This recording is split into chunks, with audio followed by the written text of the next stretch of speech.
Here on That's Friday right. Night Live. So let's do this shit. This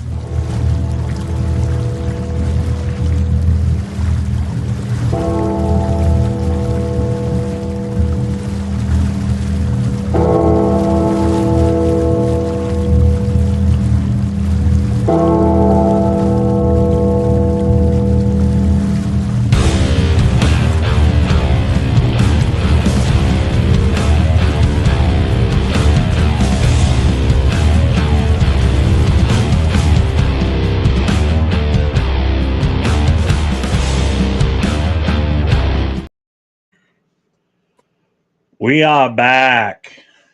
We are Yes, back we on are. Friday night. So Turf was I guess he had initially had plans to do a show tonight. He was on last night, and I was in the chat in his show watching him, and he hit me up and he goes, "Yeah, I'm not gonna." He's not in town. He's in Virginia right now, so he doesn't know when he's gonna be back.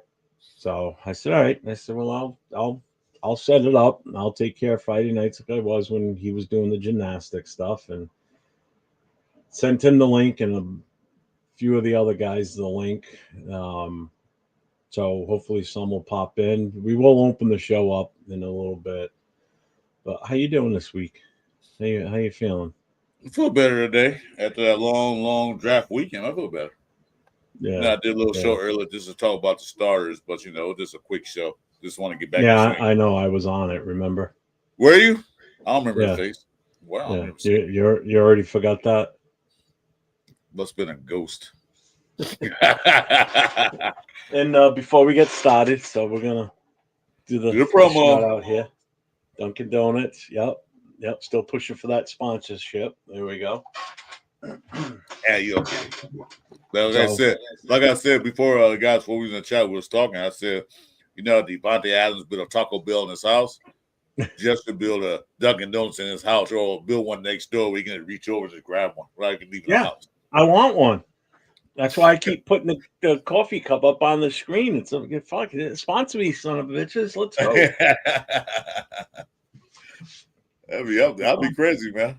I don't want none of that Starbucks or any of the other dumbass coffees that are out there. I'm not paying no $25 for a cup of coffee. You got to get the fuck out of here. No, hell no. Get me out of here. I'll make my own coffee. Frou latte, chate, whatever bullshit. Yeah, it is. Goddamn coffee. Would you like a mochiaki frate mento? Oh, yeah. You want whipped cream on top? I guess. I don't know what I'm ordering. I make my own special blend coffee in the morning. I can't tell you what's in it. Yes, I can. A little Irish coffee in the morning.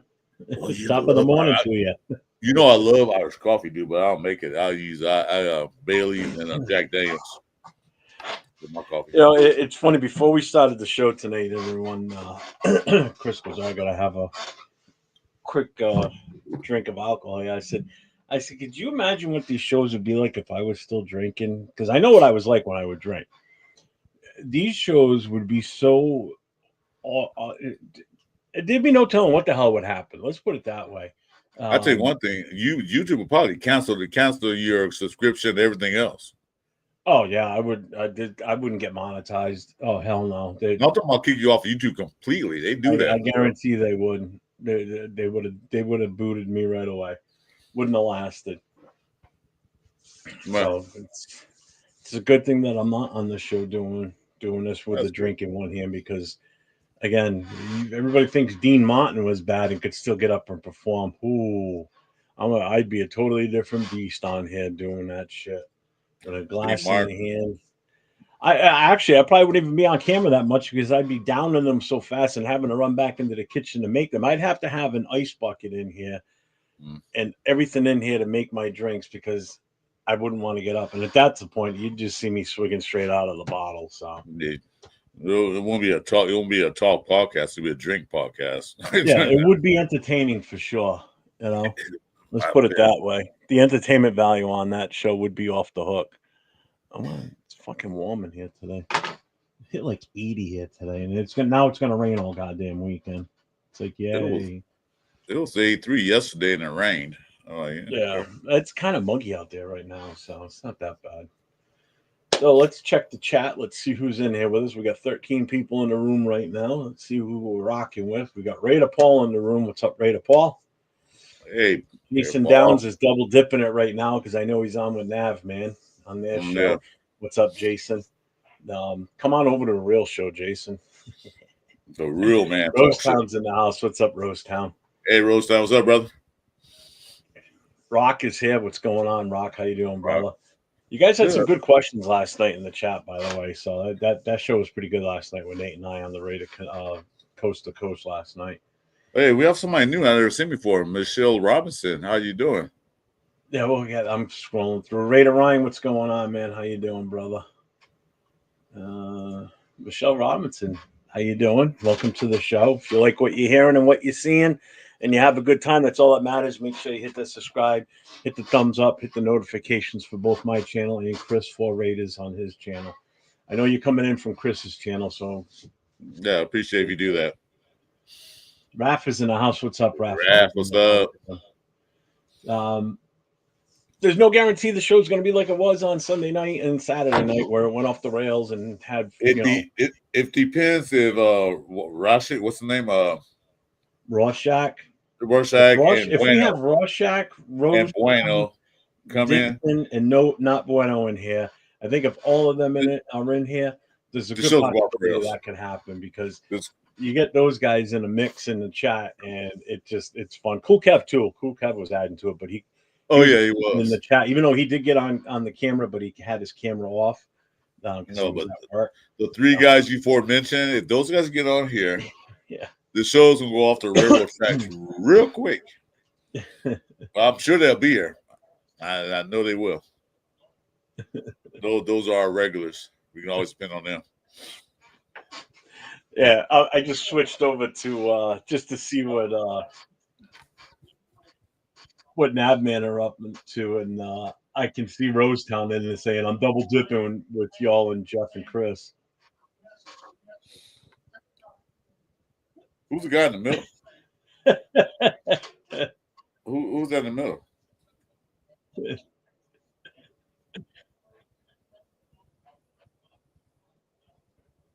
Damn. No, he's gonna shut it down.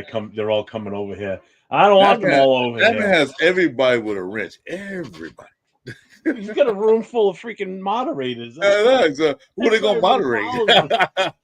I mean, I got a few myself, but yeah, everybody join the channels, we moderate. It's the moderator show. Look at it. It's all wrenches. I know. Look, it's all wrenches. They should call that the Move Moderator show. They can't kick each other out, so I don't know how they do that. Anyway. Dude, I'm looking at it. Seriously, the East Coast Gridiron is the only one that doesn't have a wrench on that channel. Oh, he's in there? I didn't see. Yeah. Oh, yeah, he is in there. I'm gonna chat.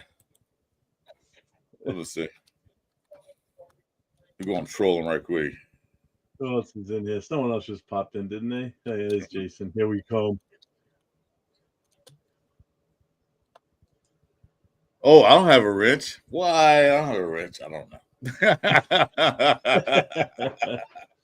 I was just kidding last night about Nate giving me a wrench. I wouldn't expect that. I was just messing with him. Mike's over there smoking up a storm. He already looks like he's half Chinese. His eyes are like, is that Sacktown Mike? Squinty eyed.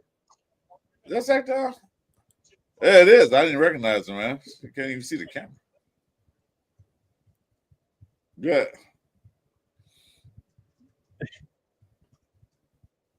Yeah, that's funny. Anyway. Hey, I'm Six Soldier. What's up, Mark? Hey, so what are we gonna talk about today?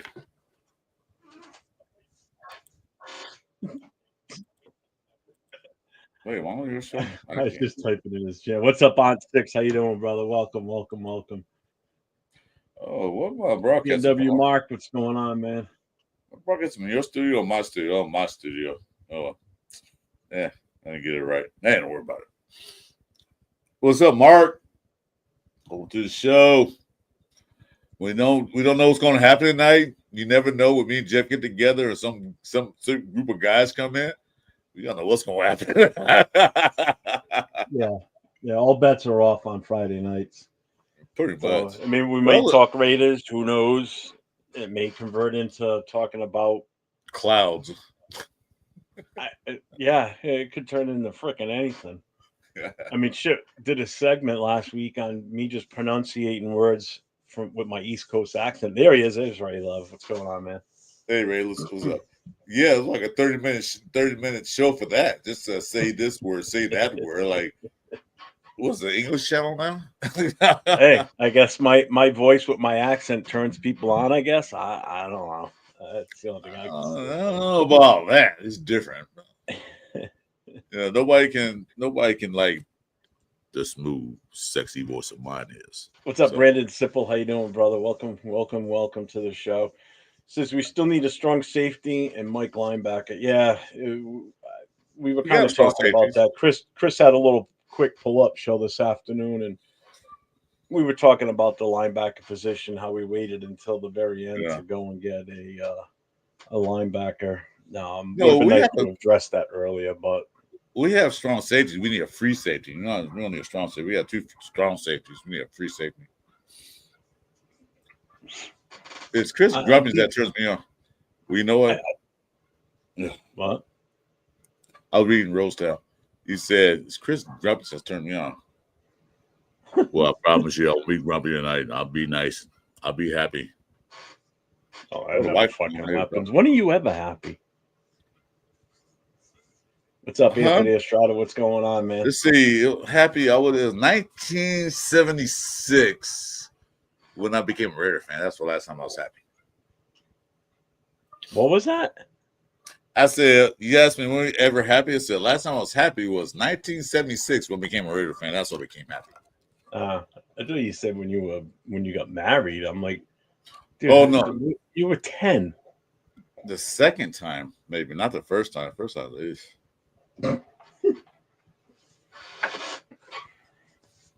Hey, Ray, Love in the house. I think Mello Dotson is a steal, undrafted free agent, can make the 53. I'll tell you, I think a lot of these people are going to make the 53 that we drafted. A good chunk of them, or if not the 53, they'll be on the practice squad, and we just pray to God no other teams scoop them up. Yeah. I mean, can't we protect 2 people in the practice squad? I thought we can protect 2 that nobody can take. I don't know. Is that a rule? I don't know the numbers on that. Rostan says we need another guard, linebacker, quarterback. I don't know if we need another guard. I mean, I think we might be all right with what we have right now. So we keep it all 4 quarterbacks. So Gino's here. AOC is going to stay. Touchdown Tommy is not going to be in as a quarterback. He's going to go in as a wide receiver, a special project type guy. So then you got Miller. You're going to see Miller and Bradley fight it out for the number 3 spot. I think. Well, remember they invited that guy, the quarterback from UNLV, to the camp, so they invited him. So that is I forgot about that too. So so that is 4 true quarterbacks in the I don't know. It's going to be interesting to see what happens. I mean, who knows? Well, you know what? All I know is right now I'd have to look at this and say that number one and number 2 slot are pretty well solidified, obviously. Right. But the thing is that we didn't see Carter Bradley. We have a very small sample size in the pieces. We do an interception and yanked him out. So we don't know what he can do. I don't know if he can run or whatever. I don't know what he can do. Yeah. Practice squad, nobody picked him up, and people needed quarterbacks when people getting hurt. He was on practice squad, nobody picked him up. So I don't know. Yeah. Let's see. Rock says Pete Carroll, the professor, has been in the spotlight lately. Apparently, everyone cries after the class and made vows to each other. What the hell is he teaching? What are you talking about?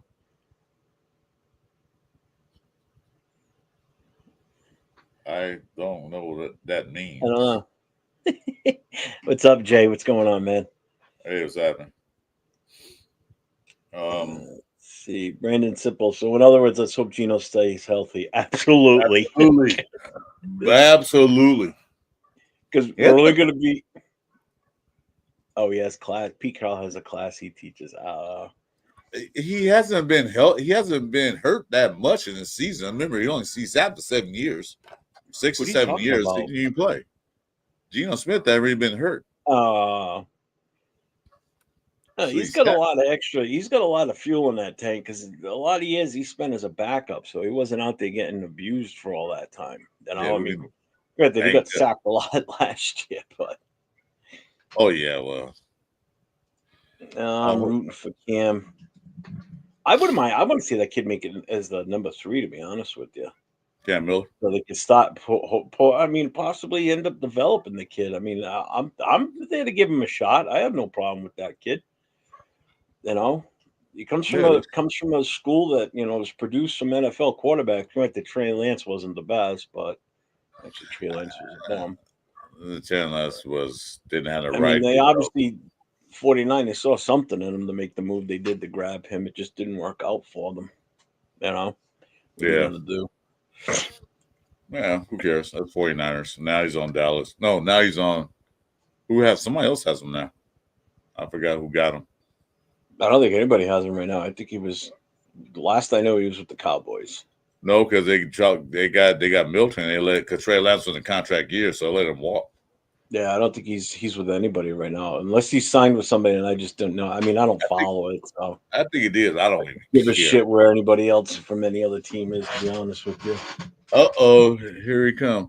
I don't care where he's at. He's not with the Raiders, so I don't care where he's at. Yeah, that's it. Not Rorschach said. Just popped in to say salute to Jeff and Chris. I'm gonna start to drive, so I'm listening. Where are you driving to or from? Where are you going? You're going away. You're not gonna be able to partake. I'm sure you will. I'm waiting for him and Bueno getting here, man. Then the show gonna really go take a turn.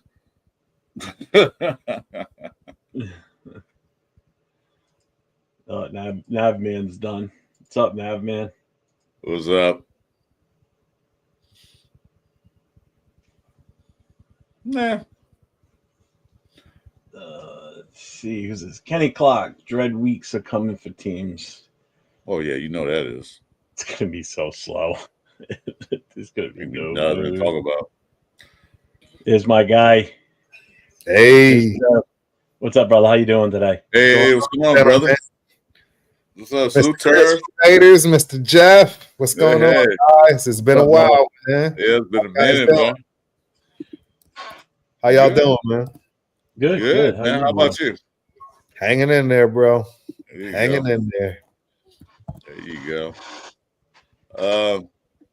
So we didn't talk about. I didn't get a chance to talk to you about the draft. What do you think? Yeah. So in terms of the draft, I gave ourselves a grade of a C. To be honest, and I think that's a great grade, considering, right? Like, and the reason I give it those grades is because of the head scratchers.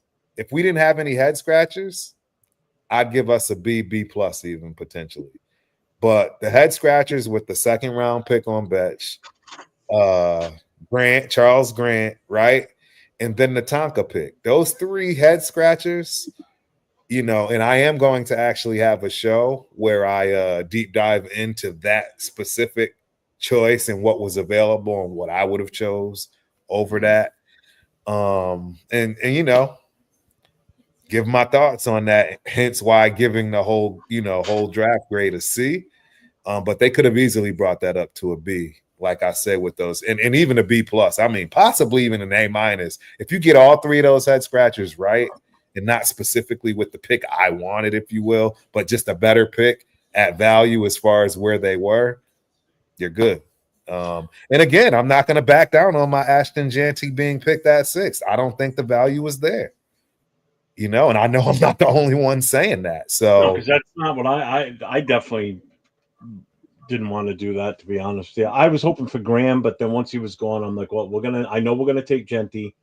If not, I'm still hoping we do what I've been wanting us to do, which was trade back, get an extra second round pick, grab an offensive lineman with the first round or whatever was best available offensive lineman at that time, grab you running back in the second round, and then Well, I know. that's what I was looking for. That's why I if you watch the reaction show from us on Thursday night last week, that's why I threw my hat when they called out. Like, That's that for 5 minutes. But I know yeah, she then I said head sat here scratch. for like 12 minutes, not even talking, just staring at the camera, like just trying to process everything. It's like, damn it. You know? Yep. I know you said head scratches, but I know one name you didn't mention was that guy Mellet. You didn't mention his name. Hey. Oh, y'all, if you don't know by now, that jersey is coming home. The number 19 Las Vegas Raiders touchdown Tommy Mellet jersey is coming home immediately effective. In fact, Leo is already on it.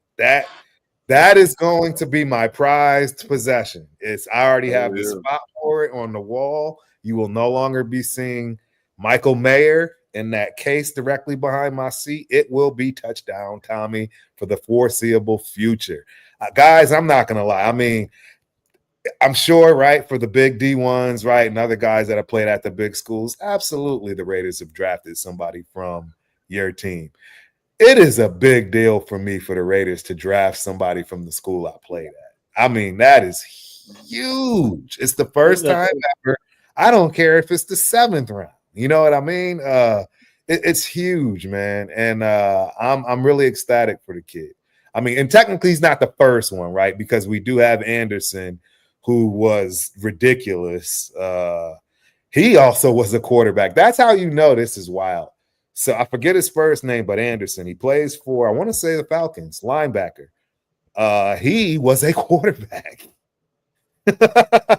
Yeah, in all honesty, so was Jacoby too. Yes, Jacoby Myers. So as soon as I saw them pick Tommy, I thought of you right away. I'm like, Turf must be going crazy right now. I mean, it's gonna make you feel good. You know, a kid from your school that you went to, that you know everybody knows who you are. Correct. And then you also knew his name get called. You already knew who he was before they even mentioned the school because your familiarity with the school, obviously. Yep. Absolutely. You know, it's gonna make you feel good, you know? Man.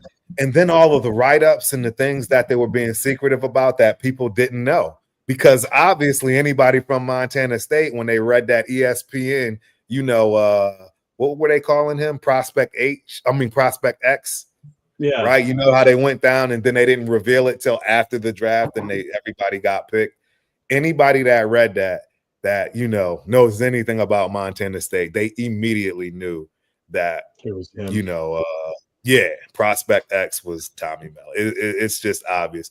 And I'm telling you guys, this kid is special. I mean, literally, he's a one of a kind, man. Seriously. And I'm not just saying that because his accolades speak for themselves in the state of Montana. He can't go anywhere in the state of Montana without being known. Like, you want to talk about rock star status, and it's earned. It's not something that was given. He's so-and-so's kid. None of that stuff. This kid got it from out of the mud in Butte, Montana.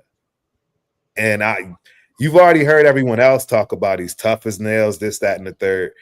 I'm just telling you, I think we got a potential serious gem. 2 of them, to be honest. I mean, people are just writing off this kid, Cam Miller, as far as the North Dakota State quarterback that beat touchdown Tommy in the FCS championship game. And I'm here to tell you, that kid is not ready to lay down and just automatically go to the practice squad. I can assure you of that. I could see it was going back and forth. It was going back and forth in that game right now. I mean, I'll put it to you this way. AOC is absolutely shaking in his boots right now. And y'all know that's my guy. You know that's my guy.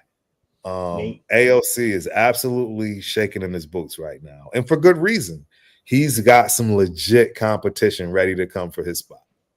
For the first time. Last year, I didn't really see it. But this year, you got the hometown kid in Malik, right? From UNLV. Yeah. Look pretty sharp. And you got Cam Miller, right?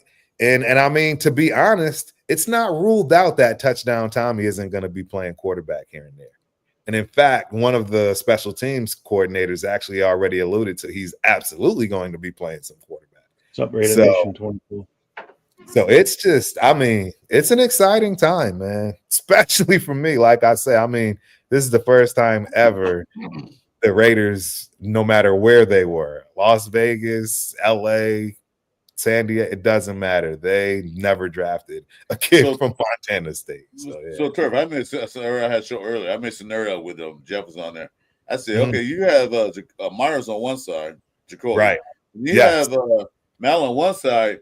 Yes. And then they throw a back pass to Myers. He's looking downfield. Then you throw the pass back to Malin. He throws downfield. And now he can hit Thornton for 80. Exactly. So you got 3 quarterbacks on field at one time. We have no idea the amount of trickery that can be created with this team and the weapons that they have today. Oh, with these picks that we made, I mean, it's going to be. I think you're going to see some serious, like trick plays for sure, and because you got 2 receivers now that can easily take a handoff, stop, and throw the ball between Jacoby Myers and Mellet. I mean, so you're going to see some trickery. I'm willing to bet you're gonna. Yeah, and last but not least, man, the kid's athleticism. Again, I don't think people understand. This isn't just, he's a good pick. He's the, Peyton Award. No, this kid has a 41+ inch vertical. This kid ran a 4.4 140, not a 4.45 4.9. He ran a 4.4 140. Oh, you're talking about Thornton? Talking Tommy, touchdown Tommy. I mean, he had a 4.39. I saw a 4.39. Yeah, that's what they clocked him on his pro day at Montana State. But I think he did, yeah. But yes, his like they say, his athleticism is through the roof. I've seen it firsthand on multiple occasions. The kid is amazing, man, and he's 100% football. When I tell you 100% football, 100% football. I mean, nothing else. Eats, sleeps, and drinks football. That's it. He doesn't do anything else. Doesn't want to do anything else. I mean, he's and that's the last but not least. I know I'm talking about him a lot, but the last thing is I think he's literally a genius. I think he's literally a genius. Like I mean, obviously 4.0, right? All that good stuff. It's pretty amazing, man. It's pretty amazing. Okay, I'll be right back, guys. I got to be right back too. I'm sorry to put you. Yeah, I got my sister just came through. But I'll be you know how to handle a whole show yourself, so you'll be fine. I'll be right back. You're good. So Raider 24 Nation said Raider is having another surgery on the 23rd of May. He's doing good. It's just to close up the last 2 holes. He finally made his weight. His weight goal. God is good. For those of you that don't know about Raider 24 Nation, he's got a young son named Raider. Had some complications since birth. Has had a numerous amount of surgeries. He's been on with us in the chat for quite a few different times, and he gives us a lot of updates on how Raider's doing and everything. And he sent me some pictures of Raider. He's a cute little kid. He's got a daughter too that's older. A few years older or a year or 2 older, and her name is Autumn, as in like the autumn wind. So Raider's still going through surgeries. He's had some heart issues, and so from his note here, he's doing good, which is good. So everybody, shout out to Raider 24 Nation and Little Raider. So God bless you, little man, and hope everything goes well. Remind me when we get closer to that date, Derek, so we can Devin, sorry. So if you're on a night before the surgery, we can talk about it real quick, and then let us know definitely afterwards how everything went, man. Couple of questions here that I started to come back to. Should Ruggs be allowed to return to the NFL? Not to us, of course.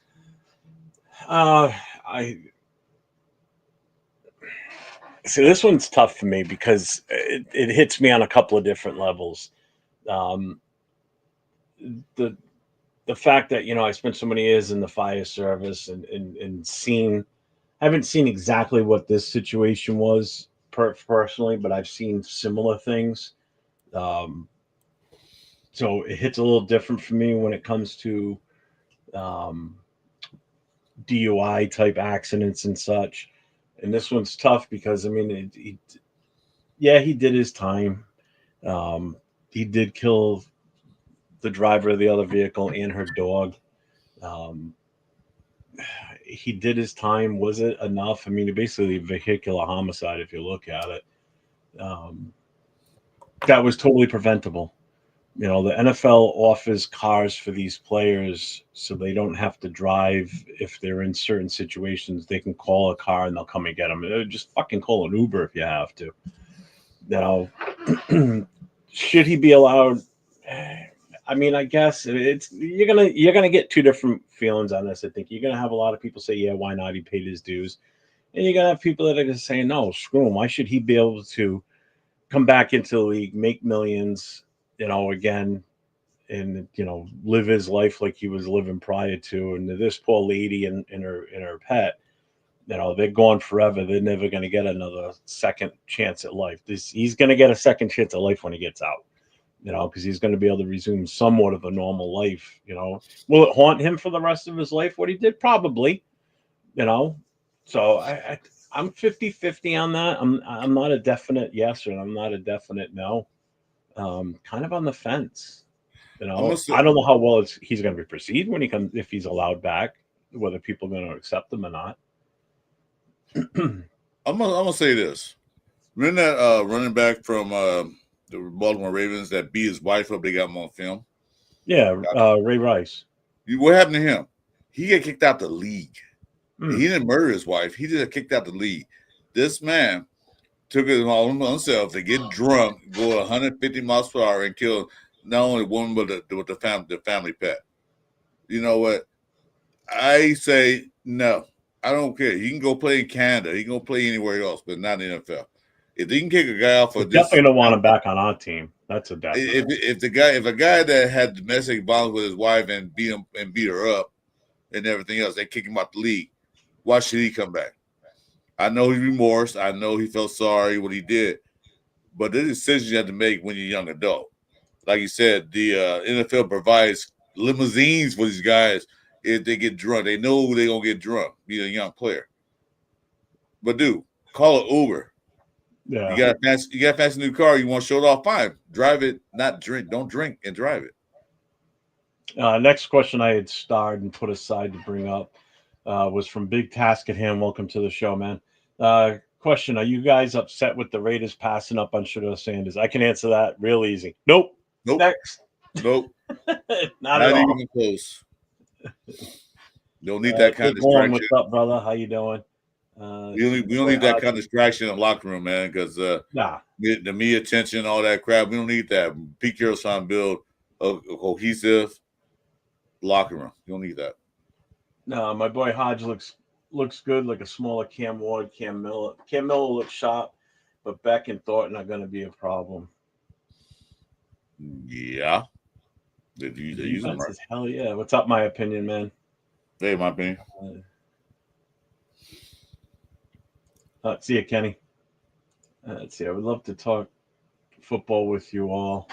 Yeah, that's what we're doing, man. That's what we do. I mean, we talk football. We talk about anything and everything on Friday nights.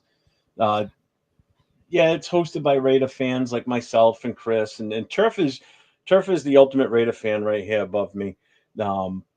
It's usually his Friday night show, but he's got situations going on. Plus, the last couple of months, his daughter's on the gymnastics team for the Minnesota Golden Gophers, and he's been traveling every weekend to go and watch her perform and her team perform, and kind of like be their mascot if you see pictures of him in his getup while he's sitting there watching it. But he does a lot of filming for him, voiceovers, and so he's heavily involved with her team.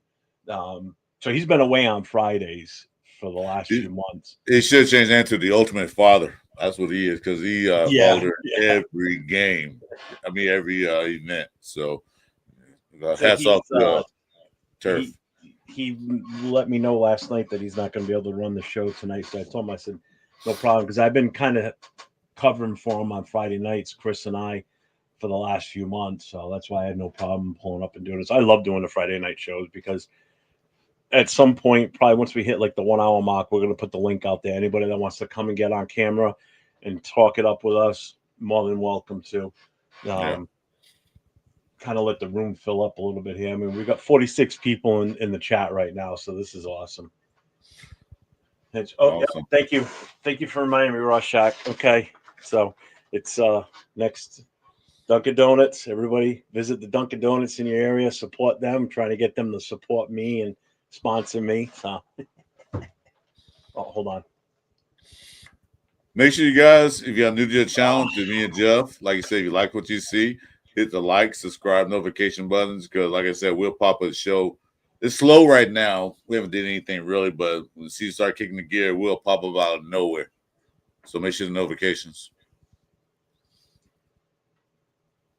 For a long time. We need to get some shackles for these new rookies.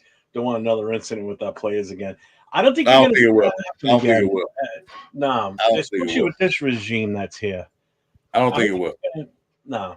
I think it's been pounded into these kids' heads that when you come to this team, especially I think it's mostly because of the city that the team's in now. You know, in Oakland, would this have happened? Probably not. Mm-hmm. But in Vegas, because of just the city that it is and the attention that city gets and the things that you can do there that you can't do in other cities, it's a whole new level to. Dude, you get in Vegas team. In Vegas, you can buy alcohol 24 hours a day. It's no 2 o'clock it stops. In Vegas, you can buy it 24 hours a day. So there you go.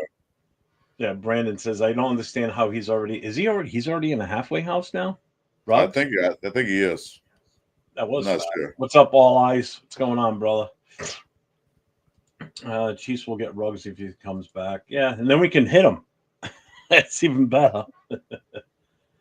Tabaquad, what's up, man? How you doing?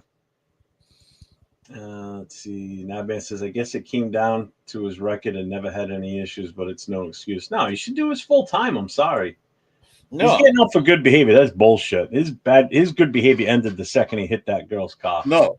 That. If I did that and you did that, we've been being there for the full term. No good behavior. Ready to run down.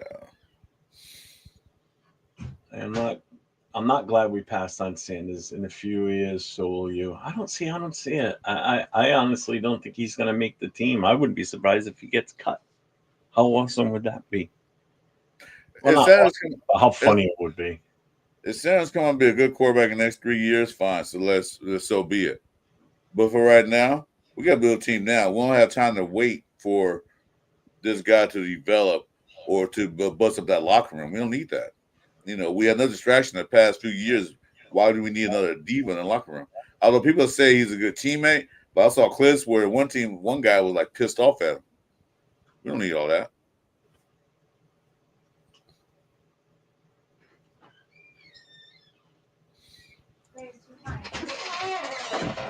What'd you just do? Yeah. What was that? You did a mock draft, and they already picked. Playing with you, even though I'm not a Raider fan. Yeah, we don't care. Well, once I open up the channel, it's open to anybody that's in here. Was that mock draft you did the other day? That for next year, that Cleveland Browns had #1 pick, and they picked what's his name? Arch Manning. Yeah. I didn't even realize that it was. I was just going in to look at player rankings for something, just to fought around, and all of a sudden it just started drafting. And I'm like, who the hell are these plays? And I didn't realize right away it was already updated for next year's draft. And I'm like, Jesus Christ, they got that much faith in Cleveland. They got Cleveland with the #1 pick, and the first pick they had him taking Arch Manning. And I started laughing. I'm like, damn. What were we picking up? What number were we at? I think we were at like 15. Yeah, that's still too high. But it's better than being in the top 6. Exactly.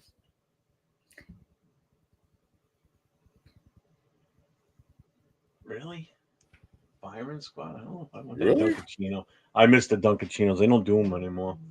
What's that? The frozen coffees that they do. Oh, those are good though. What's up, Rundown? What's going on, man? Hey, Rundown. What's up, brother? Let's see. We have Gino. We absolutely have 3 years. Yep. but it is what it is.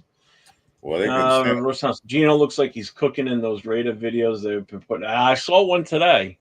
Yeah, he is. I definitely saw one today.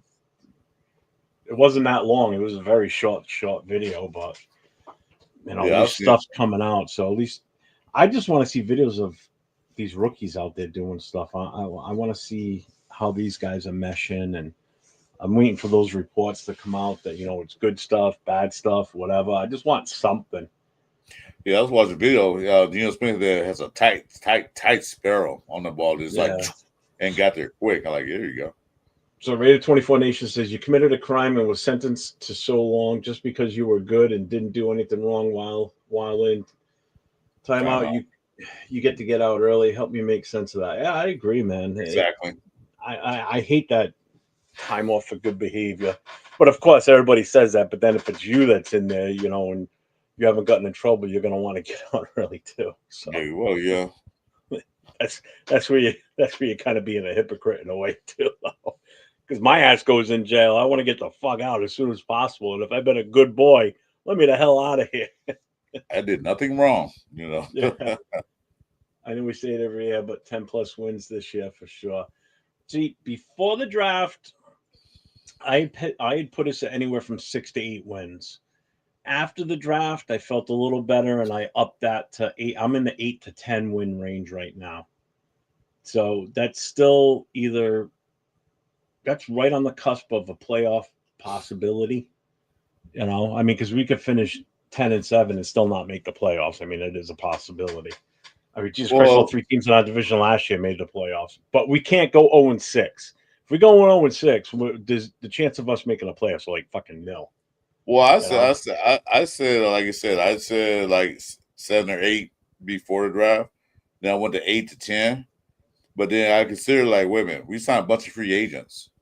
And I'm kind of looking like a 10-win season is now the question. I'm not going to bet my house on it because I bet money on last year. They'll be over to 6.5. Lost that money. Can't get it back.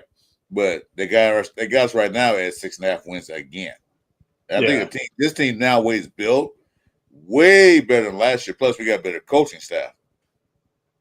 So I think we'll get over that 6.5. The Browns and the Mannings would never allow that to happen. The Mannings are more troublesome than Sanders. Are they though? I don't know. Are the Sanders troublesome? No, this is dad. Shiloh smartened up and he told his dad, "You're not my agent anymore," and went and moved on from it. So he's got baseline him. Yeah. But it wasn't the whole family, just his dad, What's up, 805? He attracts a lot of media attention, so they force him, like you said, to say things. Did you see what he put? He goes, who looked good in those videos? Adam Butler. Adam Butler. What's good, fellas? Have a great Friday night. Thanks, man. I don't have a shot to toast, man, but yeah. Hey, hold on a minute. 805. Those are lofty predictions. 4 wins to 10. Here's a toast to you, 805, Adam Butler. Well, I think we can. I think we can do it. In all honesty, you got to look at who's in charge now versus who was in charge last year. That automatically should add a couple of wins easily. So that automatically should bring us up to 6. Because if Pete Carroll was the head coach last season with this roster, do you think he could have squeaked a couple more wins out of this team? Oh, definitely. I think without a doubt he could have. We were in a lot of games. It was a bad decision down the line that made us lose. And it's decisions that he wouldn't have made either, though, too. Yeah. I think he would have schemed a little bit differently. I think teams wouldn't have been so quick to just dismiss us and probably taken us a little bit more serious. Who the hell would take us serious last season? Yeah, that's why I said that's why no more than 10. There's no way in hell we're winning more than 10 games. I'll still be happy with 8 wins, to be honest with you. If we double what we did last year, still having some holes right now that technically really still need to be filled. I'm good with doubling the win total. But like I said, just don't want to go 0-6 in the division. If we can go 500 in the division, I'll be okay.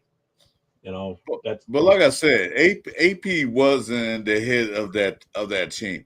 He was just a figurehead to me. He had no control of what's going on, who's going to play, who's going to do what. AP looked on the sideline like he was scared to make a decision because he hoped it wouldn't be the wrong decision. He didn't go by his gut. You know, his advisors didn't tell him nothing. This time, we got coaches who know how to make decisions, who know how to coach players, who know what decisions to make. Although Pete Carroll is not perfect, no coach is. They make bad decisions now and then. Pete Carroll made one. He probably like, I should make that call in the Super Bowl. But he knows that most of the time he makes good decisions. AP had no experience doing that. Yeah, right here, my opinion said it too. AP was a bonehead. Well, Tabakwa, Chiefs twice, Chargers twice, Eagles, Commanders, and Texans. Still thinking 10 wins. Oh, I think we can split one of those Chiefs games easily. I don't see why not. We almost did it last year. We should have won last year. If it wasn't for our stupid kicker missing 3 field goals in one game, we would have won that game right there. You know? Commanders, yeah, they're going to be tougher. Texans, they're going to be okay. They're not going to be that. I think they're beatable. Eagles is going to be a challenge. Eagles and it's in Philly, too. It's not even in Vegas. It's in Philly. Eagles going to be a beast. They're going to be they drafted well too, so they have been for the last few years. But the other thing too is we have to come here to play New England. New England's not going to be a pushover this season. Last year, if we would have played them, we would have probably would have beat them with the shitty team we had last year. But the Patriots, what they did in the offseason and with their new coaching staff in there, they're not going to be. They're going to be a legit team in the AFC East. You know, I'll tell you right now, I think they're going to finish second in that division. Plus, Big Dummy got the only one ahead of them is the Bills because the Dolphins are in disarray. The Jets are the Jets. I mean, the Jets are just going to do Jet things like they always do. Plus, you got to remember, Big Dummy got a grudge against the Raiders too because they fired him on Halloween night, so he's gonna have a grudge. Rosetown says, I say 7-8 wins this season and next season 9-10 and make the playoffs. Wait, 9-10. I mean, like I said, I'm not expecting us to make the playoffs. Oh, 9-10 wins. If he was a bonehead, Minshew was playing scared, should have started Aiden. Yeah, we should have. But we didn't because that was AP's decision. That was Telesco and the other guys. See, I'm along a B to B plus was my grade, but again, it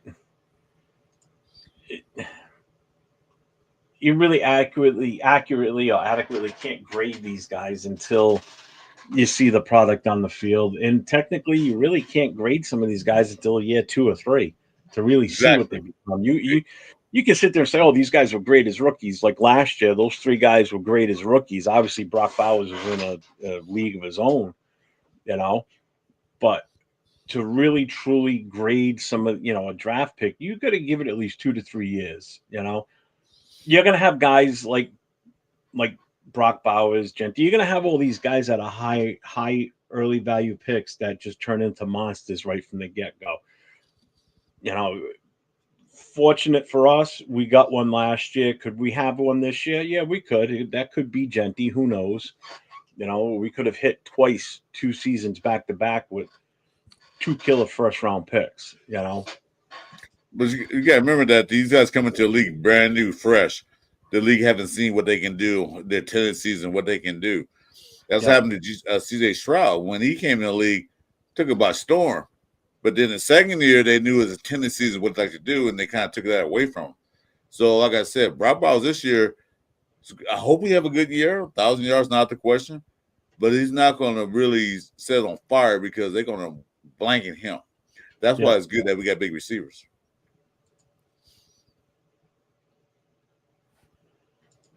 Where was I? Yeah, I mean, like I said, in the AFC East, the toughest competition is going to be the Bills, you know, because you already know you're going to play the Dolphins in Miami early in the season when it's hot as hell down there, but then you're going to get them at home when it's like December and possibly, a foot of snow on the ground, and they're going to freeze their balls off. Butt fumble Jets, yeah. I know, Nab, man. I know you need the link. The tradition, what we normally do is we go roughly to the first hour, then we put the link up. Yeah, just be patient, my guy. Be patient. Yeah. But AOC is terrible and not mobile at all. He's not terrible. He's just not. No, I mean, he's not mobile. He played behind a bad offensive line. Plus, AOC got thrown in for no reason. They threw him to the wolves, literally. Yeah, I'm with you. A B grade, nice swings. Let's see if we hit the meat with the bat. Yeah, exactly. Hit that sweet spot. But if we use one of those, what's that new bat everybody's using? What the hell are they calling that thing? I don't know. I What don't the watch hell's baseball. that bat? Baseball's boring to me. It's always bored me. Even when I was playing it as a kid, I hated it. Hey, welcome back, Turf. Matt, thank you. Having a beer. Oh, Joe, that beer, mom bought. Minshew should have started that very shaky. Should have started behind that very shaky line last year. He did start. He did start. Huh? Let's see. What's up, Pitch Boy? It's just harder now because when you're a bad time, you only have 1 to 3 to turn around. Or your coach gets fired and he wants new players. So some developmental players will get X'd. Yeah. I mean, I don't see. I think even if we only get 4 wins this year, Pete Carroll ain't going anywhere. They're not going to bail on him like they did with AP. AP wasn't a head coach. I'm sorry, he wasn't an NFL coach. He was barely a position coach, to be honest with you. Most experience he had as a head coach was a high school head coach, and that was what, 5 years ago, Turf? 6 years ago? Yes. Yeah, and they fired him from there. He's a raw coach. He's the inspirational coach. He's the guys that talk you up in the game. Like, all right, son, you dropped the ball, get back in there and do it. You can do it. He's a coach. He's a coach. Wait, hold on. He's a coach that's made for a movie or TV. You know, see like those old the football movies. He's one of them coaches. That raw guy gets you up, fired up for the game. Probably made a hell of a speech to start the game. In this game, we're gonna do this, that. But as far as coaching skills on the sideline, right, all of that. Yep. Just to show you how bad our team is, 2 years ago we got beat by a guy that has never been a coach in the NFL, not even a line coach, position coach, nothing. And Jeff Saturday, when they hired him in Indianapolis. Yeah, that's right. That's how bad we were. We're talking about a guy that has zero coaching history. Zero. Comes in as the coach of the Colts and beats us. It's like, are you shitting me? We were that bad. He was a high school coach. He was a high school coach. He jumped from high school to the NFL. He went way over college. He went straight to the NFL. Yep. What's up, Caden? He says, I'm very hopeful. Jason Downs, Bowers will improve in touchdowns as long as we can distribute the ball and effectively run the ball. I don't expect him to have 115 catches and well over 1,000 yards. I expect him to, I agree with Jason, I expect him to be in the 8 to 10 touchdown range, if not more. Who is that? Janty? Bowers. No, Brock Bowers. I expect him more touchdowns for sure. Yeah. Okay. Yeah, I agree. You know, it was a necessity last year that, you know, he got all those yards because we had no one else to throw to. Once DA was gone, it was him and Jacoby. That was it. That was our offense. Yep. Yep. You know, running back room was invisible. Wait a minute. We didn't have a running back in last year. We canceled the running back round we have. We saw like that's why I said they were invisible. Get rid of see them. There were a bunch of John Simmons out there. You couldn't see them. You know, company corporations take over other corporations. Say we're gonna dismantle this side of the office because we don't need it. Exactly what he did. Y'all can still hear me, right? Yeah, we hear you. Yeah. Okay, perfect. Yeah, I put my head. And I agree, Ron. We all have lots of reasons to be optimistic. I mean, just hiring of Pete Carroll as the head coach, that made me optimistic right then and there, right from the get-go. Yes. You know? Yeah. I agree. I'm optimistic, but I'm not gonna jump. Like when they hired AP, I would jump up and down, like, yeah, let's go, because what he did in that half a season. I said, we're gonna do this. This year, I'm more like, Okay, let's get down to business now. You know what we need to do. You know who we need to get. So let's do this now. I'm more optimistic than I am like happy. Not happy, but ecstatic. Right. For Here's me, here's a man, question from Steven. He goes, where do you all think we stand in the division after this draft? fourth at the end, at the bottom where we belong. It's I just just don't fact. see us going 6 this year. That's all. I Yeah. see us. Oh no, not at all. Not at all. No. Told Not you, at if we get 3 wins and we finish 500 in the division, I'm happy. Not happy, but I'll feel better. Right. You know. That means we're improving. We're moving up. Oh, we're improving, and that squashes all the streaks that the other 3 idiot teams have on us too. You know, where we haven't beaten the Chiefs in so long, and the Broncos, and the Chargers, and Yep. Yeah, it's unfortunately, guys. I mean, it's gonna take some time to be back in contention in our own division, let alone the conference. You know what I mean? It's hey, everybody else got better. One of the things that we had our TRS show, and I don't even know if it was a TRS show. I know we had Sports Main on, and he made a valid point. Everybody else's picks, a lot of us Raider fans were more excited for their teams and them than our own. And I mean, the Broncos just got away with murder, in my opinion. Yeah, they did. Oh man, they got the hometown kid. For the record, I don't know if y'all know, but Jade Barron is from where I live. He's from Pflugerville, Texas. Oh, really? He went to Connolly High School. I saw him play in high school. Samaje Perine, who is the running back for the Chiefs, he went to Hendrickson High School, which is my kids' high school, where all my kids are going to graduate. My daughter graduated from there. My middle son is about to graduate, et cetera, right? So, I mean, the talent is crazy in Pflugerville.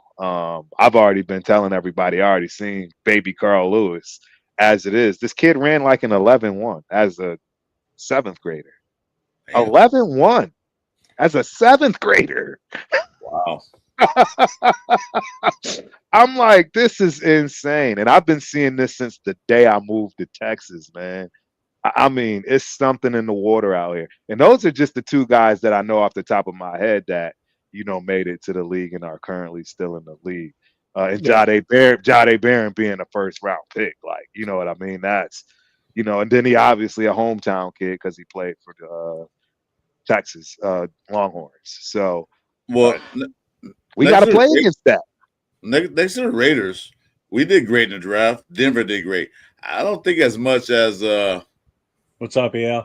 Afakasi Raider in the building. I'm sorry, Chris. I haven't had a chance to spend. Go ahead. Yeah, I haven't had a chance to share the screen with AR for a while, go man. ahead. It's good to see you, my guy. It's been a long time, man. I just want to say what's up, man. I'm glad to be on the screen with you today, boss. It's good to see you too, Jeff. Thank you for the welcoming. Appreciate you. Absolutely. Chris, Jeff, always good to see you guys. Everyone in the chat. Don't mind me. You guys carry on. How are we? Oh, well, I was just saying this real quick. I was saying the Raiders did good in the draft, so did Denver. I don't think the Chargers did as much to impress me, and Chiefs didn't either. But I don't they got the best running back in the draft, Chris. I don't think so. Omarion Hampton is going to be a problem for us. Yeah. I don't think they did as well as you look at it because they did okay, but I'm not giving them that much credit. They got a running back. Yeah, what else did they get? True. No, I agree. Yeah. They didn't. So, they probably had the worst out of all of us. To be that's what I was saying. That impressed me. Denver did great. But Chiefs, since they're the bottom at the draft order, they did what they had to do. But no. Did you say the best running back in the draft, and you said his name's not Genty? I know, AR. You're probably gonna hate me for that, right? So honestly, AR, this is how I looked at it. As far as the top running backs of this draft, the top 3, I had Omarion Hampton first, Travion Henderson second, and Ashton Jeanty third. And the reason being is because of the conference. again, you're talking to a guy that played in the FCS. I have to call it like I see it. And when you play in the Mountain West, I mean, it's apples compared to oranges in terms of, right, the ACC even, let alone the SEC. So I just got to see him do what he was doing against talent like Penn State. And we saw what we saw when he had talent like Penn State, running up again. I think that's the only time he actually even fumbled the ball was against Penn State. So, he's 5'8". He's not a blazer, right? He runs what, a 4.58, 4.5. I mean 4.48, 4.4, 4.46. You're talking Travion Henderson runs like a 4.37 or something like that. He sees a crease, it's over. Ashton Jeanty will get caught from behind in the NFL. You know what I'm saying? Those things matter. And I actually think he might not even make top 5. Look at where all these other running backs went. Tootin went somewhere. Bashul Tootin went to another to an excellent team. That kid might end up with 2,000 yards all purpose. Like, I just see the production of guys that played against that serious talent, and they did just as good, in my opinion, and they didn't have anywhere close to 370 carries to do it. So there's a lot packed in with all of what I just said. So that's fine. I get your takes. I guess you would know better than me because you've probably seen these guys play a lot more than I have. With that said, first things first, I sincerely hope you're wrong. I think we all do. Right? Absolutely. Yeah, I sincerely hope you're wrong. But with that said, like, from what I understand, like, Jeanty did play against some power schools and was still able to perform. Maybe not in that game as much. And also, like, what teams were these guys on? The two you talked about. What was their colleges? So, Ohio State and North Carolina. University of North Carolina, Chapel Hill. Big Ten. They played a lot of Big Ten. Yeah, I know North Carolina. Yeah. So with the guy from Ohio State, like, is it wrong to assume that, like, when teams were playing up against them, there was not just him to scheme against? They had other weapons that they had to focus on, right? With Jeanty and Boise State, to my understanding, is that every team was basically playing, we got to play 9 men in the box. Stop him at all costs. You know what I mean? Like, did those other guys garner that attention per se? I mean, so for example, when they played Penn State, I know he ran over Oregon. He definitely ran over Oregon, and I would consider Oregon a top talent. So he did his thing there. Penn State was really the real issue he had. ACC? Yeah. Right? Is that a fact? North Carolina. Yeah, they are the ACC, and I don't consider the ACC good either, but they're definitely better than the Mountain West. I would put the ACC a step ahead of the Mountain West. Mountain West is at, close to the bottom. Hampton is with Ohio. Who'd you say was from Ohio State? That's Travion Henderson, and a lot of people think he's actually the best running back. My pick is Omarion Hampton, and I'm a little biased because I saw the kid a couple of times live. And I mean, it's just different when you see guys live. You know what I mean? So, and I was right in the front row for both of them. So that was a little different. Right. But to my point about the guy from the Ohio State, you are right. You're talking about, like, the top. I mean, coming from a guy who does not watch, I have not watched one Ohio State game from last season. There was once upon a time I used to watch more Ohio State around the time they had, I think, Braxton Miller and who was that cat after him at quarterback? They had like a bit of a carousel, like, with that few of their guys. But when they were around the top, like between 2012, 2013, I used to watch a little bit more. But yeah, like I don't know, just thinking out loud, like, I mean, Ohio State is a power school, and yeah, I mean, like, the talent was have to be taken in, right? Wouldn't that have to be taken into consideration? You know what I'm saying? 100%. From my understanding, like, every time Boise State took the field, the other team pretty much schemed for defense, like, Jeanty at all costs by any means necessary. And I don't, like, I'm just assuming those other two, maybe the other guy from North Carolina may have garnered that attention, but he definitely garnered that attention because they didn't have anything. Right. But Right. you are 100% correct with Ohio State. Ohio State had Judkins. They got Amika, the slot guy. They also obviously got the best wide receiver in the nation with Smith. So yeah, you're absolutely right. That's an excellent take, and it's a good point. I can't refute that point because Ohio State's the best team in the nation. they won the chip. So Turf, Brandon Sipple says Genty didn't suck against Penn State. I'm not going to say he sucked, but he didn't show his true colors either. I mean, and in fact, that's where he fumbled. Put the stats up for him from that game too. 30 Right. carries for a 3.4 yards average against Penn State. That sucks. No, I mean, even Barry Sanders back when he was even Barry Sanders when he was in college and had the same kind of attention, like even he had an off game or two, right? Yeah, well, like AR said, if you only got one offensive weapon on your team, the defense is going to scheme. We got to stop him. So he did the best he could because Penn State knew they don't have the biggest receivers. They don't have the best quarterback. So their whole offense was Genty. So they had to scheme against him. So you put like you said, 9 men in the box. Right. You still did pretty good for playing one of the top defenses in the college football. Well, so let me also explain this. A lot of what he brings is the ability to break tackles, right? That's like one of his top assets. But against that talent, the tackles he's breaking aren't the tackles he's going to be breaking, let alone if he played in the ACC, let alone the SEC. And now the NFL, I just don't think you're going to see that type of, breakage. Same thing goes for Scatterbull. And these are the reasons why I bring this stuff up, right? Scatterbull running a 4.6. Yeah, sure. He may break a tackle here or there. He's never going to hit that home run, though, like a Bashul Tutin who runs a 4.3, 240. And when he sees that seam, it's over. The NFL is very different from college. Oh, yeah. You know what I mean? And that's what I'm trying to say. All you need is a little slither of light for these guys in the NFL as far as when you run a serious 4.4, 4.3, high 4.3, as opposed to a 4.5. It actually makes a huge difference in the NFL because it's that much faster.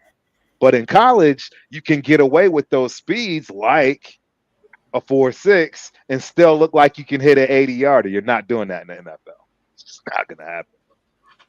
Yeah, you got freaking linemen running 4.7s, man. You got defensive linemen at 300 pounds running 4.7s and 4.8s.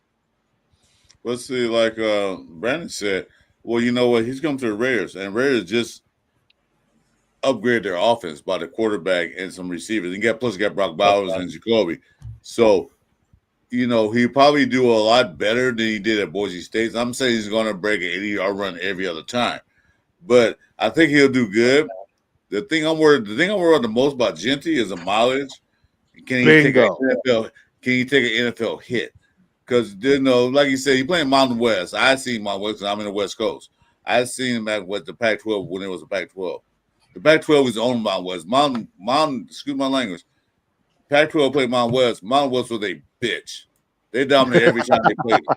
Yeah, and I know even the lowest team in the Pac-12 dominated the Mountain West.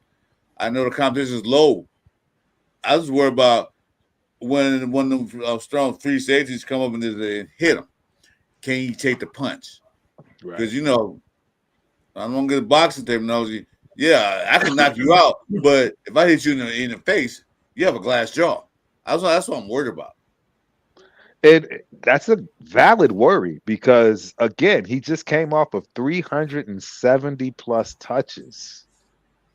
And now you got 16 games in the NFL, and at being picked number 6. 17. It's a requirement. 17. How many games did they play in college? How many 12. games did he play, Genty? 12 games? 12 games. 12 games. So now you add 5 they had games one. onto that. That's a lot more carries, man. If he 2,700 yards at 7 yards a pop. He's not going to carry the ball like that, though. In the NFL, I'm not saying he is. I'm not saying he is. I mean, to be honest, I'd be happy for at least 4 yards. Like 4 yards to me is the par for Genty right from the rip. Any more than that, fantastic. I'll take 40 yards a carry because what we had last, I'm not getting AR fired up, but anything's better than we had last year. 4 yards. I'll take 4 yards a carry. Yes. Look, if we can get even 3 seasons of 4 yards a carry, like to me, that's a win. That's a pick well spent. Mhm. If we just get that, and that's my minimum expectation for Genty, and I believe he's going to be able to do that and then some. Wait, ceiling say that could again. be- What do you think? What do you think his minimum is for this season? My minimum, like the minimum par, like at least 4 yards per carry. You know what I'm saying? Like if he gets a little bit less, a little under par, but I can find that reasonably acceptable. I mean, what I won't accept is like, well, 4 yards per carry is what I believe is like what every good running back in the NFL at the NFL level should be averaging. Less than that, it's not really going to get me excited. None of these 3.8s, especially less than that. Like, I'm not going to go on another rant about last year's running back. Right? How many touches do we expect him to have for rushing? Okay, right, that's just rushing. Do we think 15 carries? Do you 10 to 15? I'll say 15 max per game. Turf. I'm gonna say this. I don't think Chip Kelly's gonna use them like if say Getsy was here. First down run, second down run.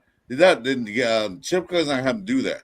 Chip Kelly's gonna have special packages and put plans for him because he can't catch out the backfield. Plus, you got Mosek. So I don't think he's going to get that 30, 25 touches a game. I don't think that. I think it'll be more or less like 15 to 20. Correct. You know, and I'm telling you right now, at a number 6 pick for 15 to 20 carries at 4 yards a carry, you just wasted your pick. The value isn't there because you're looking at maybe 1,100 yards on the season with 17 games, and that's just not going to cut it. I'm sorry. You're talking 70 yards a game at 4 yards a carry at 15 carries. So but you don't wear the guy out. Once I come back, I'll put the link up for everybody in the chat. So I'll be right back. But you don't want to wear a guy out so quick. You know, he's a rookie. Like I said, he was a man amongst boys in the Mountain West. You know, now he's playing against grown ass men. You know, guys who know how to hit. The best in football can offer. So I don't think they're going to wear him out like that. I think 15, 20, all right, move up. Let's go. And then maybe one game he only gets 15 carries. Next game he might get 25 or 30. Depending on how defense set for him. Because remember, the defense got to set up. But not just him, but the rest of the guys they pick. Mm-hmm. You know, they signed a guy Collins the other day. The guy's 6'6". I don't know how good he is. Don't forget about Jacoby Myers and Brock Bowers too. Oh yeah, those are the guys who've already solidified themselves as good players. Brock Bowers being elite. They decided that Thornton. I love that pick. Then they signed another guy. This other 6'6" guy. I don't know how good he is because apparently he's not that good because he bounced around 3 different teams. So we'll see how he fans out. But they got Thornton, the guy who can stretch the field. You got other players. So they're not going to rely heavily on Jitty to win the game. Right. So, what you saying, 50, 20 carries? I'll be happy with that. So he gets 15, so they get 20 carries, 110 yards that game. Shit. How many times have we rushed 100 yards last year? Right. So I'll be happy with that. 1,100 yards a season, happy with that. When's the last time I had 1,000 yards? That was Josh Jacobs. He needs to average 5 yards a carry and 15 carries a game in order for being drafted at number 6 to make sense because 5 yards a carry. Yes, that'll give you 1,200 yards. That's elite numbers. I mean, I'm hoping he can get that maybe in time, but I'll just share that with you real quickly just before you continue. There's only been 2 running backs in Raider history, well, in recent Raider history that I know of, that had a sustainable amount of carries, like you're talking about, at least for a season or a season and a half, that averaged more than 5 yards per carry. One of them was Bo. The other one was McFadden. Marcus. Nobody else. Not even Marcus. Not even Marcus. Not even Josh Jacobs. So 5 yards per carry. That's elite of the elite numbers. Marcus Allen, like as great as he was, and forgive me if I'm wrong, chat. Like I'm pretty sure that I'm right. Like he didn't have a season where he averaged 5 yards per carry. So I'm just saying. Clarence Davis in 1973. You go way back in this. Yeah, I know, right? Yeah, 5.3 yards per carry, and he had 609 yards on the season. Okay, so that's true. So all I'm saying is that's elite of the elite numbers. It For- is to elite of average the that elite over a season. numbers, but I don't care what the average is, honestly. I think the yards matter. You know what I mean? More so. Like, right, if you only got 4 yards of carry, but you get 30 carries and everything's working out, I'm good with that. I don't See care what I'm about the saying? yards. I'll be honest. I don't care about the yards. I care about that end stat, touchdowns. How many touchdowns can you get? Okay, Those things matter. You can end the season with so many carries and only 100 yards and 100 yards, but you only got 2 touchdowns. That makes no sense to me. I want to see the double-digit touchdowns, 10 touchdowns. That means you You know can't what? home run hit. Yes, you need to be a home run hitter. See that. I want to see My that. computer crashed. Yeah, I see you are Yeah, frozen. you're frozen. You frozen, Yeah, AR. so, but like I said, Genty, number 6 pickup. But who would you pick at number 6? Turf, just ask the question. Who would I would have picked? Well, I wanted Mason Graham. Oh yeah, we all I did. wanted Mason Graham. I would have taken Will Campbell. I would have taken Mambu. I would have taken an offensive tackle. I understand Colton's coming back, but anybody that watches me knows I'm not a Colton fan. I was ready to trade him 2 years ago when he started to break down. So I would have been happy with that unsexy pick that everybody probably would have been bad at. But I take that guy. I take a Will Campbell. I take a Mambu. I take any kind of lineman, defense or offense, that shores up our trenches. The game starts in the trenches. But you got to remember one thing. You got to say, Turfy, you owe me this. You owe me. The run back room did get a lot better from last year. Although we haven't seen it yet, but on paper, it was a lot better than last year. Night and day, to be honest. Night and day. And that's the one thing we had to improve, because Pete Carroll said we're going to run the ball. He wanted a tough running back. So he figured, Genty's like one tough running back. He's seen him. I trust Pete Carroll over anybody. Absolutely. Because they had him in there, they had a private workout, they went to see him on the pro day, and they saw how this kid is. I trust what he's seeing. He's seen a run back. He probably said beast mode 2.0.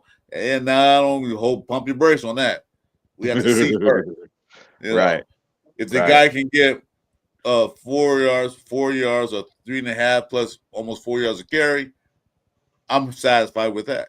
If he gets 1,200 yards that year, I'm satisfied with that. But if it don't amount to wins, then who cares how many yards he get? Correct. He had 12. He had over 1,400 yards rushing. How many touchdowns? 2, 3. That defeats the whole purpose. The game is getting touchdowns. Correct. You see my point? Correct. Absolutely, man. I agree 100%. Totally agree. But they got that kid though. Was it Rodgers? They do what? 21 touches, 15 touchdowns. Oh man.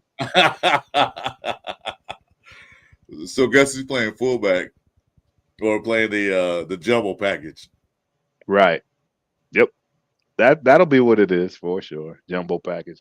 I think our running back room is night and day compared to last night. To be honest, even with adding Mozart, because I think we found something with Mozart, and that's another reason why I didn't like picking Genty at 6 when there are so many other running backs that could have been picked, later down the line. Patriots, shout out to Spence and his Patriots, man. They did a fabulous job. They got Travion Henry. They killed it, man. And then undrafted, they killed it. Yeah, they killed it. I don't know if y'all know about the actual real potential Christian McCaffrey. I believe he's coming out of Sacramento State, one of these Big Sky schools.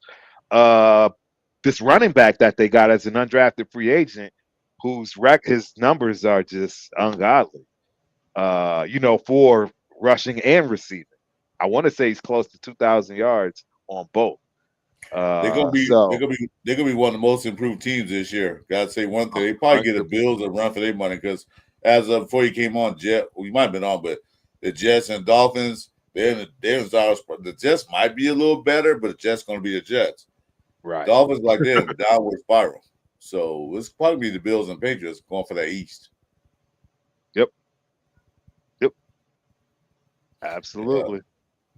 Yeah, I think we do. I think I do. I get a draft a B plus, a B plus the highest, because I gotta wait to see him on the field. Right. I mean, the guys look good on paper, but let's see on the field.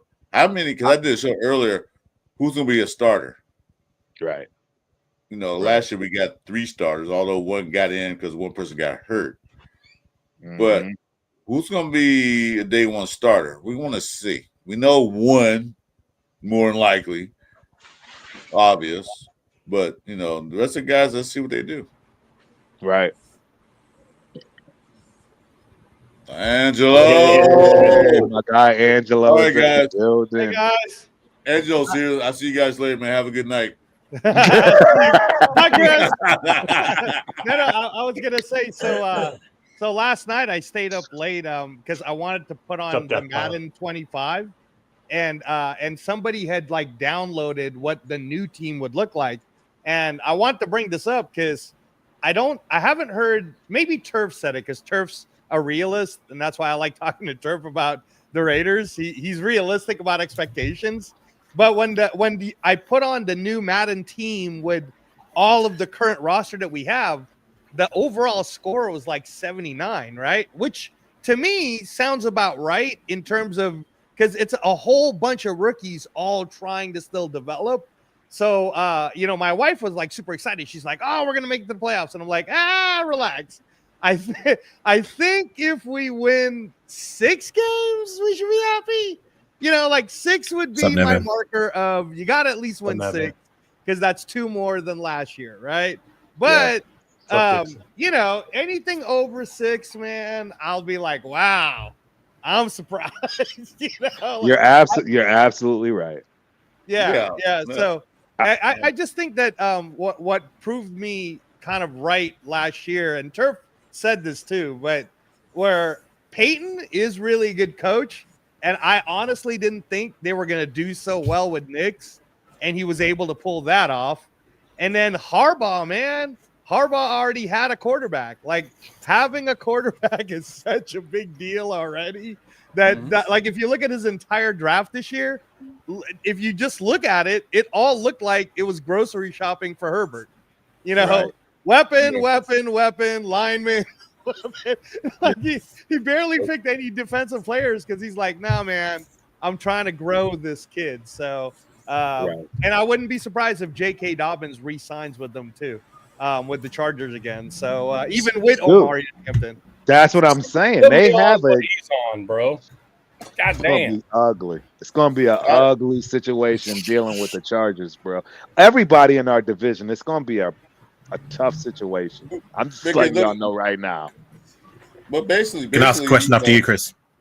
You basically, Pete Carroll's coming in here, you know, basically had to almost tear the structure down. Not rebuild, but retool, because when he came in here, we had messed up no quarterbacks besides the OC, no running game. Only thing that was good, was decent when he came in, was the defense. And that was kind of shady because most of them are hurt. Harbaugh went in a situation where he had a quarterback. What's his name?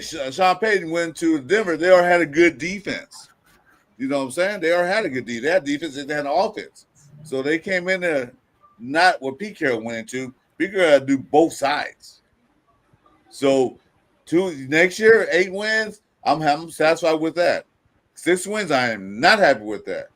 8 wins or better, I'm good with. If they win 4 games again next year, no. But 8 wins there. I think it just. Oh, go ahead, Alphacassi. Yeah. No. I'll ask after you, right? Rick. Okay. No, I was just gonna say the only reason why I said Angela could talk for an hour. Yeah, stop it, Jeff.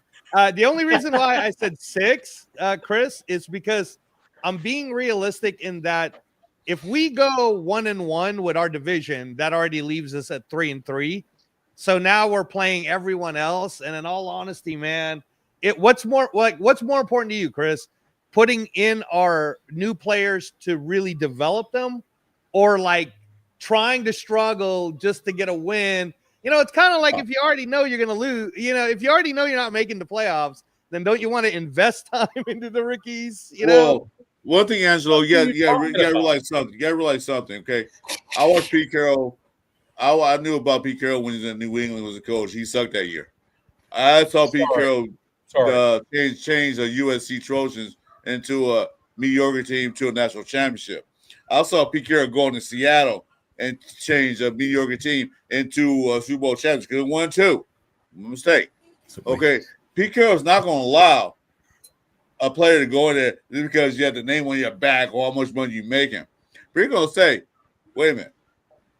If you beat that guy out, you start or you're playing. I don't give a crap about your name. I don't give a crap about how much we're paying you. I want players to play. Because I'm allowed to put players in because, they're fan favorites, put them in. No. You'll say, I want the best player out there. I want the best player to do the job the best. Speaking of competing, and that was going to be my question.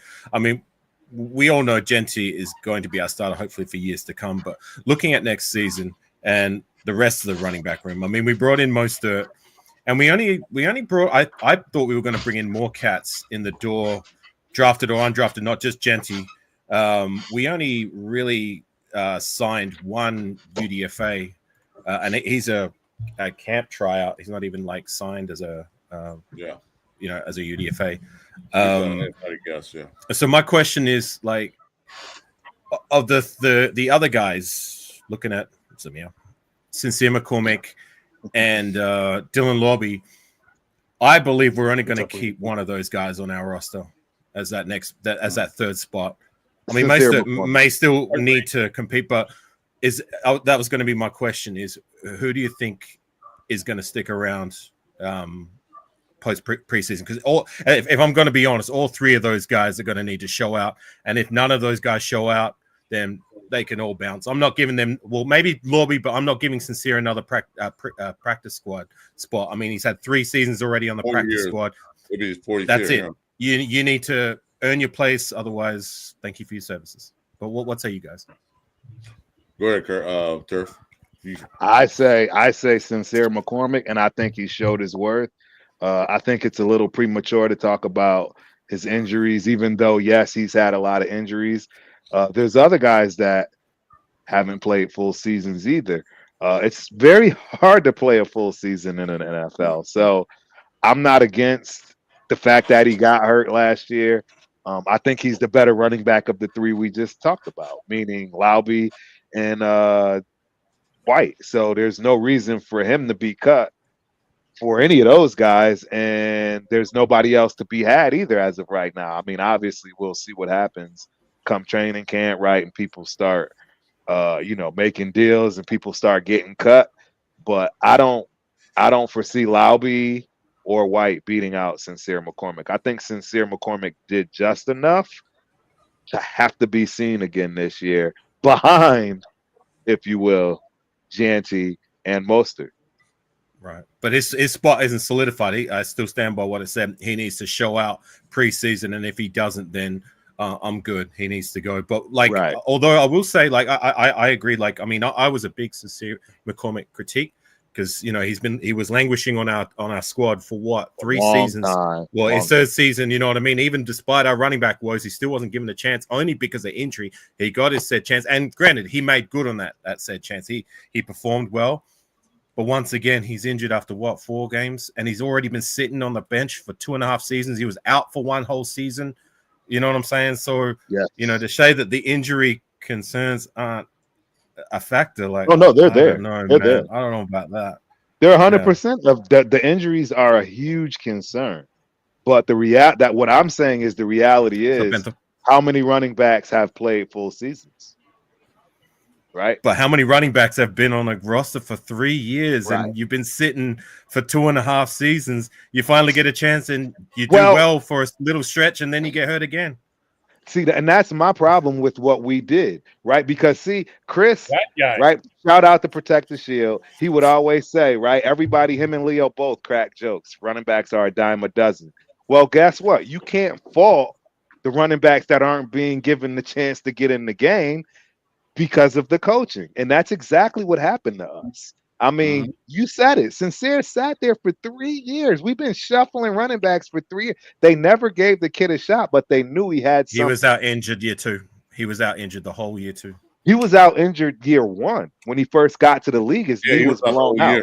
His knee was blown out that year. So the reason he wasn't literally, what they were doing was trying to get him back year 2. One of the seasons. No. So when he first got into the league, he came into the league with a blown out knee. So that first year, they knew he wasn't playing. That second year was to get him ready to play. That's why he's been on the team for so long. Right. And this is the last piece I got to let you guys know. Why do you think he's been there for so long with all these injuries if they didn't see anything in the kid? I keep trying to tell people, go look at this kid's tape at UTSA. You'll understand why he's been given so many chances. The kid is absolutely superb. He's one of the best running backs that came out of college, period. He was brought in actually basically be a backup to Josh Jacobs, but he was like blown out knee. But then like the second year is okay, practice squad rehab, and he get a chance to play. Third year, he didn't exactly show out in preseason. Third year was the coaching staff that didn't allow him to play. That's what it was. And for the record, I'm not mad at anybody that's ready to move on from Sincere McCormick. I get it. The difference with me is I actually know the kid as a running back. That's the only difference. And I'm a running back. So, I mean, I understand people's plights with him. And the bottom line is we all know the best ability is availability, which he does not do well at. So that's why I get it. I'm not going to ever say that's a quality he has or try to defend him from it. So AR, you are 100% correct. But what I can tell you is these guys kept him around for a reason, and you saw a flash of it. You saw that flash of it. Right. And I'm willing to run with that if as a spot guy, because I mean as a spot guy, you don't. You're not going to see the field that often if we got Genty running the rock as we all know that he should be. Bingo. All my question is that like of the 3, and this is my personal opinion, like they're only going to keep one of those cats. Maybe Lobby goes to a practice squad. Even if he doesn't show out in preseason, he might not even get there. He might be gone. Period. So all 3 of those guys, in my personal opinion, need to show out or ship out. Well, one thing I'm gonna say, something here probably piss you off. I'm gonna get you on a rant right quick. The thing I'm looking at now, since they are beefing up their offensive line, maybe Sabrina White might have a better running game or a better blocking scheme. Don't know, but I'm not putting my money on it. So maybe he's a taller back. He's not. He's on. Wait, Jeff, you said it was 211? I thought it was bigger than that. I thought that that's the big back that they have. That's why they didn't get one or draft one or brought somebody in. I thought he's that big back they think they have. But 211. What happened? Nothing. Bentha's comment. Sincere. Yeah, I'm looking. I'm not looking at it. Well, hey, to be honest, I also think that I think that you might see Zamir Wright resurge somewhere else. I'm just going to tell you, if he goes to a place where it suits his running style, I think you might see something different out of that kid. I just don't think he was right for the things that they were trying to do with the Raiders. I'm not against his. I'm not saying he's just a trash, but he's just not for us. Yeah, he is trash. 2.8 yards per carry, more fumbles than touchdowns. That's it for me. End of story. You stink. You're out of here. Here's my thing on Zamir, though. In 2024, at the end of the season, when he played those games and he was good at the end, which gave hope going into the 2025 season. That was with a different offensive coordinator, a different scheme, different system. Then 2025 starts. Different coaches, everything different changed. Players in front of him, and it just wasn't right for him, which is probably why he just sucks so bad. Wait a minute, wait. You got your years wrong. It was 2023 to 2024. You got your years wrong. The problem with Zamir was that I thought, anyway, from what I saw, was he couldn't find the hole or the seams. He would just run right into his offensive lineman's ass and stick to their ass like flypaper and not get break through the line. Which he wasn't doing the year before. He was showing promise. In 2024 season, 2023 season. 2024 was a complete opposite of how he played the year before. I'm not defending him. Yeah, I'm not defending Zamir White. If I'll Nasir defend McCormick I mean, and that- Amir that- Abdullah can get it done, why couldn't Zamir get it done? Behind the same because damn he just offensive line. stopped. He just couldn't make the cuts. He Yeah, you don't just- angle. Stinks. So Yeah, I don't know angle. what happened to him at the end of the 2023 season to the start of the 2024 season. What happened in between? How did he go from being what we thought was going to be a replacement, which was stupid in the first place, for Josh Jacobs, to being complete and utter trash in last season? What was it that happened that caused him to be so bad? offensive From what he line. was prior. So I'll tell you this too. Samir is a north and south runner. He runs straight ahead. If it's nothing open, he can't make those cuts. He's not a cutback. If you see a hole on the backside, yeah, but was he doing that the year before at the end? I didn't see that. Hey, you want to know what though? I want y'all to hear something, man, because I don't know if y'all know this, but the running back we just drafted has a similar style of run. I'm just go look at the tape. Janty is not shifty. Janty is not spinning and shaking somebody in the backfield. No, he is no Barry Sanders. He is nobody with moves in any way. He is a downhill, north-south, off-tackle running back. That is Ashton Janty. Respectfully, I am not putting Zamir and Ashton Janty in the same sentence. Absolutely not. It's the same running style. It's the same running style. No, just because you're not good at that running style doesn't mean it's not your running style. Whether you want to put them in the same sentence or not. If you're a north-south, you know what I'm saying, downhill runner, that's what you are. Whether you're good or bad at it is irrelevant. We got a $2 super chat here from Aunt Six. He says Zamir White is a fullback. I know I played running back. LOL. Jetty his thing is making him so good at what he does is that he's small, he's big, he's 215 pounds, he's short, 5'9", 5'8", whatever you want to call it. His thing is that he bounces off tackles. They hit him and it doesn't affect him. He's still running. He got his legs are you know out there when they call them, your legs are still moving when you pumping your legs, and he does that. He keeps moving his legs while he's getting hit. So everybody's gonna take a hit and they go down immediately. That's the only advantage that Jenny has. He's not shifted. You don't see him cut back. So this is what I'll say. So you're gonna have to eat a little bit here on this one, AR, because you stated that 4.1 yards a carry was what you were looking at, right? Four. Four. Well, I'll tell you this. Guess who averaged over 4 yards a carry his first two seasons until they switched it up, like we're talking about? Zamir White. As a rotational guy? I don't care what he is. He averaged 4 yards a carry. And then what did he do? What did he do his third season when he was tasked to be the lead back? When you get 2 seasons, absolutely. You get 2 seasons concessions for development. All right, third season, this is your time. We gave him the keys to the kingdom per se. You know what I'm saying? Like, I'll tell you what happened. 2.8 yards per carry. That's generational bad. That's terrible. The offensive line. So let me explain to you this. It's no different than when JJ came back right off of his layover, whatever you want to call that, and he didn't have 3 yards of carry. He didn't have 2.8. He did not have 2.8. What I'm explaining, though, is that it takes time to gel with your offensive line. You don't just come in as a running back and this whole new line, and the line doesn't know how you run and you don't know how to line blocks. There is a chemistry there that needs to happen. And I was complaining and crying about this all during camp because that's what I was afraid of when it came to JJ holding out for that bread. And when he came back, how many games did it take for everybody to get back in gel again, for him to get over 4 yards of carry? I'm just giving you the game to see it. I'm not trying to, vouch for one person or not. I'm just trying to show you and allow people to see what needs to be seen instead of being biased about it because of how you feel, right? Because you said it, 4 yards of carry was your mark. He did that 2 years in a row. So you're right. Something had to happen that third year in order for him not to achieve that.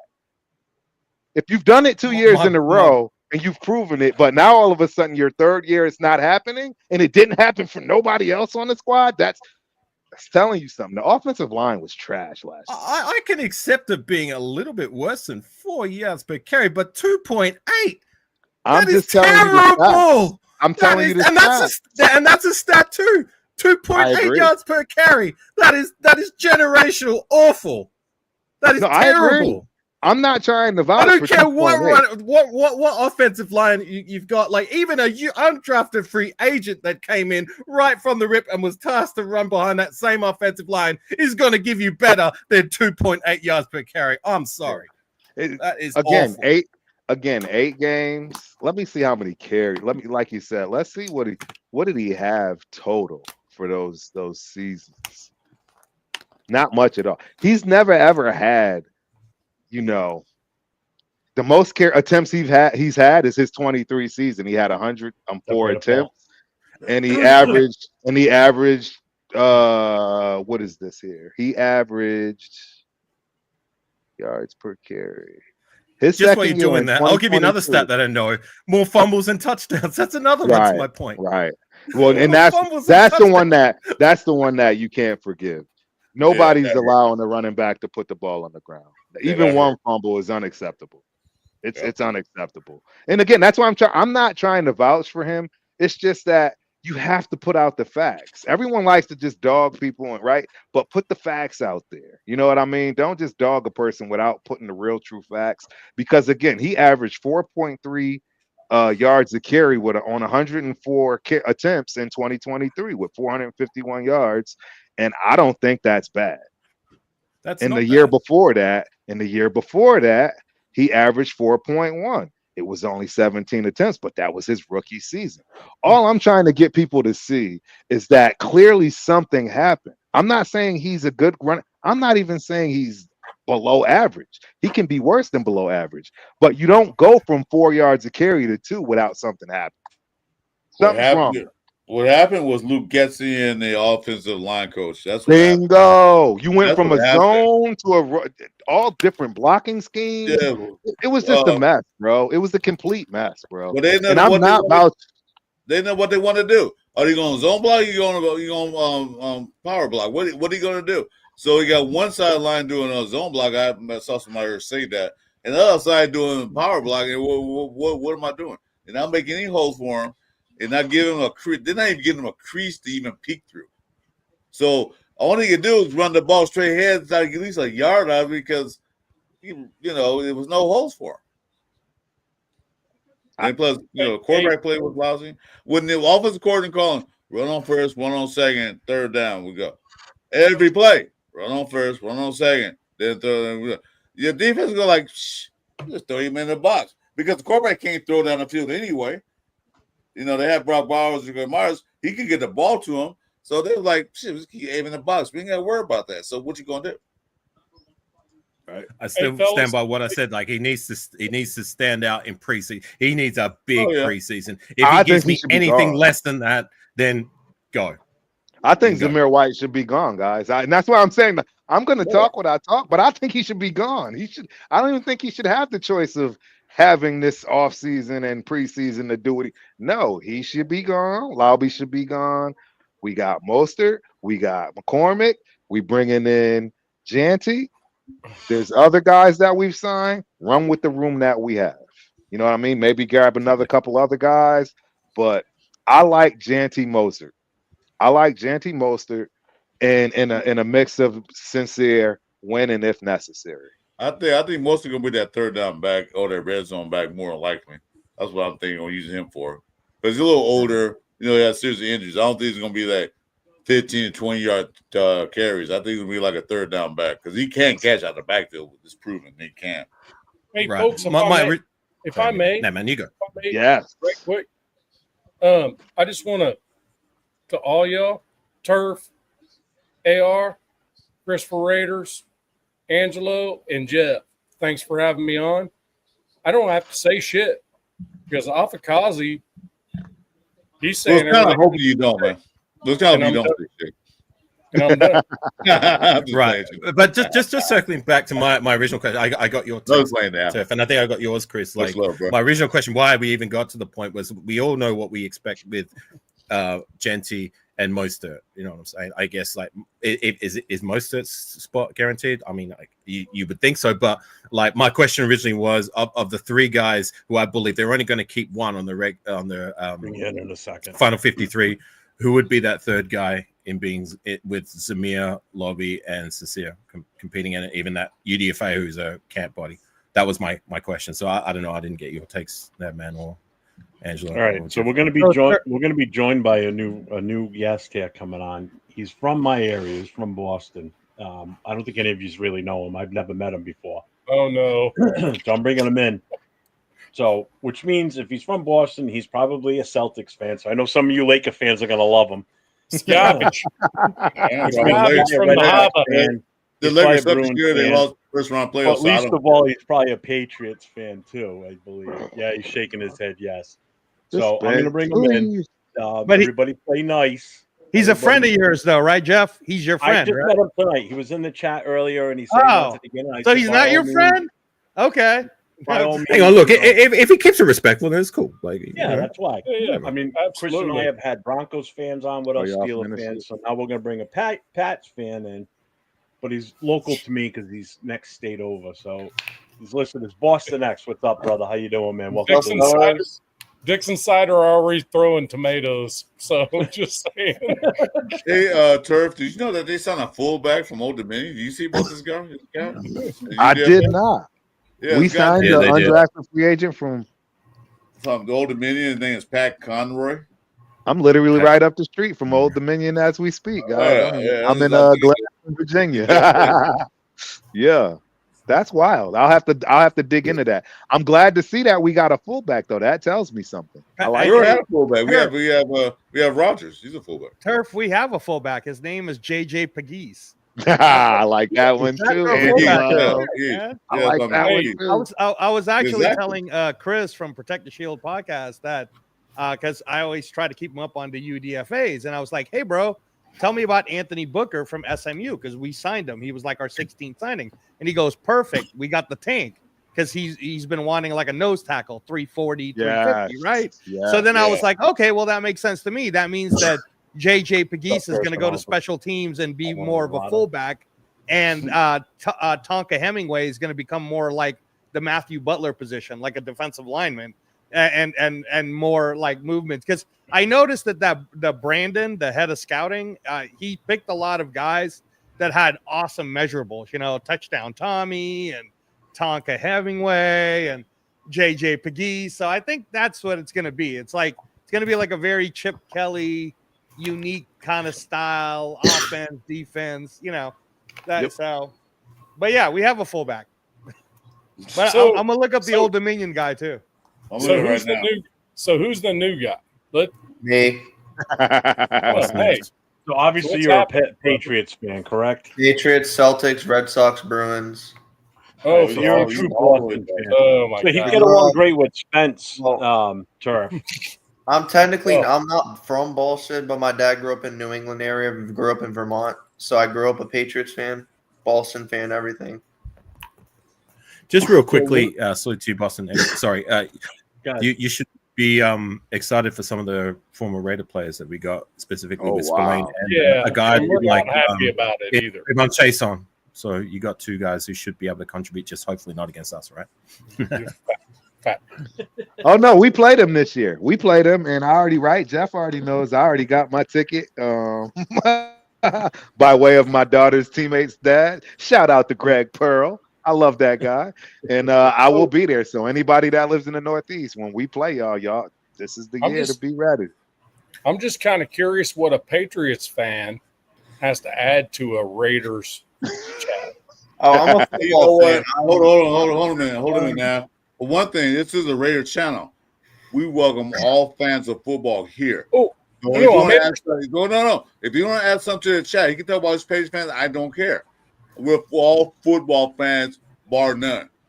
This is a Raider channel. So that's what I'm saying. If you want to add something, welcome to it. But anyway, besides that, Pat Conroy was originally a tight end at Old Dominion, but they signed him as a fullback. He's a 6'2", 235 pounds. Wow. Sorry, Boston X wanted to say something. Go ahead. What Boston X? I don't mean going to nab in this case, but we welcome all football fans here, dude. We don't care. We have Pittsburgh fans here, different fans here. We have all kinds of fans here, as long as they respect. Didn't say we did. You know, I was just asking. I'm a football fan. Next talk, guys. What the fuck? Yeah, I'm a football fan, so I talk about like Philadelphia. I talked about Raiders because I met a guy at the gas station. He was like, in your honest opinion, how are the Raiders going to do? And I was like, Gino's probably going to ball out. You guys got a great coach, great offensive coordinator. You guys probably going to have 8, 9 wins, 10 wins, make the playoffs at least. Some of our own fans, I will tell you that. yeah. And what are your expectations for your team, the Patriots? Make What the are your wild expectations this card, season? probably win a wild card game, losing divisional. Do you think they got? Do you think they got better to be able to? Oh, we got way better. Last year we had our only hope was Drake May. Now we got a center and we got Will Campbell center to protect Drake May. We got a couple good free agent signings. I think we make the playoffs, but I don't expect us to win the championship for at least 4 years. Pretty sure you got a good linebacker. I think you Buffalo run for their money because you guys did play them tough last year. But I think you guys are going to give Buffalo a run for their money. Yeah, I think Buffalo, right. Not yet. I think you run for the money. I mean, They like, will in time, but not this year. Not this year. Buffalo got better, bro. They got better. Oh, I was saying, I didn't say they're going to Patriots. beat them outright. I'm saying they might give them a run for their money. Like, I think they're number 2 in their division right now. Well, I look at it. That would be like us saying we're gonna give the Chiefs a run for them. We know we did. We did. One game. Yeah, you know what? Friday. He did get a great linebacker though. I'm saying though, they'll probably be Buffalo then the Patriots because I don't see the Jets and Miami climbing that ladder. Miami, Patriots, and Buffalo are the only contenders. Jets have no competition. The Jets are going to do Jets things like they always do. Always. Jets are going to lose twice to Oaktown, you're not talking to about me, man. I'm twice speaking to of Miami. I'm not. So that's 6 L's right there. Right. Yeah, I mean, you know what? Because I mean, obviously, I live in New England, so I knew what you guys were going to be looking for on the draft just from listening to the sports talks around here and everything. So I knew you guys were going to go offensive line. It was your major need.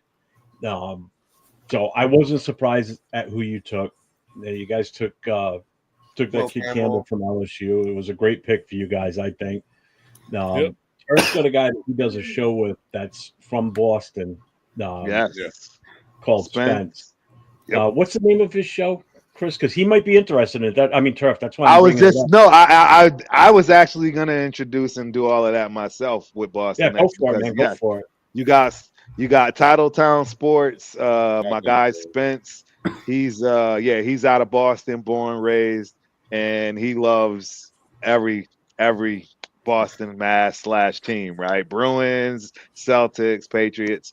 We have a show, a shameless plug, Thursday nights, 8 p.m. Central Standard Time. We call it Dead in the Water because both of our teams were dead in the water. And the honest truth, as much as we hate Patriots and Patriot fans, guys, we actually have a lot in common right now. I think we're both the same team. I do think you're a little ambitious on 10 wins. I think Spence would tell you you're ambitious on 10 wins. But I think we're in the same boat.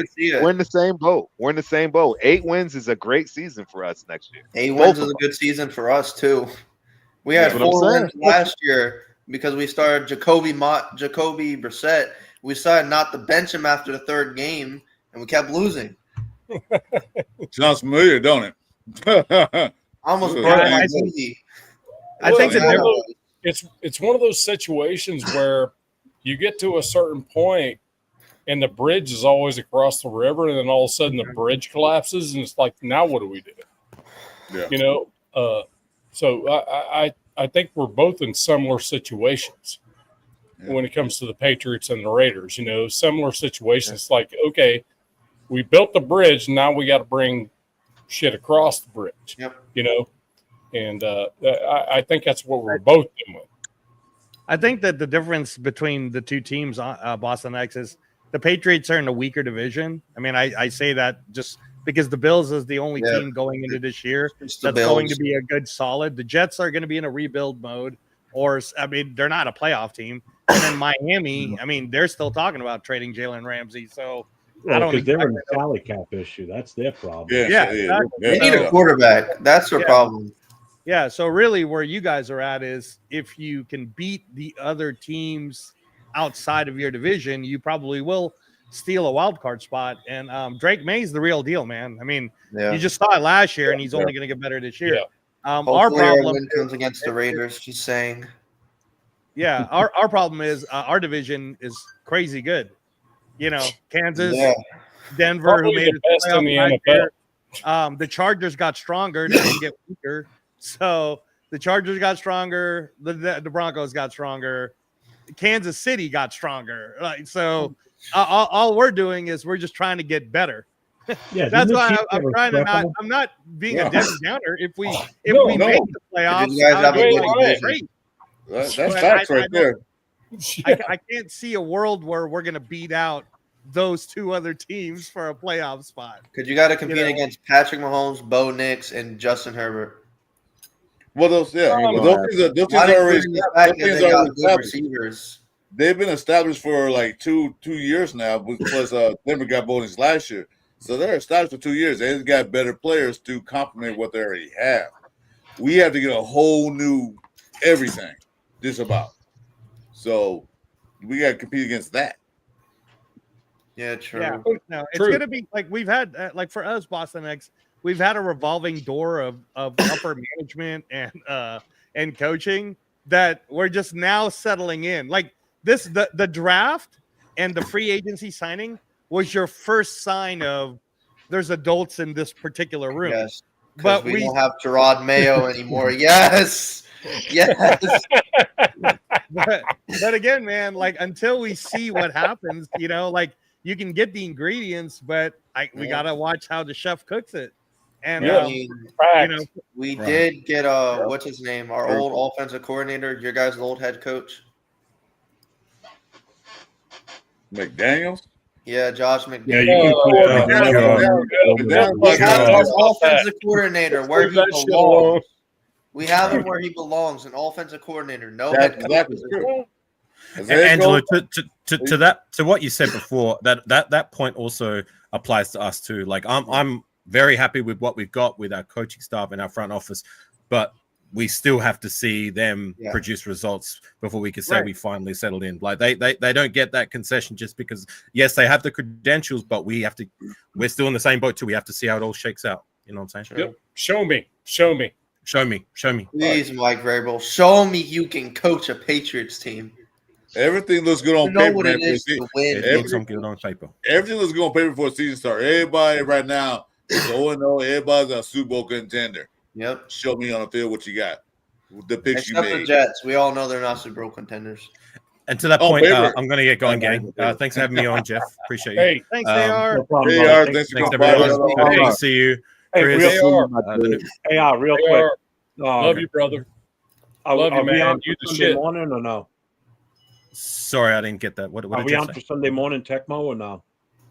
I have to work Sunday morning, so this Sunday that's a negative ghost right of the pattern is All right, full no with my problem. schedule. Hey, But send me, next, AR. sorry, just let me finish and I'll get to you, Chris. Next Sunday we'll get back on the Tecmo streams. Yeah, come and kick it with us, you and Nate. Okay. Sorry, Chris, you were going to say something? Yeah, I need that emulator. I don't know which one you guys use. So I want to play Tecmo 2 on Sunday mornings. So what's the emulator? Or you want to send it to me in the Instagram? I'll send it to you in the DMs. Yeah, for sure. And Jeff can show you how to get it up and running. But yeah, guys, thanks for having me on. Boston X, nice to meet you. That's Jeff, nice meeting you. Ned Man, Yeah, Angelo, everyone in the chat. Take care, gang. You know what time it is. All right, peace. AR, brother. That's a good dude, man. Yeah, he's awesome. Oh yeah, he's awesome. I love playing the Tecmo. I hope the Australian guy that we got for the international players. Right. Yeah, too late. What? Angelo, Didn't you missed Didn't they it. cut him? You missed your window on that one. No, he talked about it. He talked about the other day. Oh, you guys okay. talking Right about on. the IPP, right? The international player. No, guy. he's not because they still got a goal on that team. They cut him. I don't know. I gotta look it up, but yeah, the guy's a monster. Yeah, The only thing I can say about my team's draft is they didn't get two players I wanted: Ricky White and Chris Paul Jr., two studs, and I also want Ted McMillan, but we drafted Will Campbell. So, you guys killed the draft. I think you guys actually did. That's a hell of You guys did Yeah, good. it's a hell of a draft. Patriots we had a gotta- hell of a draft, man. it was That the was best draft in years. We got a $10 super chat from Caleb Daniels. Thank you, Hey. Caleb. Appreciate you, brother. He goes, "Is Patrick Willis one of the best linebackers ever?" Yes. Yes. He was one of them. Yeah. He was one of them. Yes. It's an emphatic yes. 100% yes. And anybody saying anything different is No. Crazy. taking the fun. And Patrick was a stud. They'll miss him because of The monster. they'll miss him because of Ray Lewis and all those guys. But yeah, he's one of the best. Yeah, he is. Well, there's your answer, brother. Caleb Daniels. That's the supers, Caleb. Yeah, Willis was a monster, bro. So who is the best linebacker ever? Ooh. Best linebacker ever? I'm giving it to the one and only LT. I don't know anybody else. I would never even. I wouldn't even. Yeah, I wouldn't even. It's not even a. It's a long second place. Well, hold on though, Turf. I mean, in that second place Oh, category, shit. you know, I got to throw out the Samurai, Mike Singletary, in that group. But sure, man. Come on. Far second. Yeah. And I love Singletary. I think Ray Lewis is better than Michael Singletary because I agree. I Ray agree, Lewis but I'm gonna give that changed- respect. tenacity changed games. Michael Singletary was just had that. But LT is still Oh, the yeah. greatest linebacker ever. There's no question about it. Yeah, I don't even think it's close. LT, hands down. LT, I don't yeah. think it's close. I'm Hands just down. waiting. I was waiting for somebody to say something different because I'm like, man, I guess I'm just not going to talk to you anymore about football. The best ever was Rolando McClain. That was the best ever. Best ever is Mike Vrabel. Oh, come on. Yeah, Get the 'cause fuck yeah, out that's of good. here. He was good. That dude was a freaking beast, though. He's a nasty linebacker. Well, I like the Patriots did, man. For the head coach, they got rid of Mayo 5 minutes after the football game. April like that. Anyways, no And the time. player literally said, I hope Gerard Mayo stays. 5 minutes later, he's cut. Yeah. They waste no time. They wrap the game like bye. I was like, well, Well, here we go again. let's put it this way: up until that point of that, at the end of that game, I was hoping because we were knew AP was gone, or going to be gone, or we were talking about it. I was kind of hoping that it was going to be Vrabel that we were going to be able to pull in as our new head coach, bring in Dayball as offensive coordinator, and possibly Robert Saleh as the defensive coordinator. But I was at the bar with all the other Raider fans in Rhode Island down in Providence. And someone comes up to me and they go, "Hey," because you guys had the 1 o'clock game that day. We were going on at 4:30. He goes, "Hey, Jared Mayo just got fired from the Patriots." I'm like, "The fucking game just ended 5 minutes ago." They're like, "Yeah, they I think fired him." originally I'm like, fired "Well, there goes us getting Oh, Vrabel. That ain't gonna that happen." was it. I guarantee I he's gonna go to New don't England. think So the reason he got fired is because of Joe Milton, but I think the reason is because he coached horrible games. well, I think it was also the fact that Vrabel was available now. You know, Yeah, we they were could talking get out about of we were that trying to get contract. Vrabel for years. It's just that they had that agreement with Mayo. If Belichick left, he would And then take over Belichick the never team. wanted to leave, and then he finally left, and then we got Mayo basically right after he left.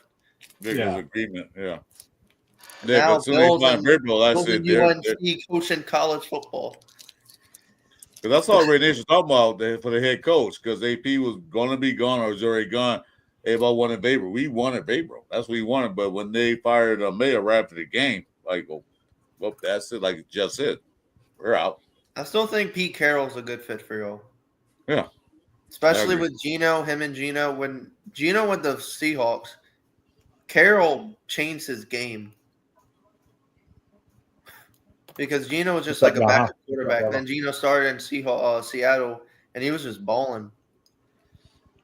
Well, Pete Carroll resurrected Geno Smith's career because he was on the sidelines for 6 years as a backup. When he came to the Seahawks, he read pretty much why he gave him a new start. Mark Santos, I don't think Arch Manning's coming out next year. He's not going to come out. I don't think he won't be out until the 2027 draft. I mean, Arch Manning did what's his name get drafted, Quinn Ewers, or did he stay in Texas?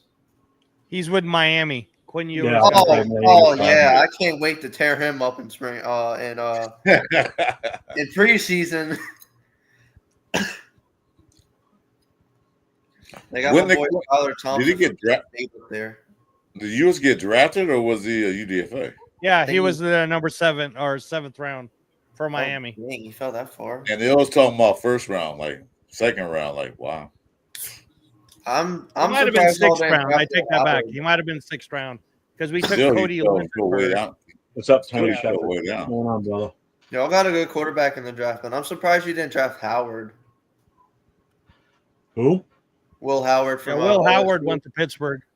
Oh, I'm not surprised he didn't. Yeah, that's what a lot of Raider fans are saying. Like, we could get the quarterback from Ohio State. We can get the running backs, the wide receivers. They'll all be familiar with his scheme. He's not going to run the same type of scheme in the pros that he did in the college. We got the running back from Ohio State that way. We drafted the running back. You can be familiar with the player and what that player's tendencies are and what their limitations are and are not. I get that part. But if you think they're just going to transition over because our offensive coordinator is the same one they had last year when they won the championship, you're crazy because it just doesn't work that way. I've been watching. I'm a Kansas State fan, so I've been watching Will Howard ever since he started playing with Kansas State. So I know how he plays. Well, but he's Howard, really happy on the feet. He's a good scrambling quarterback, and he's a good pocket passer. Well, Howard would have to realize how to save himself. And a lot of the tape that I watched on him, he goes headlong into some really dumb shit. And he does, but it somehow works. No, it did in college. Yeah. You know what I mean? And hopefully it works out in the NFL for him. Well, Will Howard had the two top running backs in the nation. He had one of the premier wide receivers there, so he had weapons around him. Yeah, he had a lot of weapons he can utilize. Well, and Josh Allen, we don't have all that yet. All the weapons yet gathered up. Yeah. Now we had the weapons then, maybe Will Howard, but now like Jeff said, we're not gonna run the exact same system that they did in Ohio State. It's gonna be a lot different. It's a pro style. Well, no, hold on. Turf. If you don't mind, I did want to address your earlier Genty stuff. Absolutely. If I may. Heck yeah. Okay. So I was not about getting a running back at 6. I really wasn't. I watched more and more tape, started watching more and more of the humble nature he has and the background he comes from. And I was starting to wonder. The question I had was, did you stay at Boise State to rack up numbers, or are you just loyal? So I started thinking, I think he's just loyal to the people that gave him a shot, right? So I started looking a little bit more. And I get your point on that Amari and Hampton. That's ACC. And the ACC now is not the ACC it used to be back in the day. Okay, so let's go ahead and erase that one. Let's just call that an even deal. Okay. So, I can't do that, but I can't. The ACC is a step above the Mountain West, and this is coming from an FCS player. This is coming from an FCS player. It is. So, don't get me wrong. I just wanted to get this out, and then you can fire back at me. Fire at will, man. Just fire all you want. But here's the thing. Ashton Genty never had an offensive line. Never. In that conference. Never had an offensive line worth a damn. Name a offensive lineman for Boise State that was drafted in the NFL. Was there one? I think there was one. I think a guard maybe was drafted in the NFL. You could say the same for Amari and Hampton too. Right. Okay. Can't say okay. the same for Henderson. Can't, though. Henderson's probably got 5 guys. That his whole offensive line probably got drafted. You can. I'm just trying to finish the point, and then we can chop it up after that. Okay. So then you look at Travion Henderson, right? Travion Henderson. Whoa. The best O-line in the NFL, or I'm sorry, in the NCAA, right? Also had massive weapons all around him. So the run game or the pass game was always a threat, right? So nobody could 8-in-the-box him, right? So I get your point on the level of competition, but also get your point on the level of help that Genty had, and also I also kind of question that dude probably could have transferred to Alabama or Tennessee or whoever for the money, but he didn't. You know, he chose loyalty. Do you think he took a bag from Boise State? You know, you look at it. Look another way. I'll take loyalty over all that bullshit. You don't think he got any money from Boise State? You don't think he got a dime from Boise State? Oh, no. No. I do have to put this I'm just saying, out there, Nav man. He got his money. He got his money out of endorsements and everything else that the NIL gives him. But I promise you, I promise you this. Here's the thing. If he wanted to transfer somewhere else with the stock that he had, he could have, but he didn't. I got to give you one caveat before you finish so that you'll understand another. I love Janty for one. I'm finished. You are. I love Janty for one. I don't think you guys see, because I'm so critical of the team just in general now, from being way too optimistic, right, in the past, etc. A lot of people don't know. So my fullback from hold on, Turf, hold on. Wait, so stop. Hold on, Angelo. Hold on now, man. Hold on.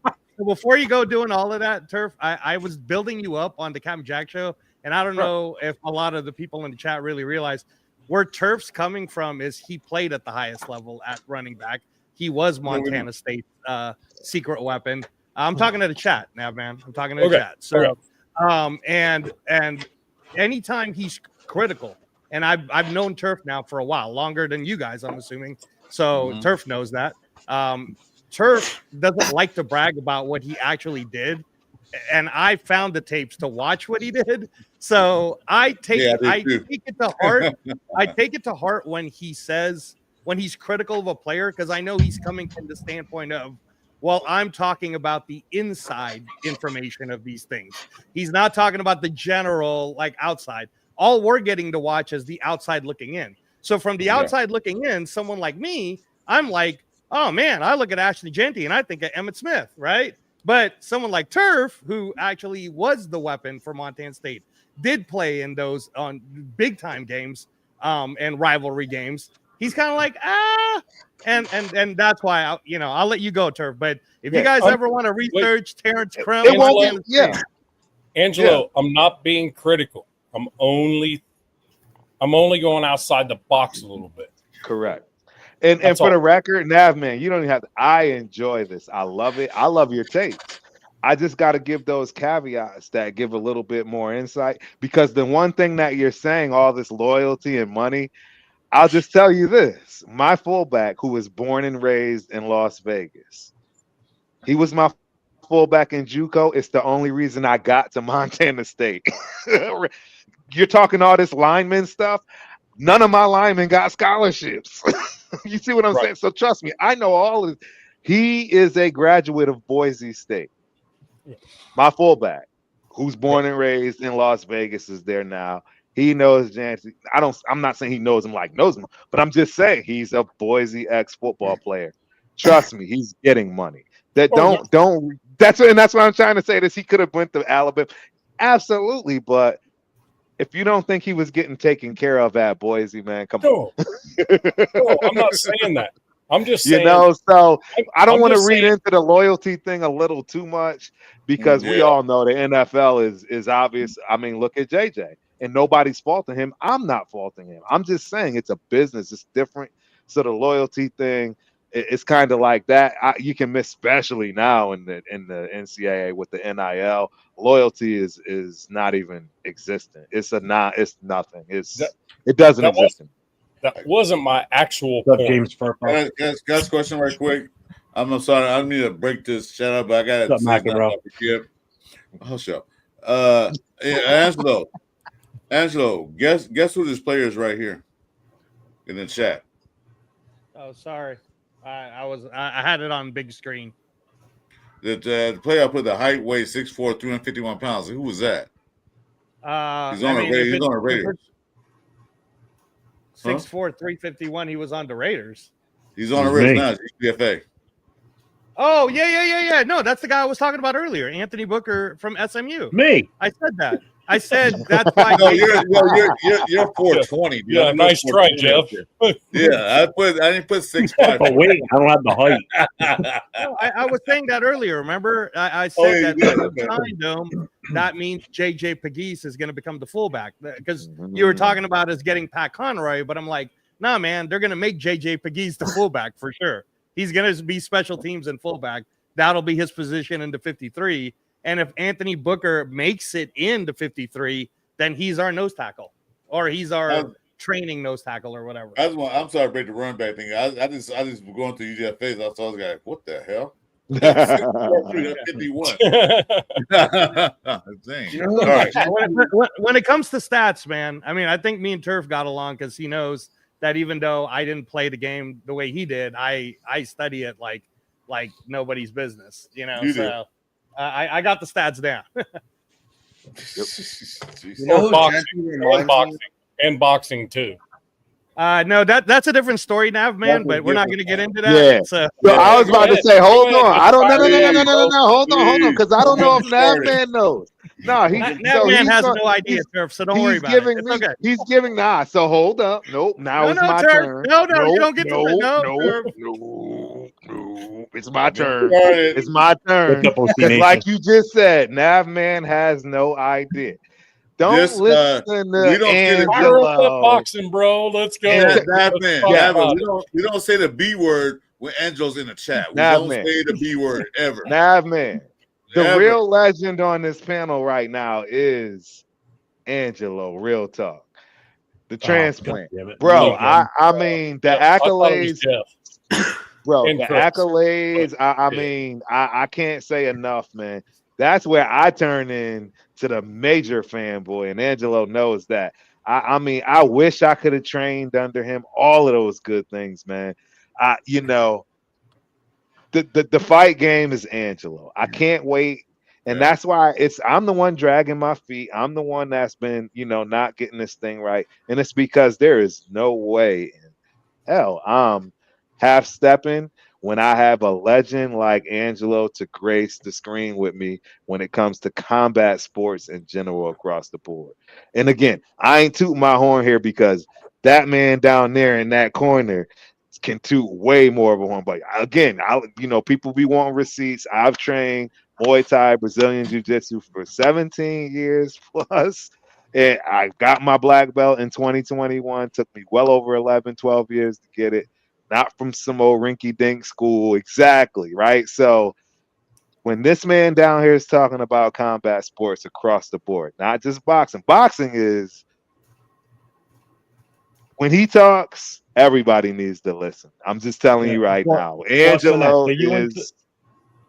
Boston X. So you went to boxing or... I'm into boxing, UFC, bare knuckle fighting. So I'm not just saying he's a legend. If y'all go Google Reyes, you'll see he's trained all of the greats, dude. He's been with the Mayweathers.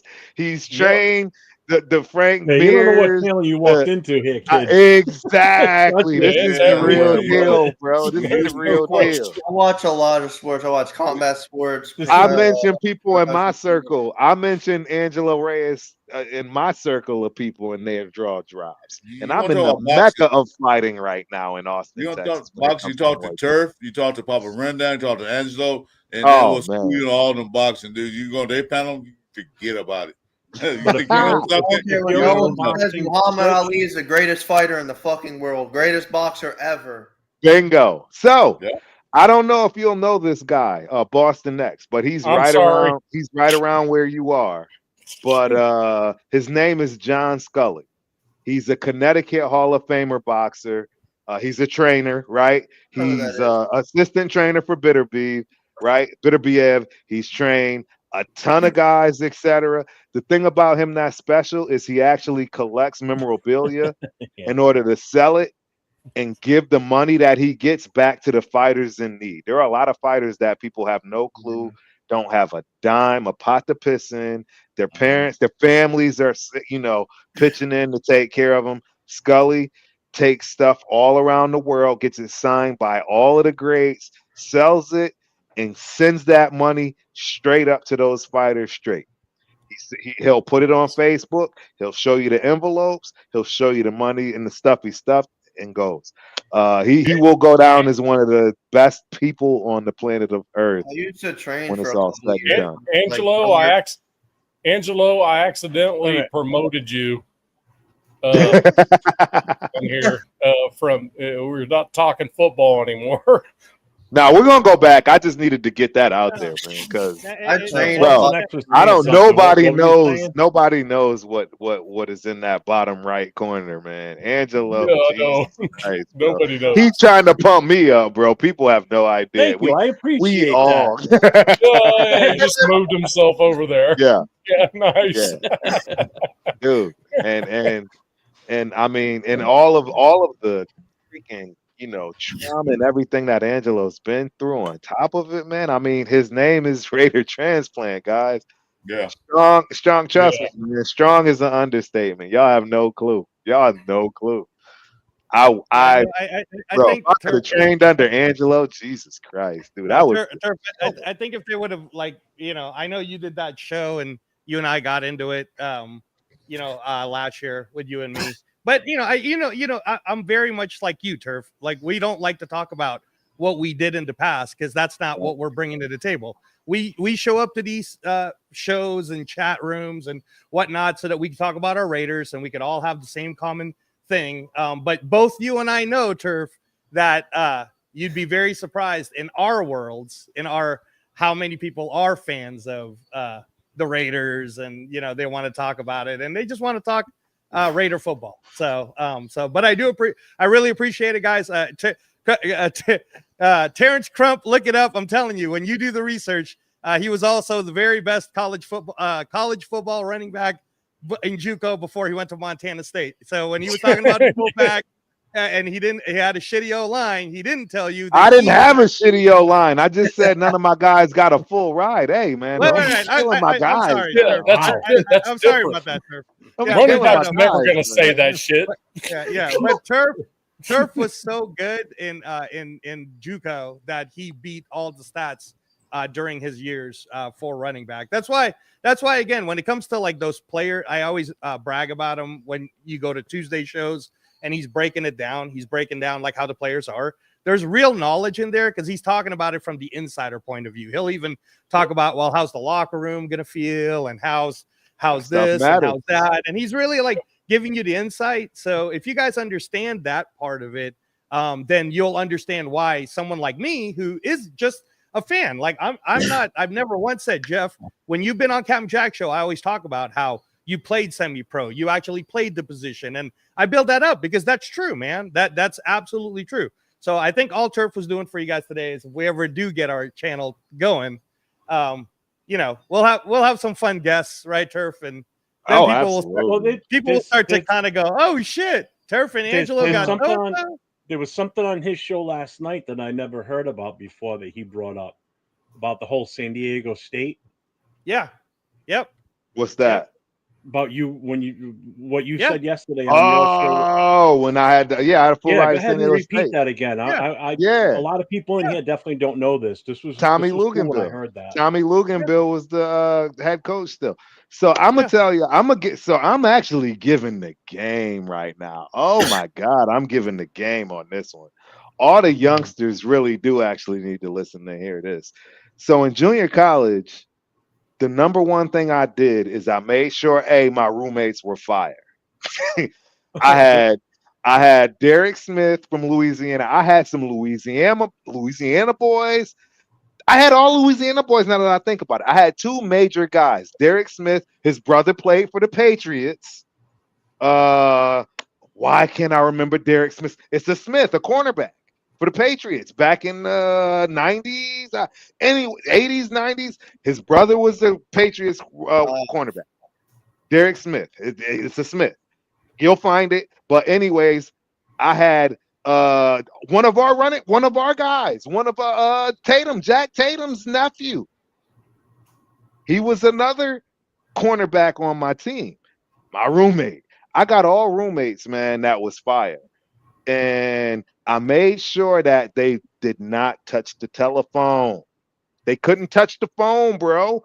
I had to answer the phone. So I talked to every school that called my apartment for all of these guys and made sure they knew who I was. And I would tell them, every single one, I am going to be statistically the best running back that is out of junior college. You got to give me a scholarship. I got 3 full ride offers just because I did what I said I was going to do. And they had running backs behind running backs behind running backs. One of those schools was Idaho. They had a guy named Sheridan May and Joel Thomas. I'll never forget it. Little Joel Thomas. The dude benched 420 pounds as a freshman and ran a 10-200. And he was the backup. They were like, hey, you got a full ride, but that's what you got to deal with. San Diego State, Tommy Luganville. Hey, you did what you said you were going to do. But guess who left San Diego State in 92? Does anybody remember that dude named Marshall Faulk? Yes. Who wants to go behind Marshall Faulk? You want to go behind Marshall Faulk and run for 120 and here? That was cute, but Marshall Faulk ran for 380 on them. Nobody's dealing with that type of pressure. Like, you're talking to a kid from Connecticut back then in the early 90s where nobody knows nothing about football. It's all basketball, right? Going to San Diego, taking jobs from dudes that had full rides at USC, UCLA, all across the nation, but they had bad grades, gangsters. Bro, I played with dudes that were in halfway houses. Junior college is not what people thought back then. It was grown men, bro. It was wild. But for the guys that's coming up, if you are going to junior college, be the guy. Answer the phone, talk to every recruit that wants to talk to everybody in your house, and I promise you, take care of business on the field and everything else will take care of itself. That is big time game. Awesome. When I heard you say that last night about That's how what you they had had the the full ride show, to San Diego, and I'm like, and then you're like, yeah, but who was there the year before? Marshall Faulk. He goes, I'm not walking in there and being the next running back after he leaves. He goes, I'm going to go down as the guy that couldn't perform like Marshall Faulk. Exactly. I don't blame you, man. I don't blame you. Bro, I saw that dude with my own well, you'd two always eyes. be looked at like him. You know what I'm saying? You'd be like, everybody would expect you to be as good as him or better. And that's a tough act to follow, man. Yeah. And everybody knows what Marshall That's Faulk why he started that approach. show a few years ago called Second Chance Shoes. These are guys who couldn't do good in school, couldn't do anything right, so they give them a second chance shoe to perform. And the Rares have one of those guys on their team. So why you don't go, I'm a running back, I'm good, but I gotta follow footsteps of Marshall Faulk? Are you kidding me? Bro, No. Dude, I was very, very, very fortunate in my day when I played, bro. My quarterback was Tony Banks. For the people that don't know who that was, he was the first quarterback. He was the first quarterback drafted in '96.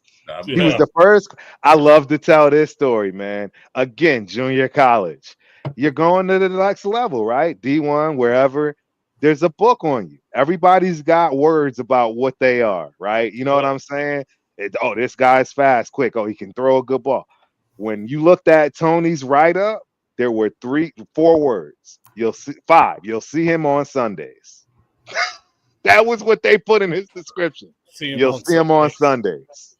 That was it. You can't make this stuff up, guys. I'm telling you, I'll never forget it. One last quick one. Long Beach City College, bro. The Vikings. A running back. A linebacker. I'm telling you, you want to talk about being closest to the next LT? They had the kid. Shit, really? This kid, bro. This linebacker had a full ride literally to anywhere he wanted to go on earth. In the very first play of the game, he smashed our center's face in so bad, the face mask bent and cut his nose. He had to go out of the game, and they had to change his face mask after the first play. When I tell y'all I ran the fastest I've ever ran in my life in that game, it was that game. And people will really understand what I'm trying to say. So you know how the huddle was. Well, our huddle back then, it was like choir style, right? You had the big lineman in the back, you had the skilled people in the front, and then the quarterback facing. I could see looking at this dude, like his eyes was wide. I turned around and I'm looking at my center, and his face mask is touching his nose. His eyes are as wide. Bro, this dude went to a funeral and got shot. That's why we don't know who he is today. And I have the receipts to show it. My brothers bro, and that's that comparison to Singletary is those fucking eyes, bro. You know what I mean? The eyes, the way he looked. I never saw any of that stuff. My quarterback had the big eyes. I turned around, the center had the big eyes, and then I saw his face. I'll never forget, man. You can't forget this stuff. Wow, that's crazy as hell. I've never ever seen anything like that. They literally had to change his face mask the first play of the game. Everybody was shook from that point. Obviously, we didn't win that game. Yeah, Luke, I played. And the funny part about that team, the cornerback and the safety ended up going to Montana State with me after junior college. So they beat my ass in that game, but then we became teammates the very next year, which was badass. It was wild. So don't we have a North Dakota State, Montana State reunion between two former quarterbacks? I've already given that story quite a few times. A lot of people don't know, man. That's interesting. That was the game. I literally just went to it. I went to the national championship game, obviously. And it was North Dakota State versus Montana State. Tommy Mellet versus Cam Miller. And now they're both on our squad. And I'm telling y'all, man, touchdown Tommy is special. Yes. I'm not saying that because he's special. Yeah, he's going to do well in the Chip Kelly system. Hey, respectfully, they did beat our ass, bro. They did beat our ass. You're right, bro. I ain't gonna lie. They always have. We still can't get over that hump. Hey, Turf. Respectfully, though, with Cam Miller, he's going to be in some real competition with my guy Haj Malik Williams, UNLV. That too. Haj Malik is going to give him a hard time. For you guys who did not get to watch UNLV football last year, which, by the way, is why I like Genty, is because I saw it for myself. I was trying to invite Turf to that game. I was like, hey, Turf, fly in. I'm going to watch Boise. And he was like busy or something. So I got to personally watch what Genty did. And again, it's not the ACC like Turf was talking about, but UNLV's defense is dope. We had real ones in that team. And we put everything on that kid. Everything. Right. And he still got 134 yards and 3 touchdowns. And we lost in overtime. So I'm just saying, man. I mean, Ashton That was a badass game, too. Yeah. Ashton Genty is good, right? But we won't know how NFL good he is when he's a grown man. But that's why the O-line is so important, which, again, man, I don't know. Turf, did you talk? I mean, you talked about it on your show, but just real quick, what did you think of where do you think Caleb Rogers and Grant will end up? Are they just going to be backups, rookies, or what do you think can happen? Yes, I think Rodgers has a chance to eventually earn a guard spot. Yeah. And Grant, I think, is going to be a massive failure. Massive failure. I mean, just look at the second play of his highlight tape. That's all I'm gonna say. That takes care of itself. I mean, I get it. I understand.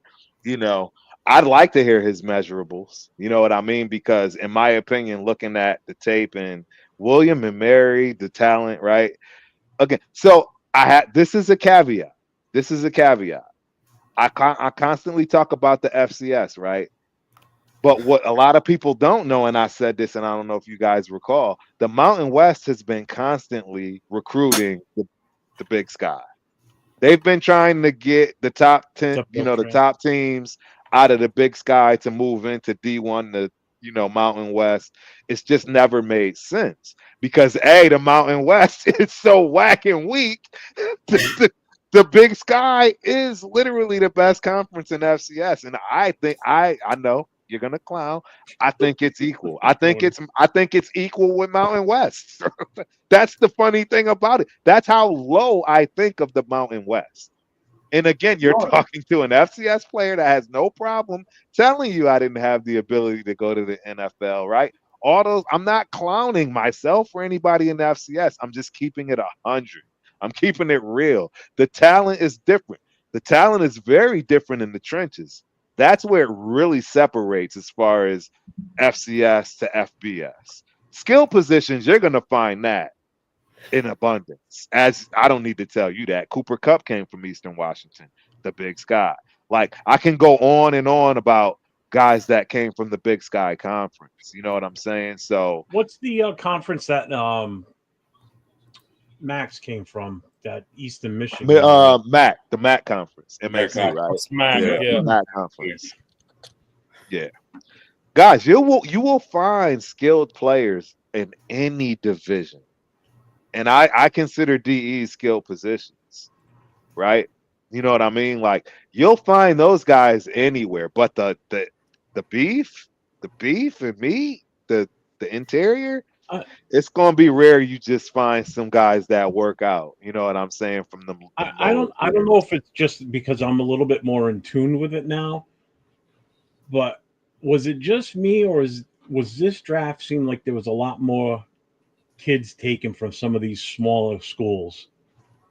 From these off like conferences you don't normally hear of. Right. That don't get the attention. So it wasn't just me. I mean, there's been more and more kids being taken from some of these smaller schools, or it's the measurables. Known colleges. It's the measurables.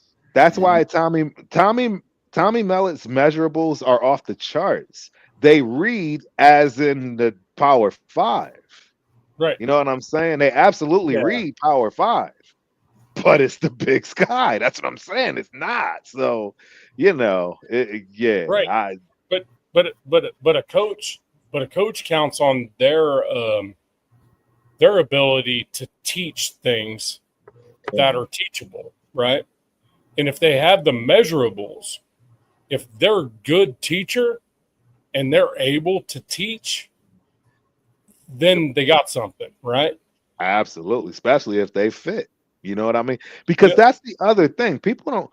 It's okay to not fit the system. Right. It's just the way it goes. Like, it's not just football; it's any sport. You got to fit the system. Yeah, you got to fit the system. If you don't fit the system, it's just not going to work out. And again, that's why I'm trying to explain to you guys. I'm giving you a preview. I'm not saying Ashton and Janty and Zamir White are the same. What I'm telling you is it's the same running style. Mm-hmm. You can go look for yourself. Ashton Janty is not a shifty dude. He doesn't run that way. He's a hit it and go guy. He's going to run through you, run over you, or kind of sidestep you. He's not going to run around you. You know what I'm saying? He's not a Basil Tootin or, a Samson or these scat backs that are going to actually just shake you out of your pants. Again, shout out to my guy LT Lathan Tyler. Bro, a 5'8", 5'7", 165-pound running back out of Diamond Bar that could have went to Alabama. His jersey's retired. All that in California. You could go look him up right now. I'm telling you, his brother played at Kansas State as a defensive back. He could have went to all of that. He ended up at Montana State, blew his knee. I'm just telling you, that's a shifty back. That dude will shake you out of your pants in a phone booth. That's not Ashton Jeanty. That's why I can get the comparison of he's the next Barry Sanders. Nowhere near the next Barry That's Sanders. what I'm saying. That's what Barry Sanders can stop on a dime. Talking, bro. They just be talking, man. Barry Sanders can run at you, stop bro. on a dime, and then go down with real quick. Jeanty isn't like that. He'll keep going. You have to tackle him because go look at Ashton Jeanty's tape, and you tell me he's a good stop and starter running. He's not bad. He's never stopped and started. He's downhill, bro. All he's day. Downhill. And if you do the same thing that you did with Zamir White, which is the same running style, what do you expect to get? You know I'm scared of Turf. You know I'm scared of Turf. Hold on. I'm gonna say that. You know I'm scared of. Remember that guy? His name was Earl Campbell. You know what he did? He didn't run around you. He ran through you. And how long did his career last? Bro, he still lives in Texas today, and it ain't good when you see him. He made some sausage. Good when you see him. He made some sausage. That's pretty good. I like the sausage you make. But he didn't run around and avoid you. He ran through you, and his career lasted what? 4 years, 3 years. Yep. So that's what I'm saying. You got Jeanty. If he's gonna do that, what's gonna happen? Well, he can't even walk anymore, right?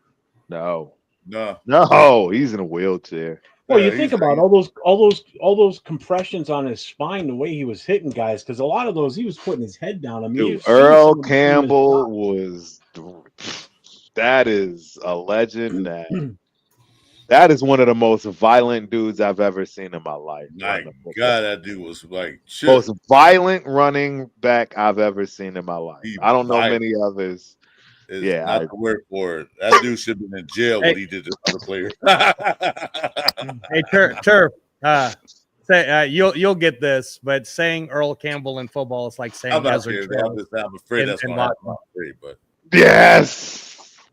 What was that? Ezra Charles, yes. Oh God, yes. Arnold says he lasted 8 seasons, so he lasted 1 year less than Jim Brown. Jim Brown made 9. Was 9 and was the leading rushing guy 8 of those 9 seasons, which you will never ever see in your life ever again. Because most running backs don't last. We'll never see nothing.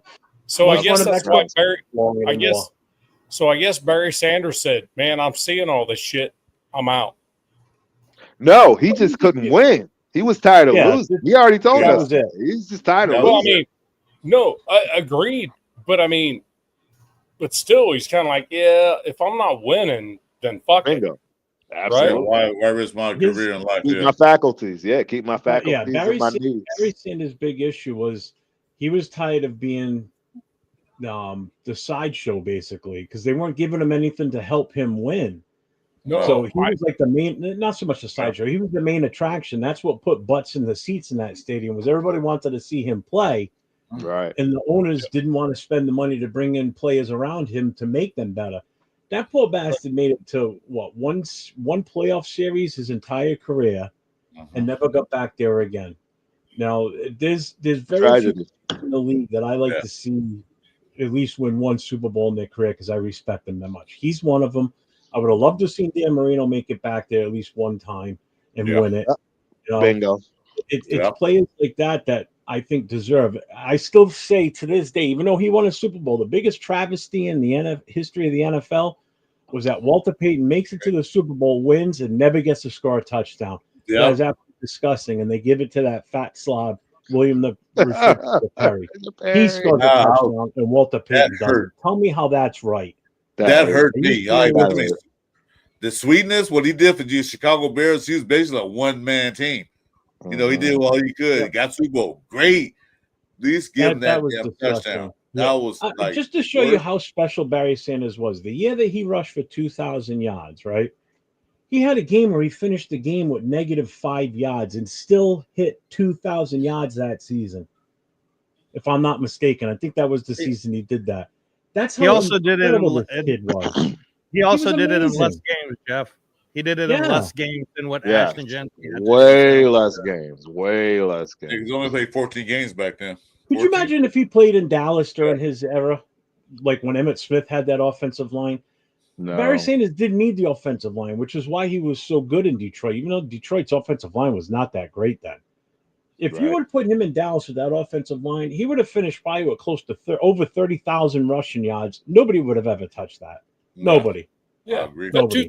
that 2,000 yard year, I think I saw something somewhere. He had like negative 620 yards in the just running around in the backfield, just because he was trying to find one something. game. He finished with negative rushing yards in one game. One game, He yeah. I still remember broke that. the 2,000-yard barrier. That just goes to show you how fucking talented that guy was. Yeah, and that's my thing. The difference between You're right. Zamir Where's the White- flag? He would have too. Yeah, so they compared that. The comparison like, oh, we got next Barry Sanders. You guys absolutely goddamn marbles. He's nowhere near Barry Sanders. Nobody can be that. The dude had to run for his life. He had to run around. And I still disagree with when yes, they are. People are saying, oh, the next Barry Sanders. Oh, before he got drafted by the Raiders, the next Barry Sanders come out of college is Genty. You cannot compare what he did. Because Barry Sanders played behind the guy from Buffalo, the other running back. Turf, you know he is in Oklahoma State. He played behind him. Yeah. He played behind him, Thurman Thomas. Then he came out. Then he got drafted by Detroit. Then he had to literally O-line was so bad. I think it's probably worse than what we had. He had to run for his life. Yeah. And he still got all them yards. So he's not the next Barry Sanders. I mean, that's like the people that push Genty as that generational talent. I'm sorry, Genty. Bro, he's not. Exactly. I've been trying to. Bro, that's the problem. It's so weird that people think that he's a You know who's a generational talent right now in this league? He just won a Super Bowl. That's who's the generational talent right now. And you're not going to see him for a long time. You're not going to see him for none of these guys. Omarion, none of these dudes. No, Saquon is the closest. The unfortunate part for Saquon is he spent those 3 years in the Giants with a shitty ass team, which is why I wasn't big on Genty for us to take, because I don't want to see the same situation where same thing we did with Josh Jacobs. We weren't ready for a guy like Josh Jacobs. We didn't have the line set up for him. Look what happened when Saquon got to the Eagles. Eagles were ready for him. If they would have drafted Genty last year going into the season, they were good. It would have been fine. That would have been the way they needed to go, was something on that idea. It's just that by the time they got Barkley, he's already got 5 years in the league already. Right. And he's getting his ass whooped in New York with a shitty ass team. Goes to Philly for a season with them. They win the Super Bowl and he gets 2,000 yards rushing. Guess what? That's the way you do it. You know? Well, and that's kind of my point. My difference with like Zamir White, when someone says that, why don't we just keep Zamir? He's the same guy. The difference is Genty finds a spot, makes a decision, and goes. Zamir doesn't do that. He dances like a bitch and freaking gets tackled in the backfield. That's the difference. You know, he makes a choice, and it's hardly ever negative yards, at least in college. If he continues the way that is, the play's drawn up, there's a place open, you roll. You go through, and if you have to... Back up a minute. I just walked out of the room for a minute. Do you say Zamir White dances? He don't dance at all. He's running straight ahead. He don't dance. No, he just stands there and gets hit. Yeah, he don't dance. Dance is like shoving his feet, moving around, trying to find a hole. He just runs straight ahead. He's looking for a nice fat butt to run into. That's what he do. He don't dance.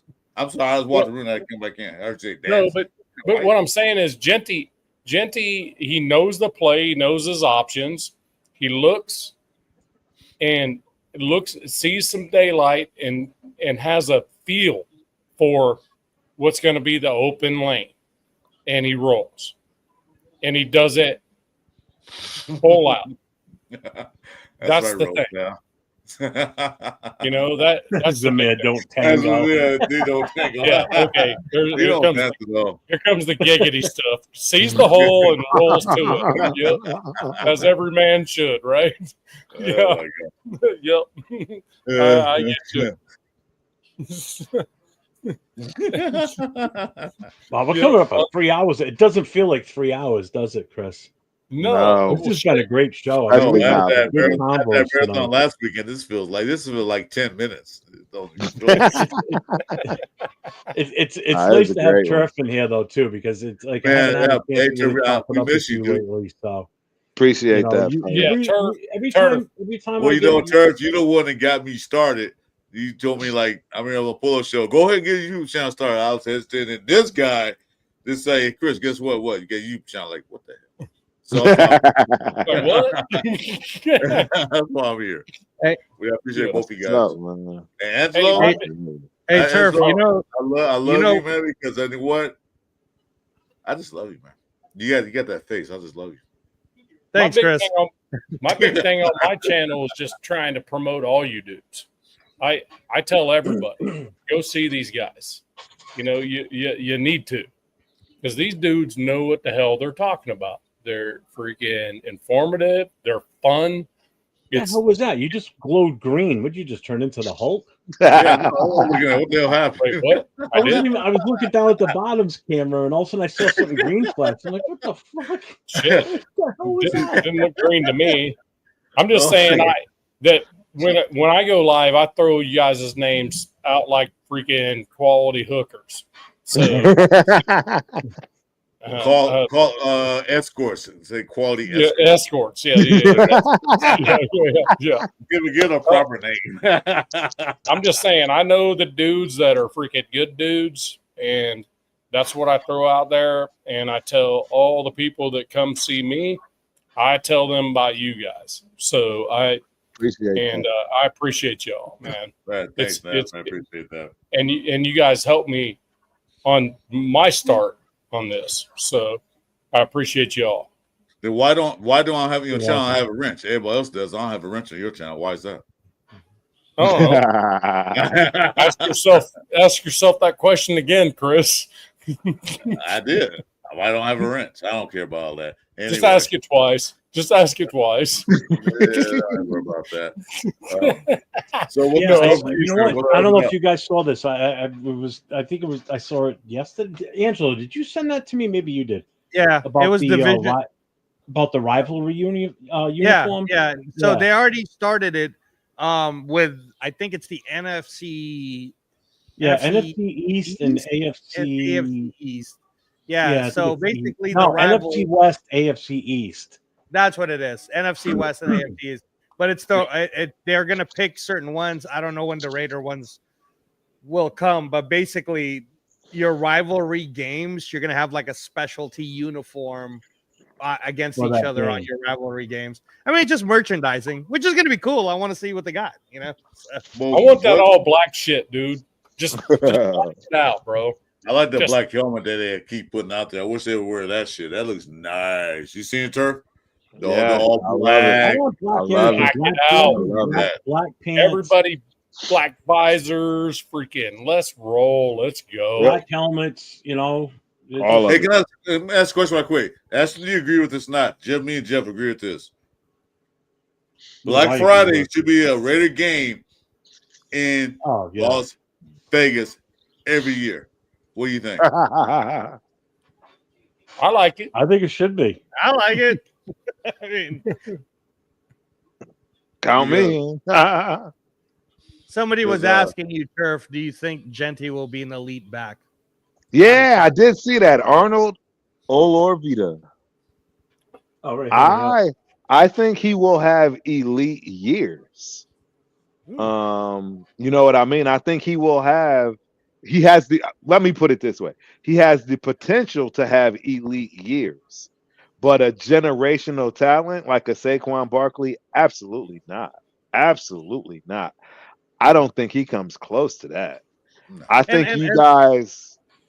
Yeah, I was just gonna say, I think you guys see a false reality because it's the Mountain West, and you know what I'm saying. His style and how he had the ability to break those tackles, which won't be the case in the NFL. He'll break tackles. It just you got to remember it's the NFL. They gang tackle, and like you said, if you don't think that the NFL is They're a going lot to game bigger and for him, stronger like too. yeah, that's what I'm saying. If Yeah. you don't, if you think Penn State game for him, trust me, the NFL can game for him.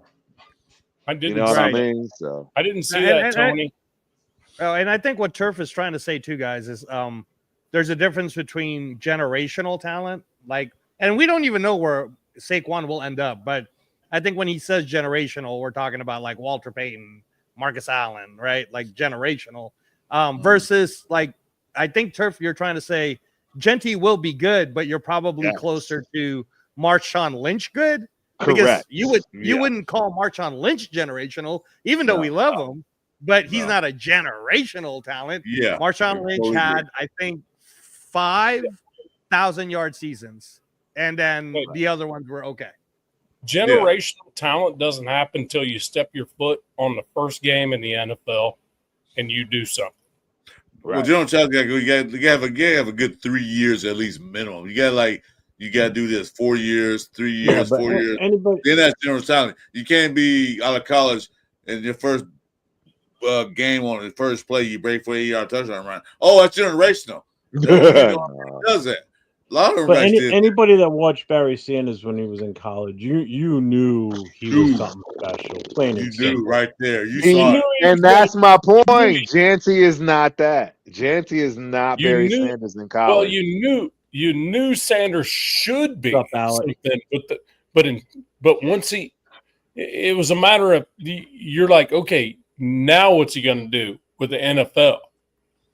Then he showed it.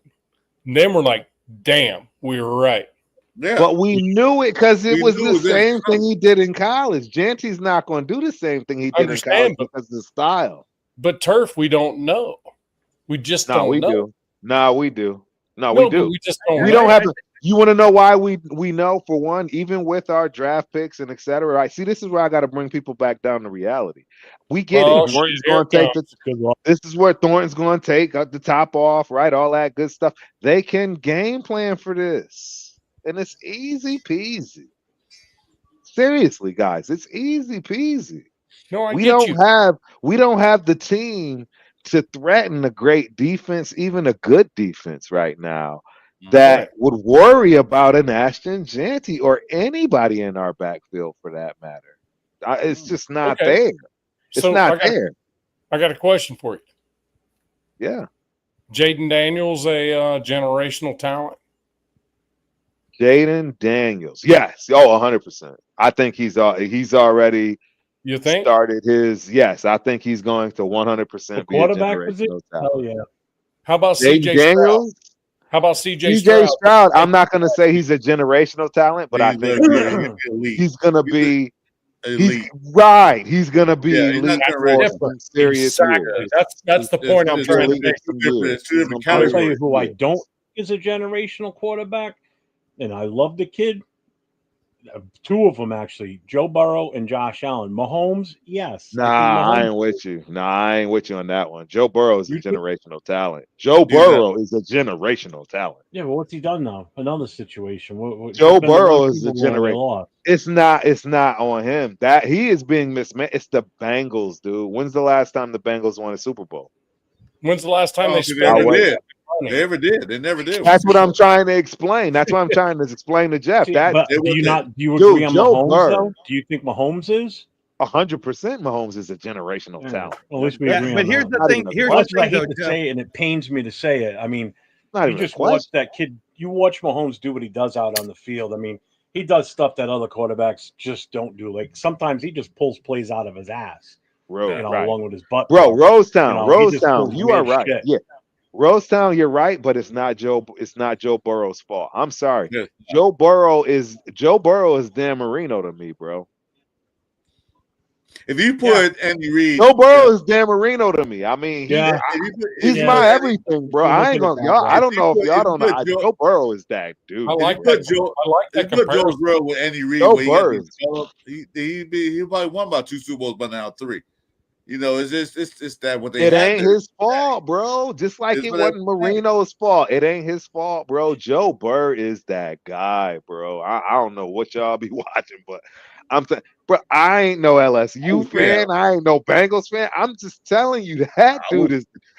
Joe Burrow is. You know, so hey, you want to know who? You want to know how I want to equate this? And this is where me and Angelo we start getting into our love romance. Bro, you know what Joe Burrow is Chris Eubanks Sr., bro. That aura, that dude, that is Joe Burrow, bro. Yeah. Y'all are crazy if y'all don't think Joe Burrow is that dude. Joe Burrow's a freaking stud. Yeah, no, the thing about Joe Burrow too is he figures out ways to win with the talent that he already has. Bro, so he's Joe got the Burrow physical talents on top of the mental capacity. Like he's got that coldness to. I think he had the best stats this year. Yeah, no, he did. He was the best he had like 5,000 yards. Bro, y'all crazy, bro. Y'all don't think Joe Burrow is. A couple years ago, he got taken that playoff game, 9 times, and still pulled the game out and won it. So Joe Burrow is that dude, bro. Do that. My guy, bro. That's my guy.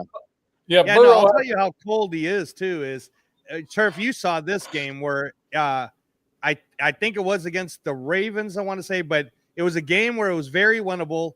He gets a face mask while he was trying to in the red zone, and he didn't say shit. He just got, and people even pointed it to him like, hey, the referee didn't call it, blah, blah. And he's like, he don't complain.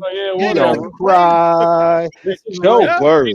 He's like, this is a Ravens-Bengals game. I don't give a fuck about that shit. Exactly. Right. So, and the thing is, the dude had I want to say he had a 550-yard game. Like,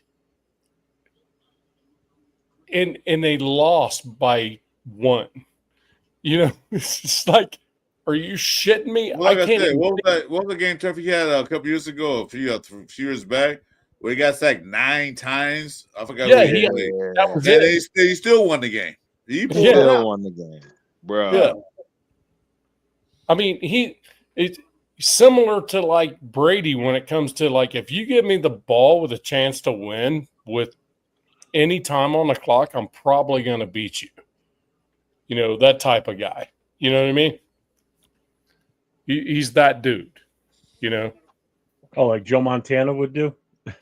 Yeah, like Montana, like freaking, you know, like Brady would do. You give him any time, he's going to beat you at the end. I still remember, I forget who it was that was describing it, but when the 49ers was a playoff game and they're in the huddle and they're in the fourth quarter. They got like a minute and change left, and they need to score to win. And they're in the huddle, and out of nowhere, they were talking about why they called him Joe Cool, because he's sitting there and he's getting ready to call a play, and all of a sudden, out of nowhere in the huddle, he looks over and goes, "Hey, look, John Candy's sitting over there." And they look over. The rest of the guys in the huddle look over, and there's John Candy sitting in the front row or whatever. Calls the play, goes out there, and boom! Next thing you know, they march down the field, score a touchdown. They're like, that's how composed the guy was. How pressure didn't get to him. You know, that's called composure. That's composure. That's getting everybody freaking back down to field level. You know what I mean? That's what that is. That's freaking leadership. That's freaking amazing, dude. I mean, that's leadership shit. You know, there were several times. Maybe a crybaby and a LeBron kind of player for the NFL.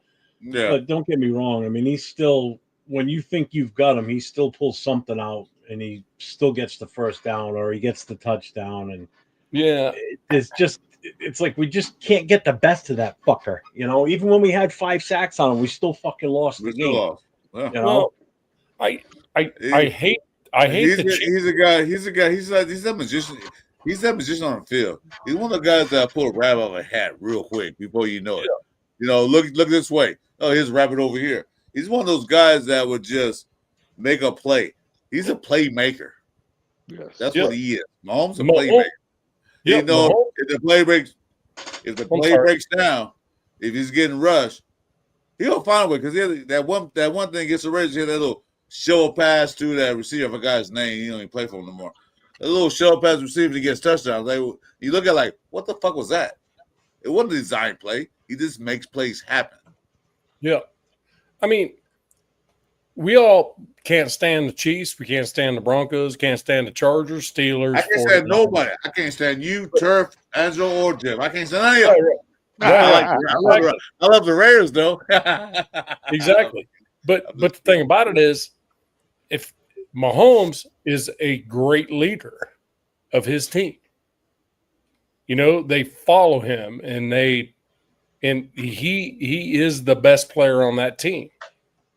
They follow him, and that makes a huge difference. And I'm pretty sure Turf can tell you how big that is when a dude is that good and everyone follows him. That's a good point. That's one thing we lack. We had a great defensive. We have a great defensive leader, Maxx Crosby. Leads the defense. Yes. He's a great leader. The guys following him. They love him. We didn't have a leader on offense. We never none of the quarterbacks. None of them did. Carr was a leader, but he wasn't a true leader. I mean, the man, you know, he just did, but we never had a true leader. Now, I think now we have a true leader now in Geno Smith. He might lead the offense a little better than what we've been having. But Rosetown is right in terms of Mahomes and just Kansas City in general. The real thing that's there, in all honesty, his name is Andy Reid, period. And when Andy Reid leaves, I don't care what's at Kansas City. It's absolutely going to feel that every which way till Sunday. I don't care who they bring in. Because Andy Reid. You ever seen a building with dynamite in the bottom of it? That's what's going to happen when Andy Reid leaves. Well, I'm just saying. Yep. So all of it. Can you imagine if Andy Reid was with Joe Burrow? Can you imagine what would happen? Oh shit! They probably had 3 Super Bowls by now. Yeah, 3. Andy Reid in Kansas City with Burrow, yes, but in Cincinnati they cheat. They ain't gonna give freaking Andy the money. I'm just like Andy Reid is a genius. He is an absolute he's a freaking stud, bro. I study his offense and it's crazy. I hate to be freaking praising on Andy Reid and freaking Mahomes. Oh, I hope that's who takes over for coach of KC when Andy Reid leaves, because we'll have a no, we need him to leave now. I don't want Spags to take over. I want him to go somewhere else. He's another reason why we ain't winning. He sucks. He's not he a good needs head to coach. Go somewhere. Yeah, he's a good defensive coordinator. He's a great defensive coordinator. According to a commercial, not a good head coach. According to a commercial I saw, Andy Reid's a hand. He's a hand model, like a male hand model. Yeah, Spags was his coaching. His head coach thing was like, yeah. But as a defensive coordinator, he's awesome. Well, somebody came in the show last night and they were talking shit about how good the Chiefs were and everything, and I made the comment of, I'm like, not for nothing, if it wasn't for your defense last year, you guys never would have made the playoffs or the Super Bowl. I said that's the only reason you guys were even made it as far as you did, because your offense was trash. The defense, if they played as bad as they have in the past, they wouldn't have gotten shit. Last year was their offense that slacked, and their defense stepped up for them, and that's what kept them in games. I wish I had the stats. I actually had it written down at one point. The Kansas City Chiefs average offensive production last year, I think they only scored over 33 times. Wow. Well, it's more than what we did. We didn't score 30 at all. You're right. Absolutely. We haven't seen 30 points since that Charger game a couple of years ago. So, Dixon says Andy Reid is a chili cheeseburger away from retirement. Hey, who is that? Bro, we used to have a guy, bro. Where's Striker? Striker Anybody remember Stryker? Nah. That sounds like a Stryker comment, bro. I miss that guy, bro. Stryker used to kill Andy Reid. He used to have all kind of jokes on. Why can't nobody knows who I'm talking about? Come on, chat. Somebody's got to remember Stryker. Strike Vader. Somebody's got to remember. I might have seen the name, but I don't know how long He used ago to that come was. with the crazy joints for Andy Reid when it came to those kind of deals. Man, I know I'm not going crazy. Man, I wish Andy Reid did have a medical He did. issue a couple years ago, didn't he? Where everybody was Still kind of like, "Oh shit, that sucks for him, but that's Yeah, great he's for got us." diabetes. Right. Get the diabetes. Matter of Yep. fact, all the coaches in the NFC West, I don't think Champagne has one, but most of the coaches, Andy Reid and Harbaugh has medical issues. The eldest coaches, guess who it is? It's Pete Carroll, the oldest one. Pete He Carroll, has one of the four of them. He has the best health record He's the with oldest. all the coaches. And he's the oldest Pete one. Carroll, 73. Holy shit, I'm not sure I'm going to make it to 73. 74. And the way that dude looks, holy shit, dude. Did you watch yesterday? Yesterday, Pete Carroll's out of throwing balls to the guys that are running around. He's like, yeah, fuck it. You know, I'm in. That's You how know? he get down, though. Yeah, that's how Pete get down. Yeah. That's the kind of shit I like about this team is that. Oh, yeah. That shit right there. You know, and people are like, yeah, well, we're going to get 2 years out of him. Shit, we don't know. Hell, Marv Levy at the Bills was there for till he was like, what, 83? Until he finally said, I can't do it anymore. Mm-hmm. But I mean, you got to remember too, 70, what's he, 72? 73? 73. he'll beat 73 nowadays is not the same 73 it was 30, 40 years ago. Yeah, You for know, sure. health wise, you know, they're a little bit more subconscious about about what they put in their body and everything. And Pete Carroll definitely comes off as one of those guys that takes care of himself. Mm-hmm. You know, Shit, hold on. I might have more gray hair total than that dude. And I'm 54. I mean, I'm just saying. I got more gray hair than everybody on this panel, including Jeff. I doubt it. I don't grow my hair. Chris, This is all gray. I let No, it grow in. Do All you my, see if this? I grow a full beard. My full beard is gray. Do you see this? All this? That's since I was 35. So come on now. 35. me and you are the same then, because y'all don't. All you gotta do is go back to a you guys few are videos. freaking best. Go back to a few videos. I'm as white as it gets. Hey, you call it? You color your shit, wait. I'm the oldest one on this panel, and I had more gray hair than all three of you guys combined. Angelo, I can't see his hair if it's gray or not, but yeah, you guys, I got you beat. That's one thing I can win in life. I'm the oldest, and I got the most gray hair. Yeah, but I don't have any hair on my balls, so I can't count. The elder is above. The elder is above. And then Angelo's sitting there going, well. Angelo's clean shaven. We don't know how much gray he got. You're talking about my hair? Yeah. There it is. Oh, there's a little bit of hair. Yeah. I'll be 55 in 17 days. Oh wow, that's what's up, man. That's all it's dirt. I'll be 55. Double and I'll have nickels, a baby. grandson Congratulations. probably by then too. Mm-hmm. I'll have my first Double nickel. grandson next Double couple nickel. days. What day? Double So nickel. what day is that? I'm gonna actually go live for that day. What day? It's May 20th. My wife and I both have the same birthday. Something just popped up May 20th. write My that son is getting his ID. My son is getting an ID May 20th.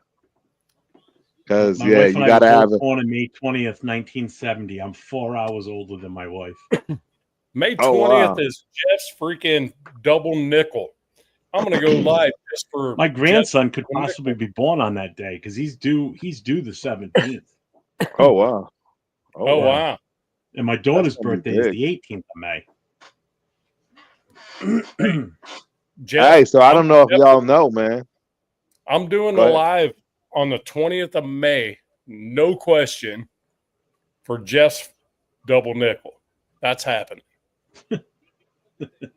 So hey, I I will think be it's there. 17 and up now, It's gonna right? be a Jeff roast, just a Jeff roast. Wait. So Yeah, you say you 4 hours older than your wife? I mean, you older than your wife about 4 hours? Yeah. Same day, same year, May 20th, 1970. That's awesome, man. So basically, you're a cradle robber, huh? Just taking them young, huh? Oh shit! Yeah. Shotgun wedding. Yeah. Hey, I'm not stupid. I'll never forget her birthday. Who's the smart one out of the group? You're right. Exactly. You're right. You'll never have that problem ever again. Yeah. That shit's funny. Turf, what were you saying about 17? Huh? Turf was saying something about 17. Oh yeah, you need a ID now to fly. Just the FYI. Really? He's talking about the real. He's talking about the real yeah, ID. you gotta have the You real gotta ID. Yeah, you need to have that real ID yeah. because my son is 17 and we got to go get him an ID before he can fly anywhere. Anywhere. So Yeah. And if you have the real ID, you don't need a passport, right? no, you do if you're gonna go somewhere. Yeah. You're gonna go somewhere outside of the country. Yeah. If you go outside of the country, 100%. Yes. Before you can go to Mexico, right? Like anytime you want to back in the day, but now you can't go to Tijuana without a passport. Nope. And Can't walk across the border no more like that. The real ID, yeah, that's in California for the past 5 years. Like, yeah. Yeah, when we went, the wife and I went to Cancun in 2012, we had passports. I went to Tijuana back in the 80s when I was a kid. You didn't need a passport across the border. No, you didn't. Exactly. No, I did that all through college, bro. I did that. Yeah, in Canada too, because we've gone up to New Hampshire with the kids and we drove up and through Canada. Never needed and right back. Never needed a passport. Yeah. Just went through the checkpoint. Yeah, good. So yeah, keep going. Went to Toronto for basically the best, in my opinion, the best West Indian festival on the planet, which is called Caravana in Toronto, Canada. I did that 2-3 years in a row with my boy Kiki Kenyatta Morgan. Go to the strip clubs up there too, because they had it pretty. I went to everything up there, bro. Like I say, my boy Kiki, he got drafted by the Packers as a kick returner. I don't think he played, but he got drafted. But I followed him all over after college at Montana State. I knew I was done. He was done, but he started the semi and all over the place. So I went to Toronto and I didn't need a passport. And then, like I say, in college in San Diego, I went every weekend. I was in TJ, right? It was called Club Excess, $10, all you could drink. Oh, I've never been there. I just know friends of mine that have gone. Oh no, I did this I lived this every weekend from 93 to 95. Yes, there is a such thing as a donkey show. Yes. Yep. I saw stuff that don't exist today. I do. Robbins ended up before the Super Bowl. Exactly. Dude, I'm telling y'all, that Tijuana stuff is real. I'm letting y'all know. I'm in my mama's house right now. I'm letting y'all know that Tijuana stuff is real. Too. I have some backstory from Tijuana. I got some backstory from Tijuana, but I cannot say this on this channel. You have to get a private channel because YouTube will ban this completely. I got a lot of backstory from Tijuana. Tijuana's no joke. I'm just saying. DJ is crazy, bro. San Diego, Tijuana, I lived there. I lived in LA, but San Diego and Tijuana was my second home. Hey, I'm telling you right now, there were gangsters that you couldn't drag across the border. Couldn't drag them across the border. They would not go to TJ. They were so afraid of going to jail. No, the gangsters in San Diego, the Bloods, the Crips, the real ones, they will not cross that border, bro. Not in the 90s. Bro, I'm not going. In the early 90s. 80s or 90s. They will not do it, bro. Wouldn't do it. They wouldn't last over there. Oh, they would make it back. No, I'm sure they would last. They just was too scared. They're gangsters. Like they wouldn't go. No, I'm not telling going. you, they wouldn't go. They wouldn't The go. local, Not as You the can local, get anything in Tijuana. You know, and a we're not green just at talking oh, about- absolutely, bro. about No, something from drugs, Tijuana. everything. It's all legal. You can get any drug you need, penicillin, anything you gotta get a prescription here for. All of it just is go get it. totally open in Yeah. Mexico. Yeah. The thing is, the like San Diego, like the lower half of San Diego, they're National like, no, City. we're not going in. We're not going in there. Right. And we would just roll in there hot and go, hey, sweet, and we're a bunch and we're a bunch of military dudes, so we knew we couldn't do drugs, right? There you go. Was you, Yeah, there goes. You was that, but We we just went in there partying. Were you in National City a lot? What's that? National City. National City. That's where the base was, wasn't it? One of What's them. that? North National Island. City. National City down in the lower half of San Diego. Yeah, but North Island's where we probably Yeah, left okay. to head down to Tijuana from. North Island. Well, Yeah. Brent, what were you? What military were you? Navy. Navy. Yep, that's there you go. So you and Leo. Leo's Navy too. Our Yeah. guy Yeah. Leo from TRS. That Man. would Yeah, be- you know Leo. Yeah, you know Cheeto. Cheeto line. Yeah, that'd be Navman. Yeah, I get it now. That's what's up. Okay. Okay, yeah, I get Yeah. it now. Yeah. So, I didn't know you were military. That's dope. but That's dope. we went down to North Island all the time. That's where we caught the aircraft carrier when we went on deployments. But we'd Yeah. always have a few days where we had opportunities to do things Right. before Yeah. that. Bro. And So hey, I got but we knew once we got underway, a drug test was going to happen. bro, I got So junior college stories for I'm sorry, I didn't cut you off. Keep going, Nap man. no. I got junior college for you too, stories, but baseball. But you're a baseball guy. trust me, Okay, yeah. I'm pretty sure our stories are a lot the same. Trust me. Pretty much all our stories are the same because basically you go to TJ for one reason and one reason only. I was married now. Hey, I said one reason. I didn't say what that reason was. But Yeah. basically we know why we crossed the border to go to TJ. There's a reason behind that. Why we go to TJ? It's for a reason. But the boys I was with was not married, and they said, let's bring the married dude because the married dude attracts the bitches.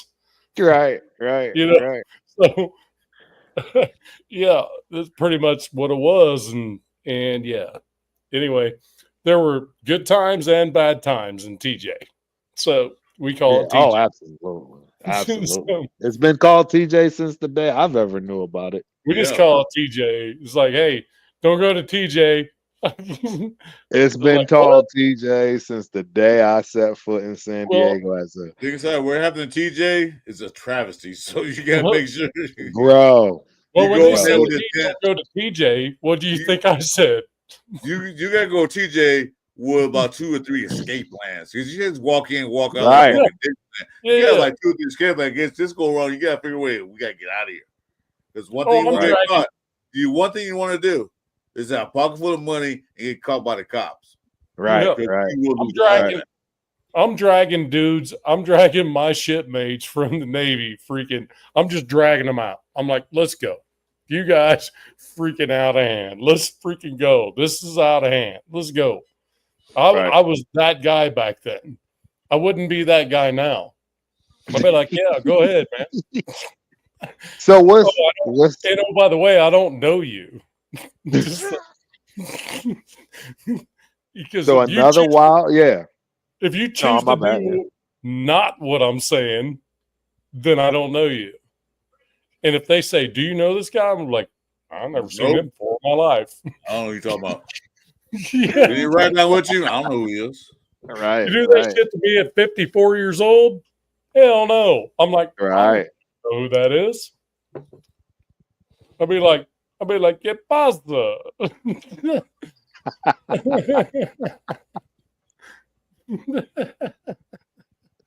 Bro, TJ is wild, bro. TJ is a trip. I don't think it's like it was back in the 90s and 80s term. No, not anymore. Not anymore. No, but back in the day, it was wild. It was basically the wild, wild west down there. Hey, see Rose Town. You go down there, you don't know what's gonna happen when you get down there. You got intent to go. I'm gonna go to TJ and buy this nice days for my mom because it's pretty down there. Yeah, you come back with all kinds of stuff. Stuff you shouldn't have here. Rose Town always wants me to tell a joke. Rose Town. No, tell a joke. No, this one won't be as bad. I'll tell the same joke. Oh wow, Yaya in the biz. Yaya in the building. Yeah. I ain't seen you in a while, my guy. Appreciate you for coming through, man. Hope you enjoying the show. I know you got it on there, right? That's my shit. That's my shit. I can't get to the chat because I thought I was I'm on the wrong channel, but anyway. Chris had enough. But hey, what I was saying, so military guys. So again, you guys, I don't know if people know or not. I am one of these green kids from the Northeast, little town outside of Hartford, Connecticut, right? So I went from Hartford, Connecticut to San Diego at the age of 18. Oh, shit. Literally overnight, if you can think about it. So, and my roommates in college, my very first year in college, I had a roommate, 26-year-old Jay in the Army, and a roommate, 30 years old, Rich in the Navy. And they were both freshmen just like me. I swear to God, I did, right? Man, you 54. I know you. This was San Diego. I mean, this was all junior. This wasn't just my junior college. This was all the junior colleges. Like, people got in where they fit in, man. And I will never forget, for as long as I live, we had a kid named Kendall. I'm just gonna say his name was Kendall because it's his real first name. Just stay there. He was the Navy SEAL. So I'm just for the Navy SEALs. This is the 90s, early 90s, 93, 94. I will never forget going to this man's house one time. I would never, ever set foot in that man's house ever again in my life. I've never seen such a gun show that was hidden ever in my life. I didn't care. I didn't care where the man was. If you just said produce a gun, he would find it out of nowhere. I don't think y'all understand. I do. It didn't matter where he was. If I said, Kendall, get us a gun, it would just come out of anywhere. Schwack. Anywhere in his house. Anywhere in his house. It didn't matter. And it was one of those things he was testing us. He's the one that taught me about froggers. This is military people know this stuff. And going through and becoming a Navy SEAL. He became my second or third string fullback, which was wild to us because Kendall could have killed all of us at one point in time. I was it was the wild, and we all knew this. Like, I don't think people in that mix of military and college and football, it was wild because that is normal across the board in San Diego, California, Southern, across the board. And I don't know if it's as prevalent as it is today, but back in our day, Navman in our day, I'm telling you, the mix was wild. And I'm telling you, Kendall, he was a bodyguard for freaking Whitney Houston. Oh, was he? He was a bodyguard for Whitney Houston at one point in his life. That's pretty. He was another guy that, bro, you get every walk of life in junior college back in the early 90s. I'm talking every walk of life. My roommate was 30 years old. I swear to God, you can't make it up. I had a cousin that was stationed in Camp Building. He lived in Oceanside. And I was like, but 17 years old. We go down his house, right? You know, I think of it. 80 years ago. Guns. This man had a gun, at least 5 or 6 guns in every room of his 3-bedroom apartment. Everywhere. House, everywhere. On the wall. He had guns. I got to say, at least had 40 guns in this house. I was like, dude, we getting ready for war? He says, Yeah, just in case somebody break Just in. in case. I said, dude, Yeah. ain't nobody gonna break in your house with all these damn guns. Not me. I don't have a Yo. 50 cal mounted to the top of my shop. I do He might not. have one too. I didn't see it. I didn't go in the garage. I'm He might have telling one you, in there. bro. I will never forget Kendall's house for as long as I live. I know will what you never mean. forget that for as long as I live. I was like, man, I am around some of the dangerous, most wild people on the planet. On the planet. It is what That's it is. junior college. Junior college, bro. That was junior college in the early 90s. I had like 3 to 5 teammates with ankle bracelets, halfway houses. Damn. I swear to God, this you can't make this up. It was wild, bro. It was wild. Junior college was wild. Turp. Ankle bracelets, huh? Turp, would you believe me if I told you I do not have a gun within my arm length right now? No, you're a Navy guy. No. Okay. Just saying. No. That's like asking a Texan if they don't own a gun, dude. I know I do. It's right here. My hand's on it right now. People crack up. I don't own a gun. I don't own a gun. People crack up, and I'm like, bro. Trust me, man. There's one. All I gotta do is go cuckoo, cuckoo, like the whole neighborhood, everybody in my everybody in Texas owns guns. I don't need a gun. Hey, here's the thing. I live in Tennessee in the Smoky Mountains. So the thing you about got to it deal is, with animals. You got to have a gun. Yeah, there's a lot of that.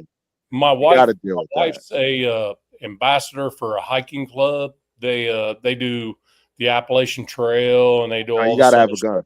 You got to have a gun. And she's strapped all the time, right? You have to. And I tell a lot of people, I'm like, I'm not the one you need to worry about, because I've trained her that if she pulls that thing out of the holster, she empties it. There's no. You pull a gun out, you're supposed to use it. They know, like. Yeah. So if I pull it out for a person, I might show it to you first, but my wife is instructed not to do that. If she decides it comes out, she empties it. It's that simple. If she gets to that point, she needs to empty the damn thing, and throw another one in and empty that one. For me, I might show that shit to you and say, I think this is a bad idea. She's not going to do that. She's more dangerous than I am. There's no question. That's wild, bro. So, hey, Ron, is Ron from Montana? I keep seeing Ron's comments. I'm sorry, I don't mean to interrupt and jump in, but y'all know we have my Montana boy. I guess I'm an honorary Montana boy at this point. Well, guess what? There for 5 years, so we finna get more Montana. He is. Look at him, right? So I don't know if Ron. Do you know I played for both? I played for Montana. I'm not trying to. I'm just saying because he might know people I know. Like real talk, he might know people I know. It was 95 to 2000, and was when I was in Bozeman after I graduated in 2000. So and we're thinking to get more. And we're thinking to get more Montana fans in the Raider Nation. It's going to be a drove of them with Tommy. But I don't think y'all understand. Everybody I know, they all like, I guess we getting jerseys. Like, I don't think y'all understand what y'all about to deal with. This Montana State, it's real. Like, it's real. Bro, it's a different situation. I've been trying to tell people for the longest, the Montana State rivalry. I'm telling you, it eclipses a lot of the D1 school rivalries. Bro, I don't disagree. You can go back. Where are you from, Nav man? Cali? I'm in Tennessee. I'm in Sevierville. Tennessee. Yeah, that's right. You did say that. You said Tennessee. That's right. So I'm right on the foothills of Smokies. So yeah, if you that's right. The Blue Ridge Mountains go this way, the Smokies go this way. I'm right in the corner of it on the river, and then the lake is right behind it. So I'm 2 miles from the boat launch to Douglas Lake. Wow. All right, so Ron, are you subscribed to my channel? Who is Ron's guy? Where you come from, Ron? Because you should be my guy. if you're Montana, you better be. This is where's Ron coming from? Ron's firing some good shit, man. He is, and he has been. So what do I need? Where are you from in Montana? Because I don't know. Dude, his avatar is a Bucks upper body mounted on a wall. Yeah, bro. Like buck. The thing's huge, bro. So the thing about Montana, I had a mansion, and when I say man, it's past the man. It's in the state. He's Butte, so he's where Touchdown Tommy's from, bro. Were you on the show the other night when I was trying to tell everybody that if you really want to go to a St. Patrick's Day parade or a party, it's in Butte, Montana. There's no other place on the planet you want to go for St. Patty's. I remember you talking about it. Yeah, that's Butte. Like I've been to Butte on several occasions just for that. Yeah, he said yes to that. So yeah, so okay. But where were we at with it when it came to he actually I can't believe what channel Ron's on? Because he's on your channel. I don't know he's not on mine, I don't think. He actually, when I click on him in YouTube, it actually shows channel activity. So does he have a channel? Rose sounds like that's your guy. Yeah, Ron is my dude, bro. I'm pretty sure. Bro, I know Tommy's family too. Like, I mean, shoot. So Ron, I don't know if you obviously you keep up with the Bobcats. So I played with Josh Perkins. So the Perk was for the people that don't know, my boy Josh that I played with, he's got 3 sons. 2 of them are twins. And they're all offensive linemen on Montana State. They all born and raised in Bozeman. Josh is from Compton. Josh is born and raised Compton, California. Or excuse me, Inglewood. My bad. Inglewood. We had another. Yeah, he's from Inglewood, California. Josh he's the mayor of Bozeman right now. Yeah. See, look at him. He said, damn right, I know Perk. So that's what I'm trying to say. That's my guy. He's a Raider. Hey, so put your link in there. Thing about put your link in so Perk and I, Perk and I. And so my link. Yeah. So Perk and I. So I'm about to give Ron a pick here right now. Perk and I, we go to the first game of the year for the Raiders. We go to the first home game. Actually, we done started all kind of traditions. But long story short, Perk and I go to the first Raider game. It could be an away game. It could be a home game. We don't even care. We go to the opener every year. And he's got twins and a younger son of those, below those twins. And all 3 of them got full rides to Montana State University. One of them, he broke his leg his senior year. He still should get a shot at, you know what I'm saying? He didn't get undrafted or anything. We hoping something can happen for him. But long story short, he is a legend himself. A kid from Inglewood out of the gutter, guys. A guy that nobody expected, right? And this kid is living the most crazy life, bro. Perk is living the most crazy. Ron knows what I'm talking about. Perk is that dude, bro. He's that guy in Montana. And Touchdown Tommy, bro. Y'all gonna hear about this till he's not on the team no more. And I'm telling y'all right now, if Touchdown Tommy starts popping for the Raiders, y'all gonna get tired of turf. This is gonna be wild. Y'all gonna get tired of Montana State. I don't like. So we probably had just as many, if not more, North Dakota State people at that first game. The game is always in Frisco, Texas, which is north of Dallas. If you don't know, the FCS championship game. And North Dakota, they just so happen to dominate for the last 12, 13 years. You know what I'm saying? But Touchdown Tommy is absolutely earning a spot. He's going nowhere. I can assure you that. And I'm Tommy's in a spot. Yeah, for and sure. The truth is, I think that Cam Miller gets that practice squad quarterback spot. Real talk. That's what my projection is for Cam Miller. Yep. You don't think he's going to beat out Bradley? Yeah, No. he's gonna. No, he'll beat out Bradley for the. Bradley, I don't think anybody's beating out AOC though for that backup behind Gino. No, so I'm he'd thinking, be it's going to be. I think it's going to be Gino, obviously number one, AOC 2.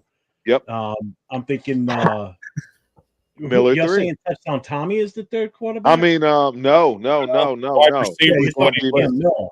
You got to remember, we're only going to have 2. They only give you 2. You don't get that third one like we used to get, right? Remember, that's done. What are you saying? Miller's going to be the practice squad kid? No, you get listed an emergency quarterback now is what happens. You get listed an emergency quarterback. Mellet was listed as a wide receiver, drafted as a wide receiver. We drafted him as a wide receiver. Correct.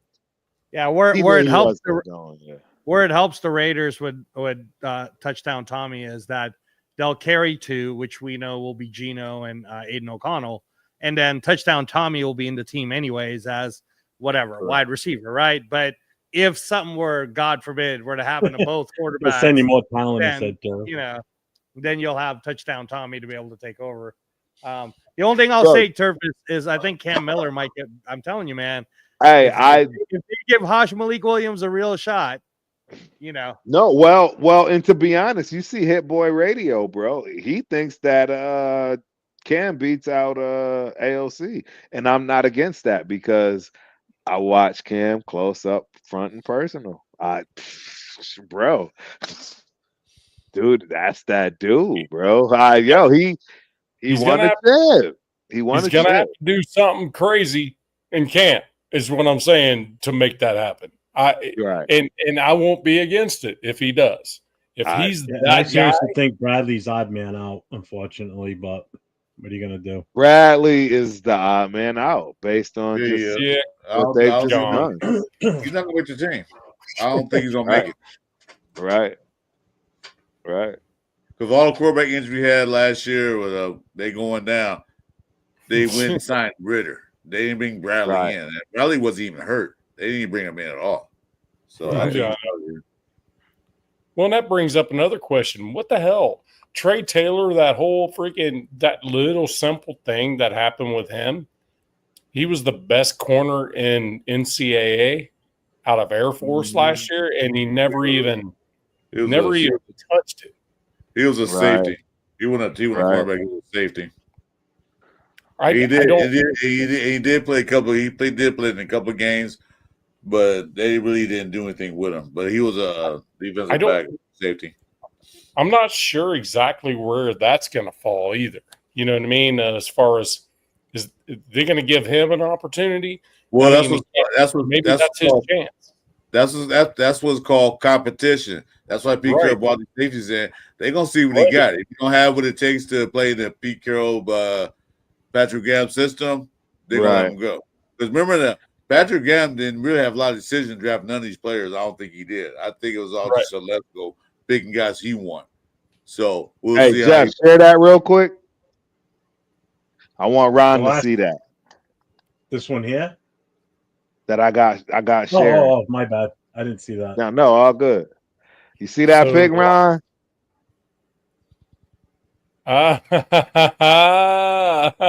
Nice.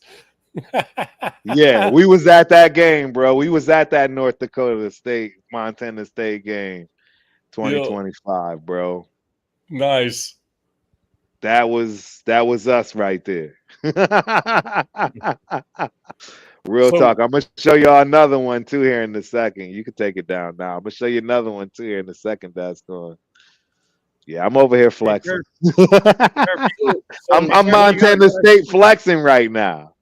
Well, you got a question from Tony Shepard. Did you read Tone that? Chef? That's my guy. Tone Chef is that's Omaha right there. What's cracking? See his question, Turf. Turf, if you are undrafted free agent, wouldn't you have loved to go play for Pete, knowing you will get a fair chance? Oh, 100%. 100%. That's exactly what that's all you can ask for.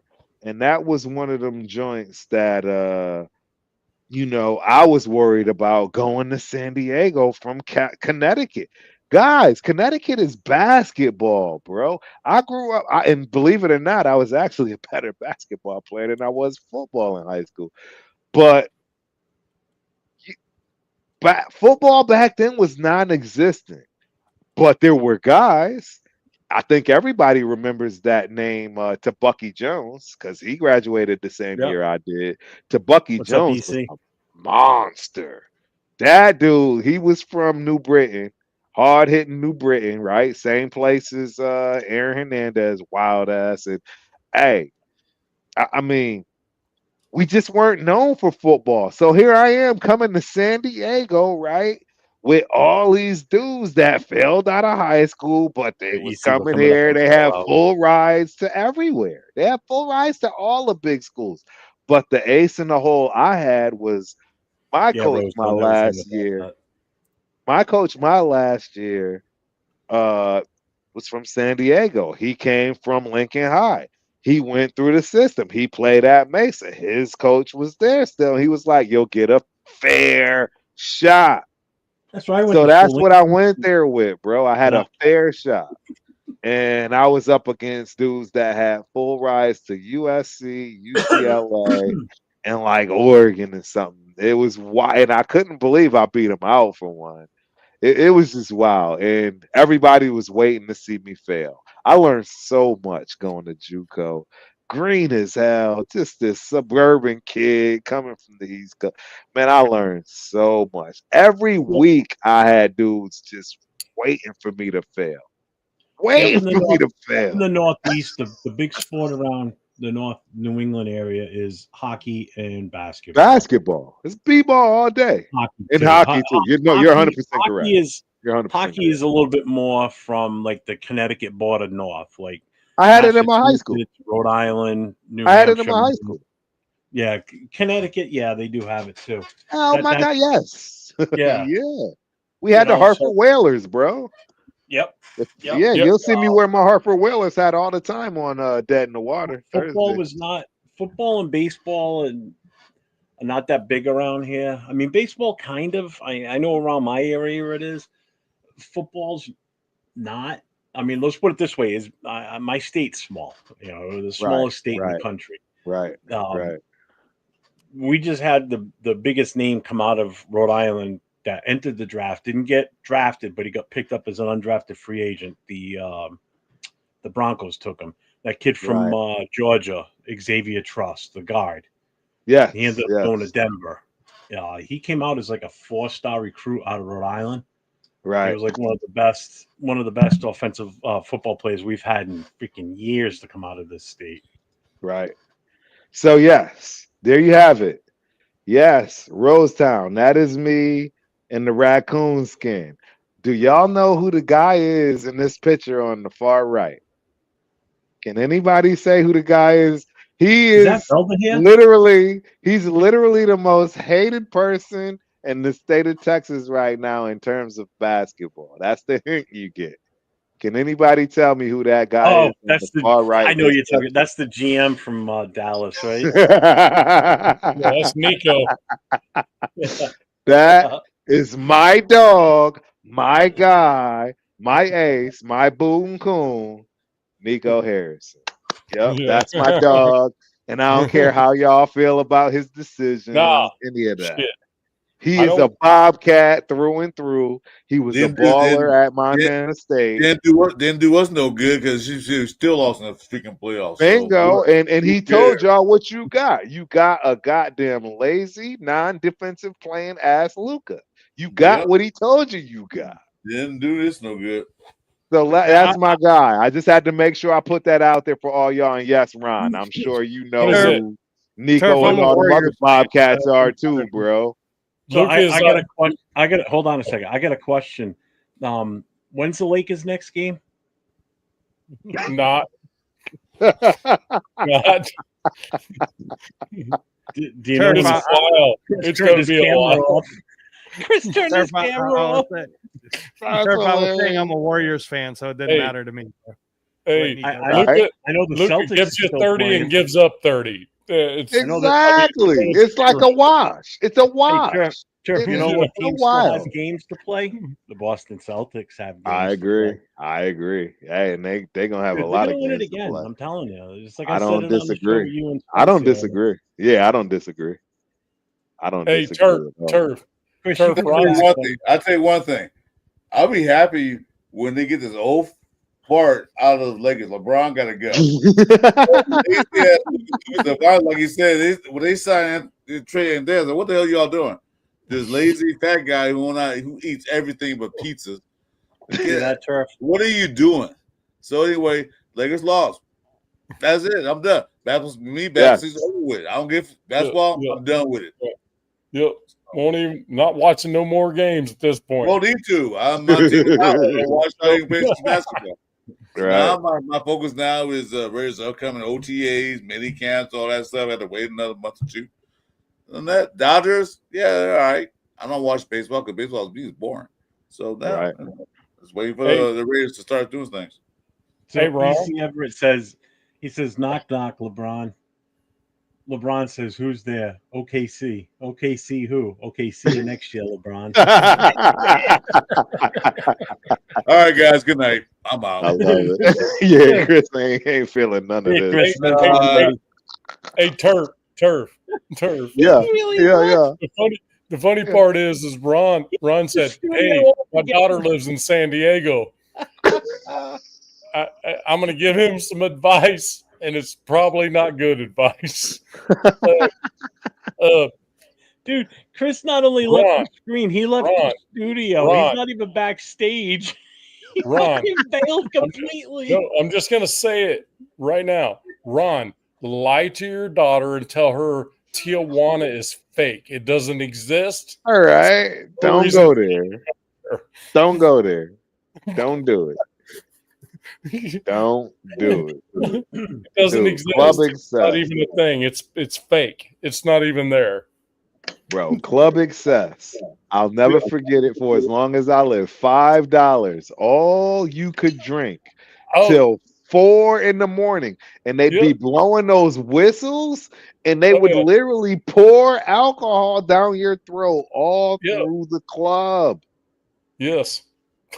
No question. I'll never forget this stuff, bro. I'll never forget this stuff. Hold on. We got somebody backstage that's coming in. He's still using a box of tissues, but I'm gonna bring him in. No, I hit the wrong fucking button. I meant to do something else. I was trying to hit present. Hit left. I thought you really rage quit. I thought you really I told you. I'm a Dodgers, Lakers, UFC, and Raider fan. So all my team's been sorry for a long time, so I'm used to it. So it's no big thing. I just wish they get that fat bastard out of there.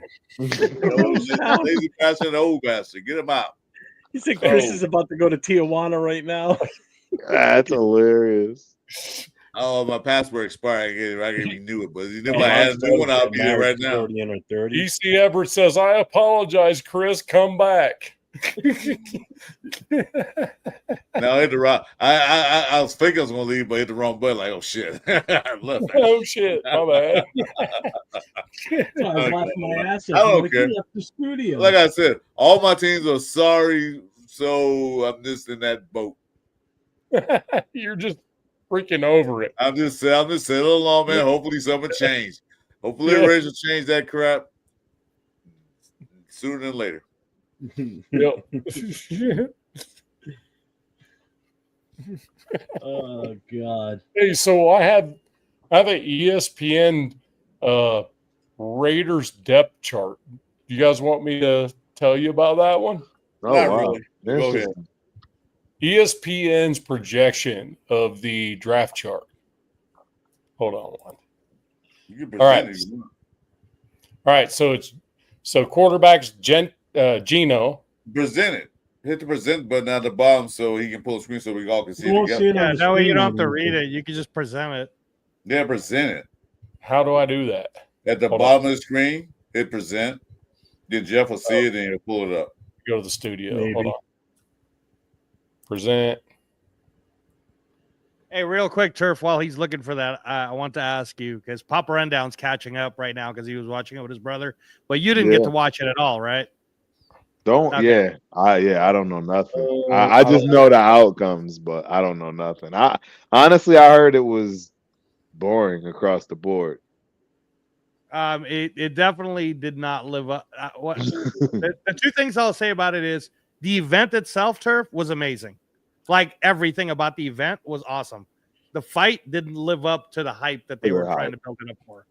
Right. Yeah, I'm mad at them for it. They should have did better. No, they should have. They should have had that Chris Eubanks aura. That's what I'm trying to say. Yes. Like, you now gotta blow that. Oh my gosh, Turf! Me and Papa Rundown are still talking about it, dude. Just the entrances alone, bro. The entrances alone gave us chills. It's that dude. It's that dude. He's that dude. I'm telling you, it's one of my. When me and Papa Rundown always like talk about like, where would you rank this guy? Where would you rank that guy? That's why I always tell him like, I love Roy Jones. I'm a big Roy Jones guy, but I can never really rank him like he's in the 20s, but he's never like in the top because he never fought Eubank, never fought Ben, he never fought Stevie Nelson. Like there's all these people in the UK he never fought. So I'm like, I can't give you that love, man. You got to fight the real. No, the no real blue tonight. Yeah, I can't see that. That's so small. That's I said. So, Tone, I got you. I'm working on that, Tone. Yeah, here you go, Jeff. Present that one. That's working on that, Tone. Just kill that one. Yeah, if you can enlarge it too, that would be great. Present. I can enlarge it too. Is there a drug for that, or what pill do I? It's called. There's a button for it now, man. There's a button for it. Can you see that? There we go. Nice. That's better. That's a lot better. Well, and if you look at it, it's kind of crazy. Gino, the guy with one arm beat you to it. Jesus. Wow, they got Carter Bradley in for it. Yes. That's crazy. They whoever wrote this, I don't think he's gonna be there. Lost their damn. Wow, they got Carter Bradley in for it. Tommy Mellet. They got Mozart in second. Yeah. Tommy behind Tucker. Nah, not ahead of Tyreek. Not ahead of Tyreek McAllister. McAllister should be in front of Tyreek. McAllister should be in front of freaking Tucker, in my opinion, at this point. He has better hands. I'll tell you that. He actually catch the ball. And then the thing about it is, left tackle, they have who the fuck's Dalton Wagner? Yeah, no, Dalton Wagner. You don't remember him, Arkansas? Yeah, he's a big dude. That dude is huge. Big mobile. That dude is huge. Man, he was awesome. 6'8", 320. We signed him for Arkansas, and then we put him in what we call the developmental deal. Yeah. Oh my God! Sorry, him at left guard. Parham's got a problem. So you got Parham and Jordan Meredith. I'm not sure if that's actually put in the right order either. But Will Putnam behind from Clemson. He's from Clemson. He's been there. He's been there for a couple years. He Putnam was when I got in the mix with Maxx Crosby last year. Right. Yeah. In right guard, they have Kappa as the starter. Might do well. He did well with Tom Brady when he was there. So understood. But I think it's going to be Caleb Rogers' job eventually, hopefully. Yeah. But they got Glaze at right tackle, which we will see. We'll see, right? So it ain't going to be Thayer Mumford, man. Like I don't think so. I think he's seen his last days there. Yeah, they already have Charles Grant in front of them. Please, for the love of God, the coaches move Parham and Meredith, flip flop them. I'd rather that. I don't get that. Well, according to Madden rankings, Parham's a 77 and Meredith's a 75. I'm just gonna throw it out there. Yeah, I'll take the 75. I'll take 75 with 77. but this is literally ESPN's freaking depth chart currently. So I Put like this that. together. Mel Kiper. I like the idea of them right? trying to figure it out. This Bill Kuiper's pick says this. So as a 4-3 defense, Crosby obviously left defensive end. Right. Left defensive tackle, Wilkins. Right defensive tackle, Butler. Right They defensive didn't end. think Hemingway would make the team? Oh, no, he did. He's right there. Okay. You know who I don't see on this list? Oh, there he is. How is Adam Butler behind Tonka Hemingway? Yeah, exactly. I don't know. Don't make I don't sense, know how bro. that happened either. Yeah, It Doesn't make sense. sense. It's not right. Yeah, it's not right. So We all know it's not right. Devin White's also a starter at I wide get that. linebacker. I get that. That don't I don't have a problem with that. that don't bother Landon- me. No, it don't. Landon Roberts at middle, and then Lindenberg, the rookie, would be the one behind him. I don't necessarily see that as possible yet until we see something. Luke Masterson is still on the team. Yeah, Tommy that's Eichenberg is still on the team. Eichenberg, I know, Yeah, but actually Yeah, still we there. still got him, Turf. my Oh, God. where is Severe when I need him? Yeah, so Masterson He'd go nuts. right then. Masterson is the Sam, right? And Tommy Eichenberg is the second. I don't So- get that. He's been Sam. No, I don't get that. And who the hell is Eric Stokes? That's Eric the guy who got Stokes? Green Bay. That's from Yeah, from Green Green Bay. Bay, Turf. Yeah. Yeah, Green we Bay. got Oh no, that's right. That's right. No. and then Darian Porter right behind him as a I rookie. can see that. Yeah, I can see that too. Jeremy Chin, yeah, I can see strong safety being Jeremy Yeah, Chin. they just signed Lonnie Johnson. They just signed him. So Free safety, I can see Palomar as well as the free safety. You know who's still there? Chris Smith. He heard anything about him last year at all. Nothing. No, Richardson. So this is old, guys. Richardson ain't on its. No, I'm thinking of. No, this is DeCamarion this Richardson year. is still there. This Turf. year. no, this is I'm brand thinking new. of Like somebody today. else. This year. Yeah, no. That the only thing I'll say about this, man, is that I'm telling you, like right now on the UDFA, Ja Joyner from Minnesota. Tell him about Ja Joyner from Minnesota. Oh yeah, I like him. Oh, I like him. beast. He's Oh, got yeah, a we have motor. And we have I him. know. I The know. NFL done I messed up not watched. drafting that guy. I He's gonna watched make him the up starting. close He's in gonna make the person. 53. Yeah, So he's Ja not- Joyner- he's not a 100%. 100%. He's 100%. not Yeah, a- Joyner he's is not making a- it. he's not a- Nav man, he's scroll a- back to the offense for a second. Bro, and not only that, again, I have to make sure I Okay. reiterate. I got it. Minnesota's football team Jeff, what do you want to see? has a squad. I was looking to see if they had fullback listed as a roster. No, he was a UDFA. They don't show UDFAs in this. They only show this to rookies. No, and People I'm that are talking to actually see. on the I was team. looking to see if they had a fullback position. Yeah, they listed, got- and they No, don't. they're gonna use Zamir- JJ McGee for it. They're gonna They use got JJ. Zamir White in front of Zamir. They got Zamir White behind Sincere McCormick. There you go. Yep. Was All that right, so we got some questions in the chat now. I'm getting this out of here. Okay, I'm only saying this is ESPN's thing.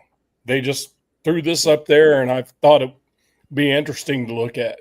No, that was awesome. I think that was perfect. Yeah, we signed. So We we signed. got some Lonnie questions I want to Johnson. get through on the chat here. So Ryan's asking win-loss prediction for this year. So we'll go in a circle. We'll start with Turf. 8 and what? 10? 8 and 9. Yeah, 8 and 9. 17, 8 and 9. I'm gonna go 8 and 9. I'm gonna go middle of the road. Chris, I would say 8 and 10. Yeah, 8, 9, 8, 10. Yeah. Nav man. I'm going to be more positive. Just give us a number. Yeah, really. Just say a Just number. one between 1 and 17. So you got those out. Somebody said 8 and 10, and the math ain't mathing on that one. Right, So, right. Anyway, I say 8 and 10.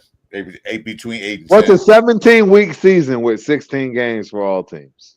You get a No, bye. it's man. an Everybody I thought gets a it's bye. an. I thought Turf. Isn't it an 18 It's Game 18 season. weeks, 17 18 games. week with It's 17 18, games. yeah, 17 There's games. an extra game. Oh no, you're right. My bad. They did up it. You're right. They did up it. That it's 18 So- weeks, 17 games. What's up, So Lawson? now, man, well, between 1 and 17, what do you got? I'm going to call it 9 and 8. All right, Angelo. Yeah. Win-loss no, record. I'm sticking with mine, man. I'm going to be. It's 6 and 11, and at best 7 and 10. Okay. Fair Smart. No, it's smart. That's I'm just being fair, man. I mean, like, unless Okay. like exactly. know, I- my 8 and 9 is the best it's going. Can I change mine? I'm gonna change mine right quick. I just thought about it. Too late. I did a win total between 1 and 17. How about that? You're an idiot. I'm covering all bases. So I Ron, was to just answer saying, this one, this is- Ron says everyone liked the Raiders draft this year. I think everybody in this channel does except for Turf. He's the only one who went hard on the grades. It was a C. It's an average. What? So see, this is the problem with women in this world. Why is being average a problem? What? Oh, shit. I didn't say that. Oh, hell. Turf is having a lot to drink now, yo. What's Oh, wrong God. with being average?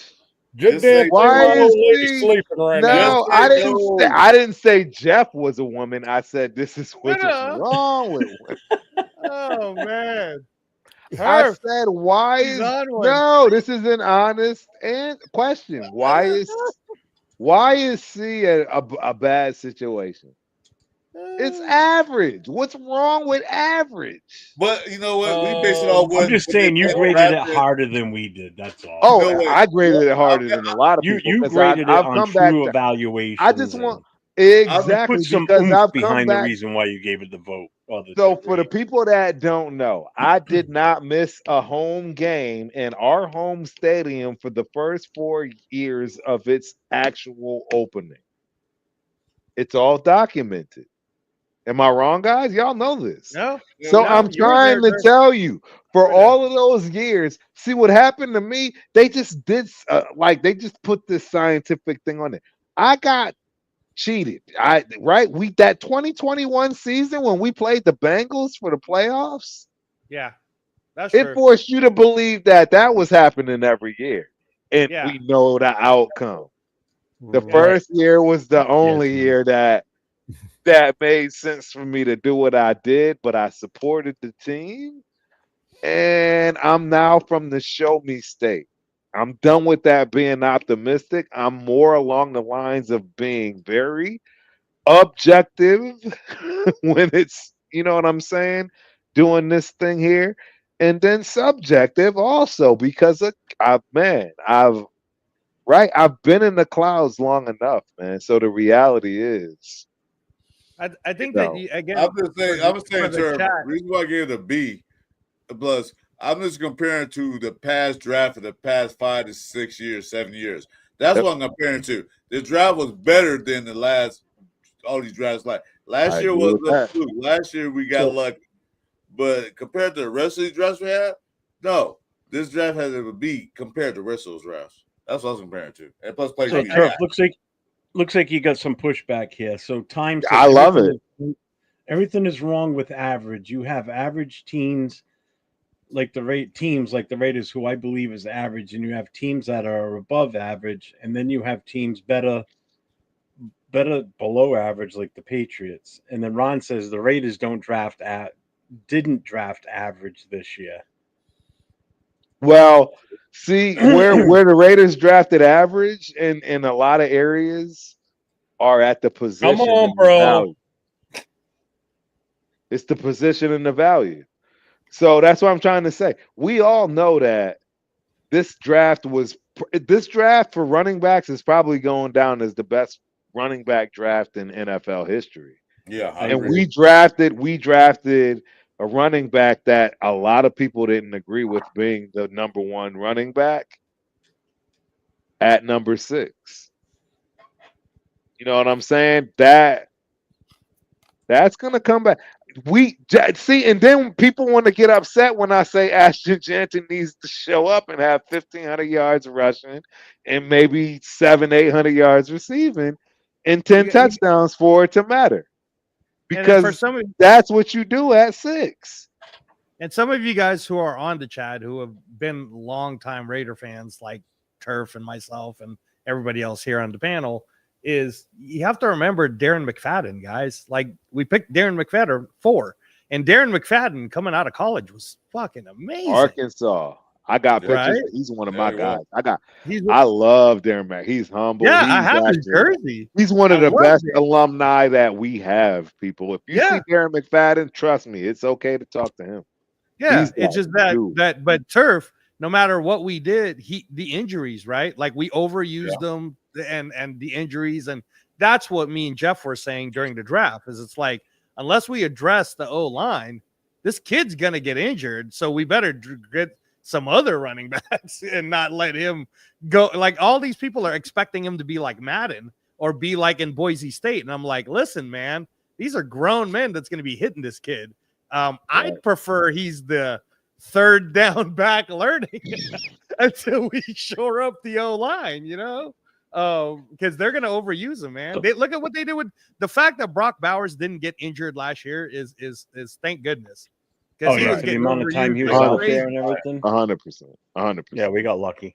Yeah. So Lost in Translation says, I like the realistic expectations this year, but hoping for the best.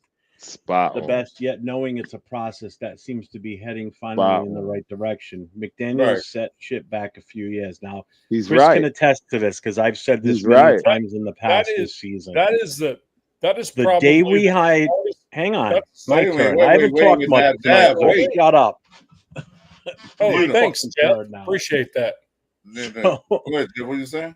I've said this during the season last year. I said when we hired McDaniels, the day he accepted the job, he set us back automatically right there in that moment, set us back 5 years. We are now 3 years removed from when we hired him. We're 3 years from that draft that he first had with us. And where are we?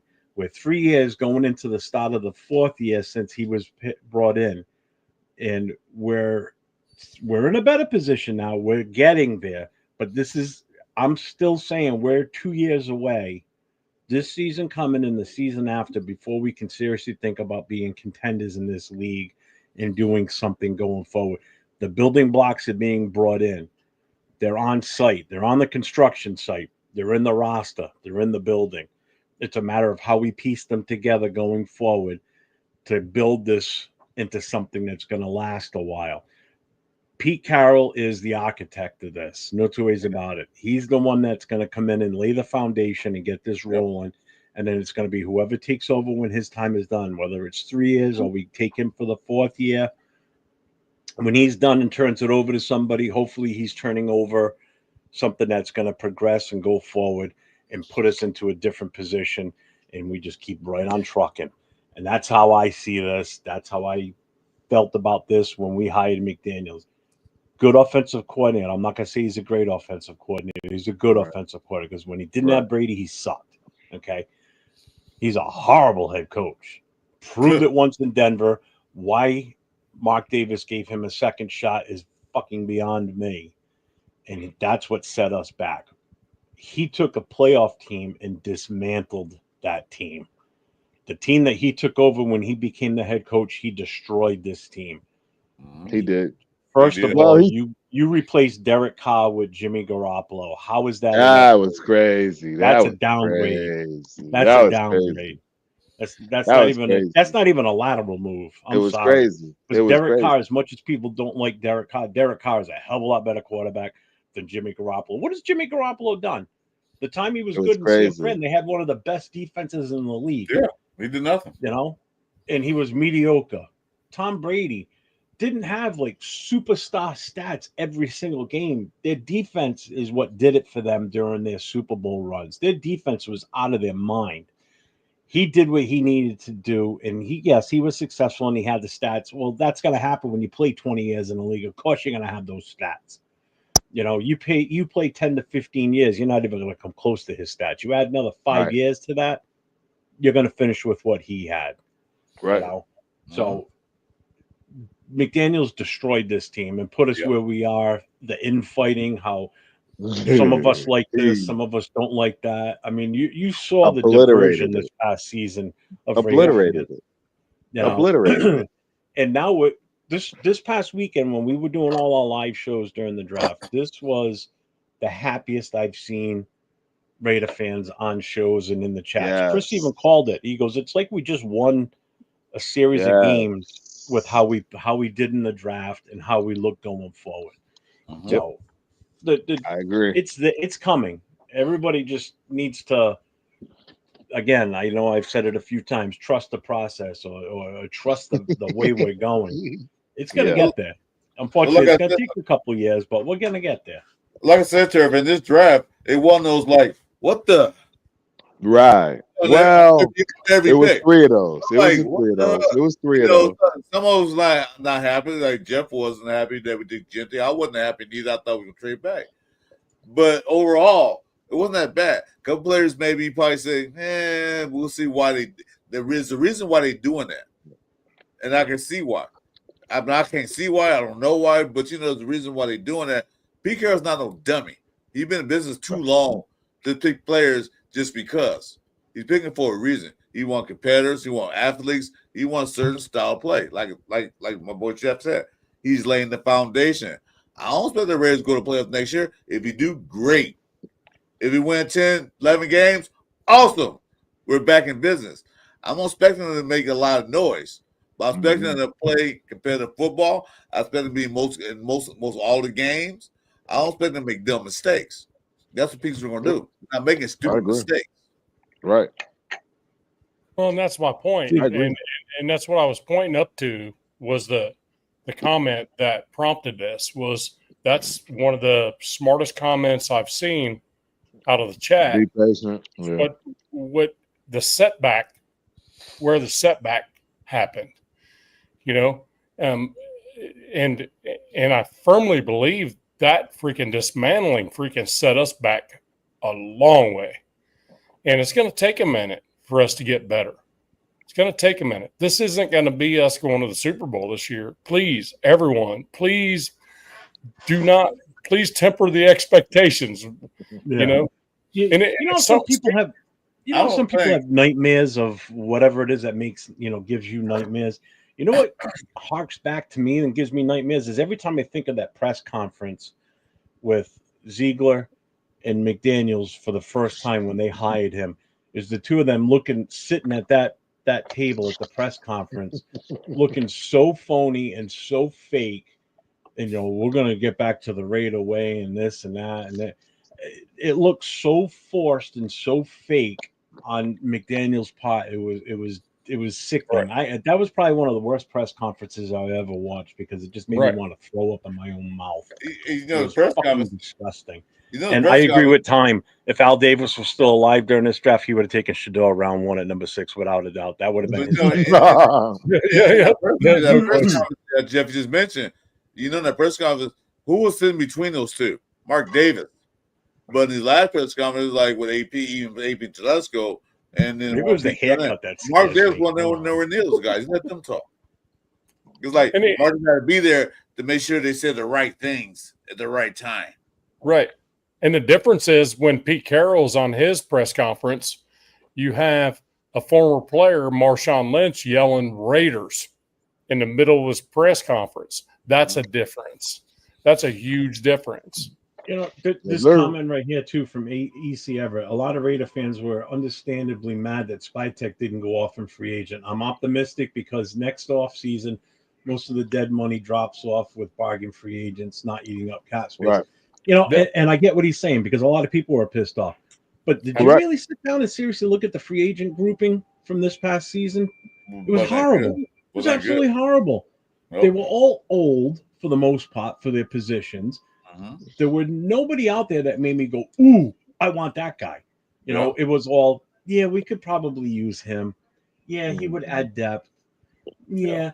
So you don't build the team through free agency. You build it through the draft is what you do. You bring in the players that are going to add depth to your team and help you succeed in the future. Free agency is a Band-Aid. That's what that is. Hey, those weren't Band-Aids. Those were Band-Aids this offseason. You know what they were? There's those cheap ass ones that you stick it on over the cut, and 2 seconds later it's falling off. That's the Well, you know, some signing guys for 1 or 2 years. They They ain't signing guys for 3 years. The only person that signed 3 years was Adam Butler. But they ain't signing guys the multiple years, 1, 2 years. So prove to me that you can still play at the level you should play at. If not, bye. That's what he did. Bingo. The other thing I'll say is to double down on why I said 6 wins is if everybody could just compare and remember when Dan Campbell took over the Lions, he built that entire team through the draft. But do you remember how shitty they were in the first year? They were 1-15, year one. were they not? This is year 1 for us. No, that's why they were able to get more drafts. Their Bingo. back-to-back great drafts is what took them to the next level, and then that next year's draft, that third year's draft, is what took them to the playoffs. But he built the entire team off drafting. See, and Ron, he goes, I struggled to watch games this last year, and I agree. Now, see, in my situation, I'm the president of a booster club here in New England. So every Sunday when we play, we all get together at the Firefighters Hall in Providence, and we watch the game together. So we spend the day together as Raider fans, as all members of the club. I would have gladly not gone to the bar this past season to watch what we watched on TV, to stay home and instead do a live show with Turf. Like he was always on game days doing a live feed, or not a live feed, but being on live with people in the chat, people on camera with him. Chris would be on with him. You know, I would connect in from my phone at the bar. I'd rather be doing that and not even paying attention to the game, because the games were just boring. I hated going to the bar last season because it was just so dreadful. If it wasn't for the members at the bar being there, I would have stayed home because it was so disgusting to watch. I would have rather just stayed home, not spend any money at the bar. And I don't drink, so I'm buying fucking sodas and the food. And I stayed home, nice and comfy, sitting right where I am right now, looking at the camera, talking to Turf and Chris, and then looking to my right and looking at my TV at the same time. That's what I would have rather done last season. That's how dismal it was. I forgot what game me and Turf. I forgot what game me and Turf was watching. Turf, you remember the game we was watching? It was on live. We wouldn't even talk about the game. We wouldn't even watch it. We were talking about other things. The game was playing, but we didn't even talk about it. The worst game, and I was home to watch this one. We were all on together, the three of us. It was the Monday night game against the Atlanta Falcons. Oh, that was bad. That was the worst game of the season. As bad as the Carolina game was, that Monday night game with the Falcons was the worst, or was it a Thursday night, to watch? Because the three of us sat here, and I've never seen the three of us so quiet. It was bad. The disgusting display of football on TV.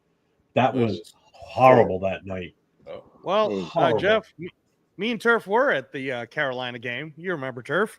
And and I was the one trying to keep Turf positive. I was like, come on, man. There's more to life. You know, life is good, Turf. Everything's great. So what I will say is what I enjoyed about the Carolina game was that I got to see Jackson Powers Johnson play center and start, and I got to watch DJ Glaze, and then I was like, boom, those are going to be our guys in the future. So, but see, that's how bad it is when you're enthused to watch two rookies out there, bro, to see how good they are or what their possibilities are to stick with the team, because there wasn't any other bright spots. It was horrible. Well, I think the only other good game during the season was the one that we were on Turf, and the guys from Tom Grossi came in and rated our channel. That was funny. That was the best. What was going on? I was there. It was funny. That was wild. Shout out to Tom Grossi, bro. That was sitting in the channel talking on camera, and all of a sudden, out of nowhere, like 500 views just kicked right in, and then super chats and people giving thumbs up, all kinds of shit flying across. We didn't know what was going on. I was like, damn, what happened? At first, I thought he got hacked or something, and he did too at first. He goes, am I getting hacked? What the fuck? And then the that was a special day, bro. That was a special day. They make, man, and that's the beauty of this whole thing. That was funny. That was great. Yeah, because I was sitting there like, well, come to my channel. What the fuck? I had like 5 viewers on mine at that point. I don't think I had a channel then, but yeah, it was. Yeah, you didn't have a channel. Yeah, this is back. Like, This that was Tom awesome. Grassi, man. He's a legend at this. It just goes to show you, man. Stay consistent. He named he called out one of the draft picks last weekend on this third day. Yeah, he did. See what I'm saying? So this is real, man. From those people that look at it from that respect. So Rosetown asked me on my channel. He's like, "Hey, how did that Panthers and Raiders game go for you? Since your wife is a Panthers fan." I said, "Well, we decided that day that she was going to watch her side of the game at the house, and I was going to watch my side of the game in the shop." Right. And however it goes, we're not going to be assholes to each other. And well, I didn't say that, but I think it was just implied, right? Right. And that game was done and over for like an hour. And she finally texted me, and she goes, "You all right?" I'm like, "Yes, ma'am, I am." And she goes, "You good?" I'm like, "Yeah, I'm good." She goes, "I'm not saying shit else. I made some pizza. Get your ass up here." So, Time, do you still live up in Boston area, or because I'm in Rhode Island? I'm the next state over. Man, it's TC. Oh, you talk about Time, yeah. Yeah, Gillette's like 30 minutes up the road from my house. It's not that far. I'm closer to that than I am to the city of Boston. Hey, Nav, man. Steve Grogan. Oh, my God. I haven't heard that name in a long time. One of the semi-pro teams I played for was owned by him. Our uniforms were actually old Patriots uniforms, and I wore John Hanna's number. Oh, wow. Yeah. Hey, Nav, man, I was going to say you could let your wife know that Carolina's going to be pretty good this year. They actually they did some things. They did some changes. They killed the draft. Yeah, they made some changes. They're going to mess with the have Bucks. Jonathan Brooks. People keep forgetting they still have Jonathan Brooks. Jonathan Brooks, if he comes out where he's not injured, he's going to be amazing. And they're going to mess with the Bucks. Because to be honest with you, that is the two teams in the NFC South is Panthers Bucks. In my opinion, I think that's because Bryce Young, he found his freaking actual place in the NFL last year. He had some freaking help. He finally got some help. They got him and then traded away. To get him, they traded away his best weapon, which was the like, damn, how do you even?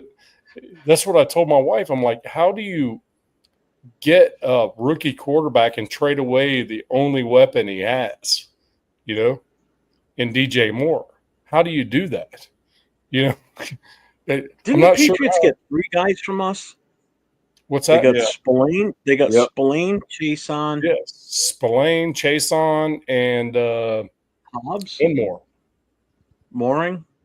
No, Mooring went to the Rams. No, he went to the Panthers. Mooring went to Jackson. Oh, the Panthers. Yeah. No, he went to the Panthers. Mooring went to the Panthers. No. They got Epps. They got Epps too. Who got Epps? What's going on? Patriots. Hey, there's Navman's old lady. Navman's old lady just popped in. Yeah, they got Spillane and real quick, I just got to ask Time this. He goes, "Yes, I'm still in Boston. We're working on the New England Patriots right now." I don't understand. Do you? I guess I'm trying to understand what you mean by that. You're working on. Are you like? What's that?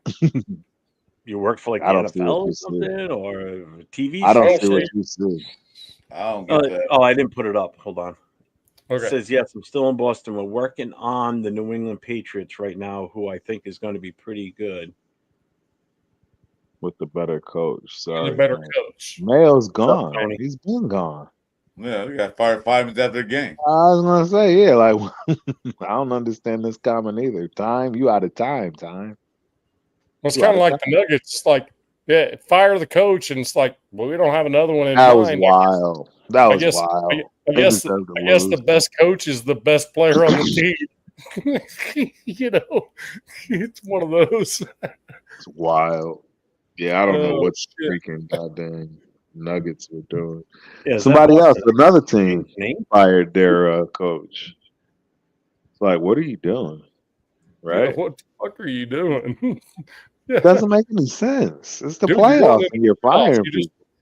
You're getting ready to go in the playoffs. You're 3 games away from the playoffs, and you fire your coach. Are you fucking serious? Absolutely What the fuck's wrong with you people? You know?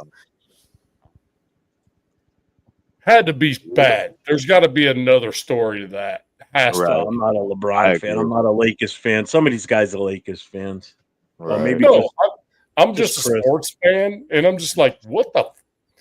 Wait, you're the Denver Nuggets. You're getting ready to go. You're a champion 2 years ago, and you're getting ready to go in the playoffs. You're 3 or 4 games away from going in the playoffs, and you fire your coach. What the fuck is that? That makes sense. Yeah. what I was just happened? like, damn. Hey, Turf, you mean to tell me Zamir White only had 1 touchdown last year? Yeah, he was past this. Welcome to the conversation, Chris. How you been tonight? I'm reading Yeah, shit. he was- You're talking about the Lakers and all bullshit. I don't hear, but I'm looking at the stats from last Yeah, year. but He was all the way like an hour ago.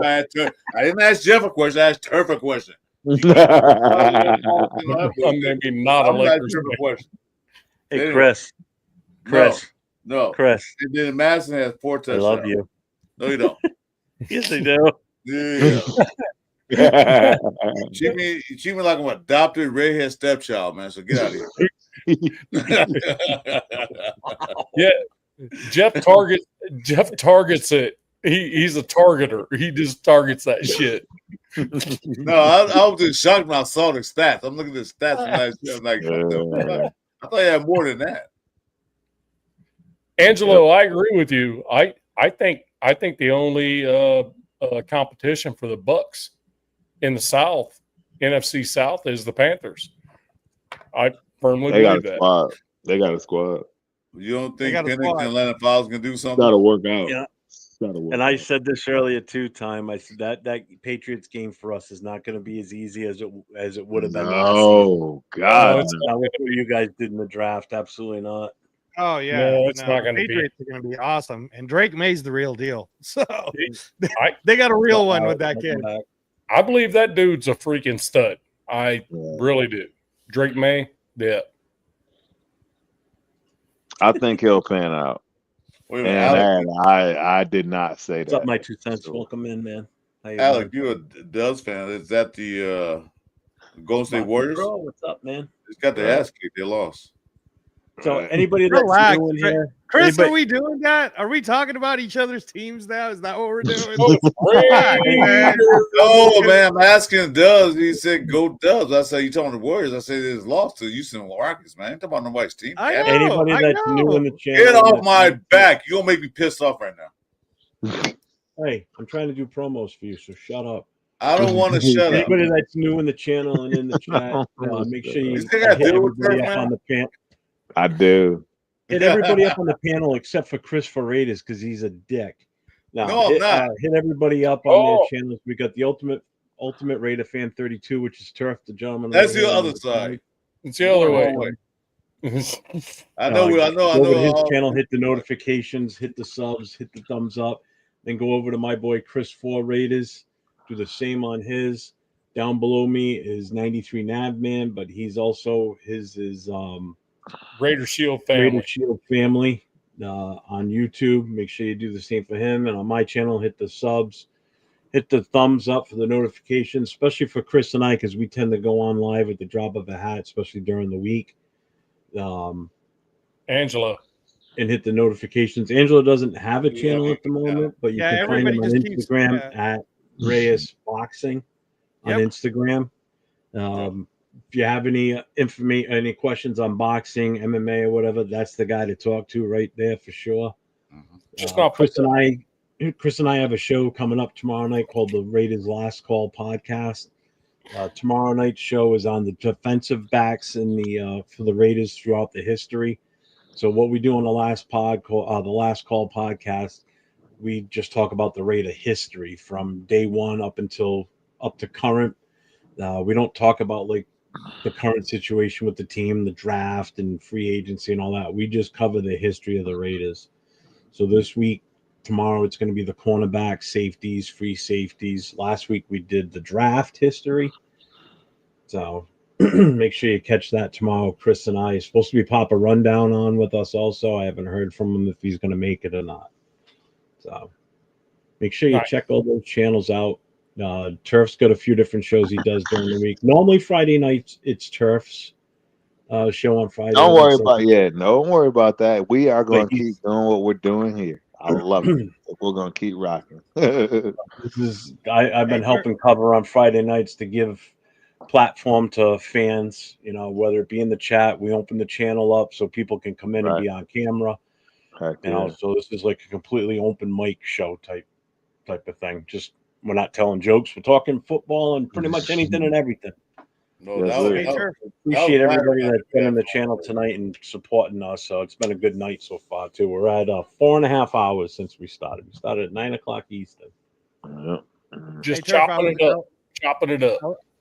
Trevor, I was gonna say when everything is a little bit more freed up and you kind of have an idea on what the day is. I got a couple of ideas I want to talk to you about on how we could launch that because there's so many events coming up, dude. It's fucking insane. Lot.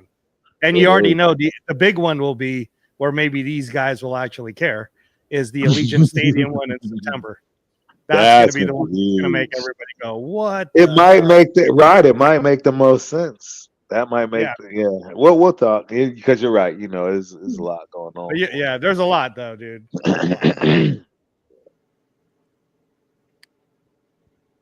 Cool. Hey, y'all. If I may say something, I appreciate you guys.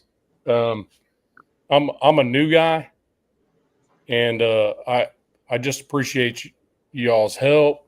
Help me get started doing what I'm doing, and I support you guys, and you support me. That's what we're all about, right? It's that simple. Is it not? I don't think it's that hard. As human beings, we support each other. We're Raider fans through and through. And that's it. The nation is family.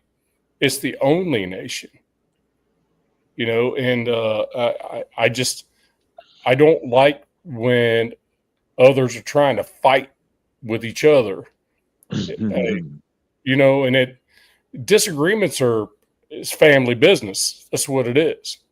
Mm-hmm. It happens in a family. Disagreements are what they are. Disagreements are cool. It's just difference of opinion. It's not personal, right?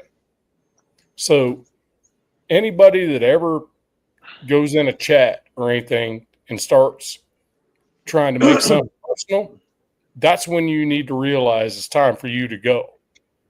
Instead of making me be the guy to tell you it's time to go. That's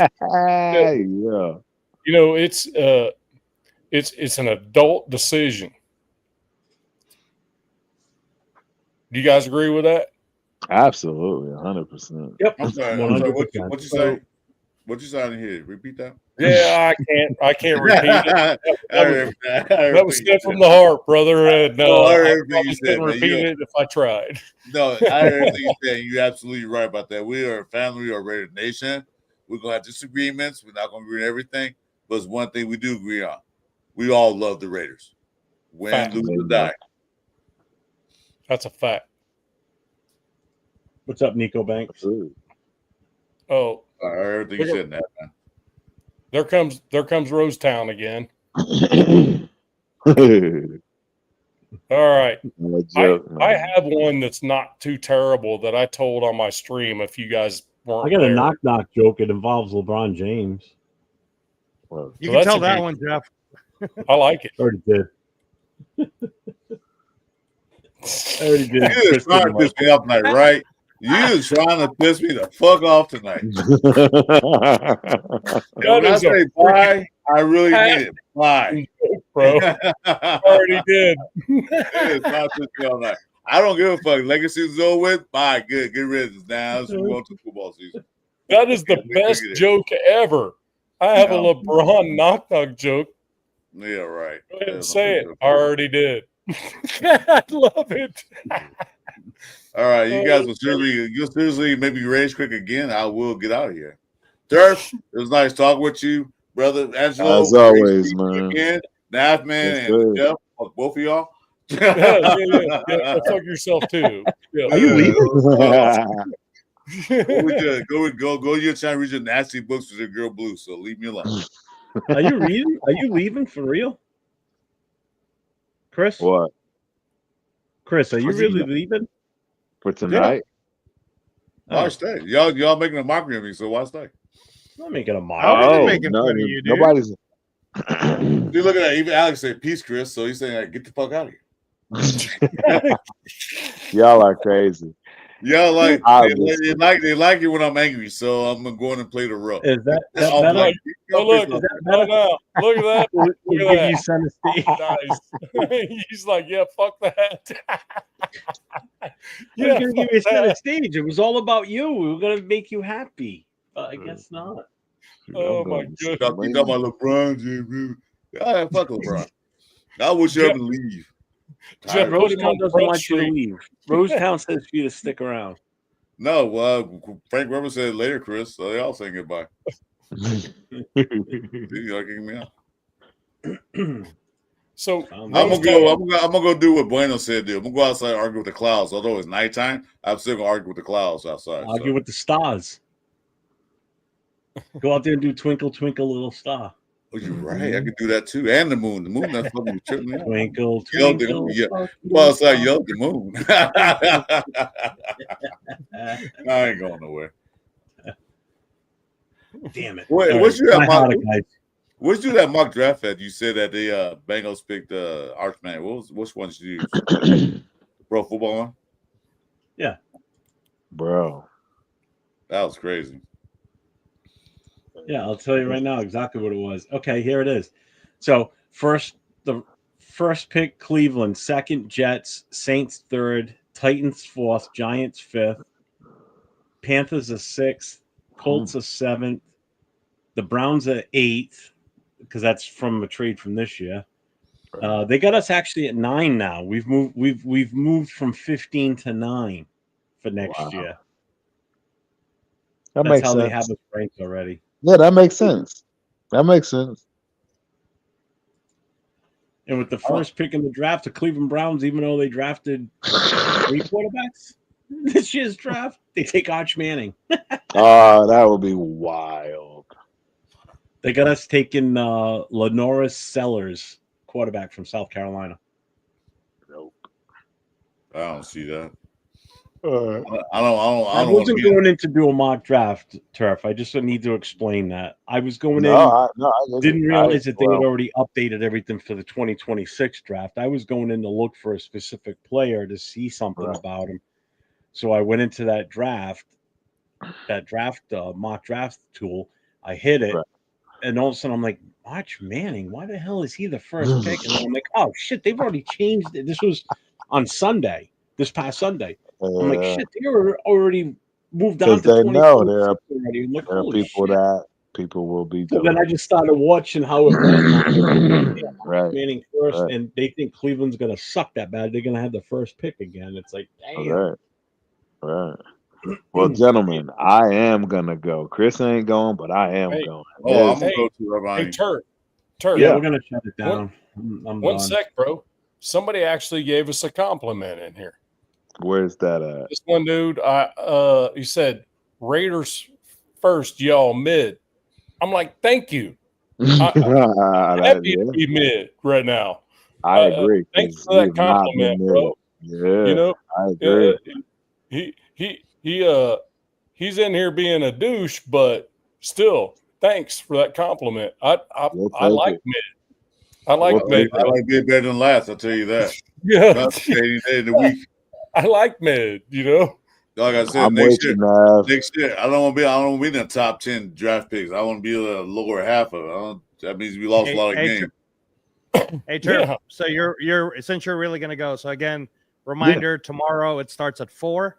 Yeah. On DAZN, and then the biggest one there is the heavyweight, the one that's 6'6", 300 pounds. Bakole, he's fighting. Holy shit. And then for everybody who is on the chat or cares to know, Sunday is the free event on ESPN Plus. No. So that's that one. Hopefully, Turf, you'll get to see it. That's the number 1 pound fighter in the world. So Yes, absolutely. Rich Gannon grew up in my old neighborhood in Philly. Oh yeah, I gotta get out of here, guys. Hey, this is great. I'm going. Thanks for being on with us, man. Had a good time tonight. Thanks for all your insight and all your stories. It's been a great night. Yeah, thank you guys, talking it up with you again. It's been a long time, and I'm glad you were here tonight. It's good seeing you again, Absolutely, man. Thanks, Turf. Appreciate y'all, man. Absolutely, man. Y'all have a good night. Thank you. And Turf's like, damn it, you guys keep keeping me in here. Yeah, I'm out now. Keep keeping me. All right, Hey, brother. Thank you, man. All right, everybody. I'm pulling the plug on this one for the night. So, all right. Now, anything you want to add before we shut it down? Where? Quickly. I don't want to be here all night. Yeah, if you got something to say before we shut it down, that's what we're asking. Who? All right, Angelo. You got anything coming up you want to talk about real quick? Hey, when's the next time you're going on, Jeff and Chris? Tomorrow night. We're going on tomorrow night. Chris and I, and hopefully Papa Rundown down with us. He won't be because he's watching the Canelo fight with me. All right, so it'll be Chris and I. I thought I was.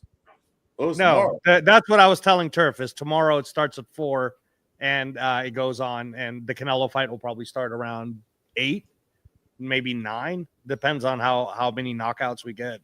Yeah, probably not those times. Yeah, if Papa Rundown does go on, and then I go on, it's gonna be like last time where we're watching it. Wow, but I don't think he will because it's kind of a big fight.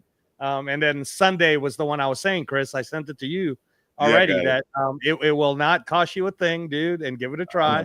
But it's on ESPN Plus, and it's the number 1 pound for pound fighter in the world. It's the current Manny Pacquiao of the boxing world right now. And that guy's fighting here in Las Vegas. I got it. Chris, you got anything besides us Saturday night? I don't know. You got anything else playing? Yeah, I'm gonna go take a trip to LeBron's house and throw a stink bomb on that motherfucker there, son of a bitch. That's what I'm gonna do. Fuck LeBron. Hey, you got to give him props for playing so long. I'm not giving him shit. He been all these years, man. He won 1 championship in a bubble. He ain't did shit. Fuck LeBron. In a bubble? Is that what you said? They won 1 NBA championship, and that was in that bubble the COVID year. So, yeah, whatever. You ain't did shit. They gonna no fans. They gonna tell Lakers, draft my son, and your son ain't shit neither. So get the fuck out of here. You should just take you and your son and go somewhere else. Get away from me. Get away from me. And that come from a Lakers fan. I was a Lakers fan since the Showtime era. So, and you tell me that, get the hell out of here. Hey, so Jeff, you should cut that. LeBron wouldn't last 5 minutes in Boston. He would be heckled out of that city. He won't last 5 minutes in New York. In New York, neither. The Knicks. That'll boot his ass out of there 2 days later. Him alive, man. Boston fans would destroy him. What? You should cut that like 30-second or 1 minute of Chris saying all the stuff he said about LeBron and everything. You can. I'll do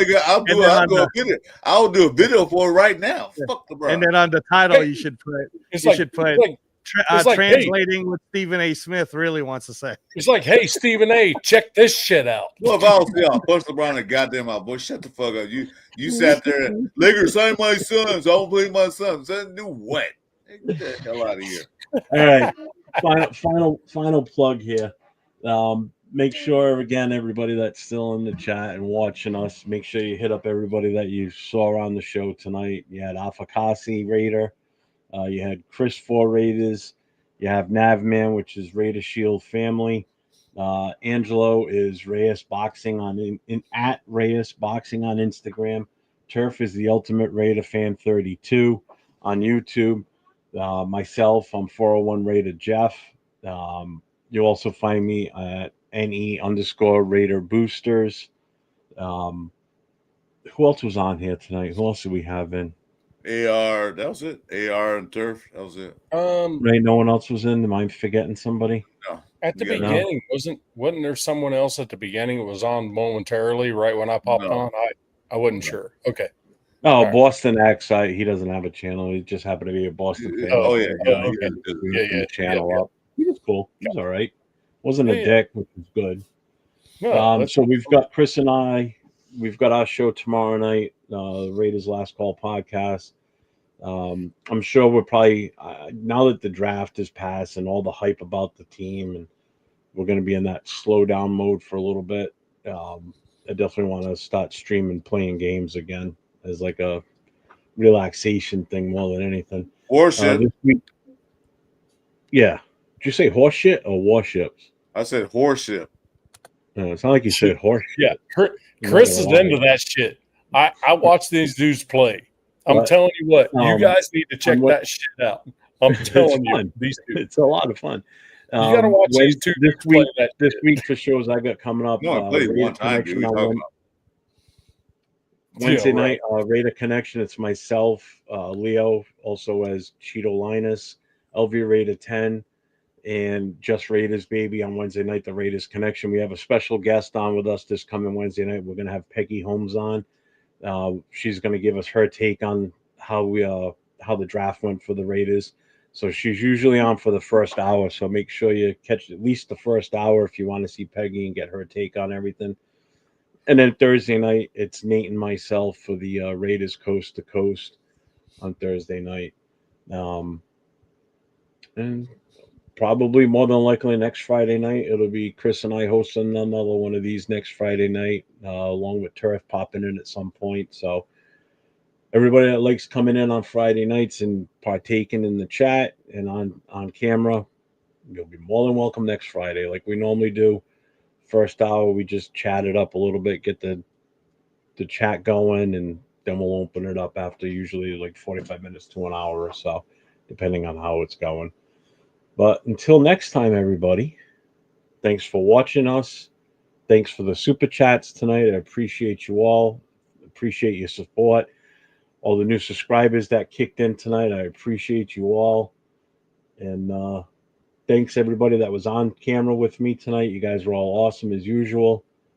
Everybody have a good night. Stay safe. And what is it, Chris? Go Raiders. Raiders.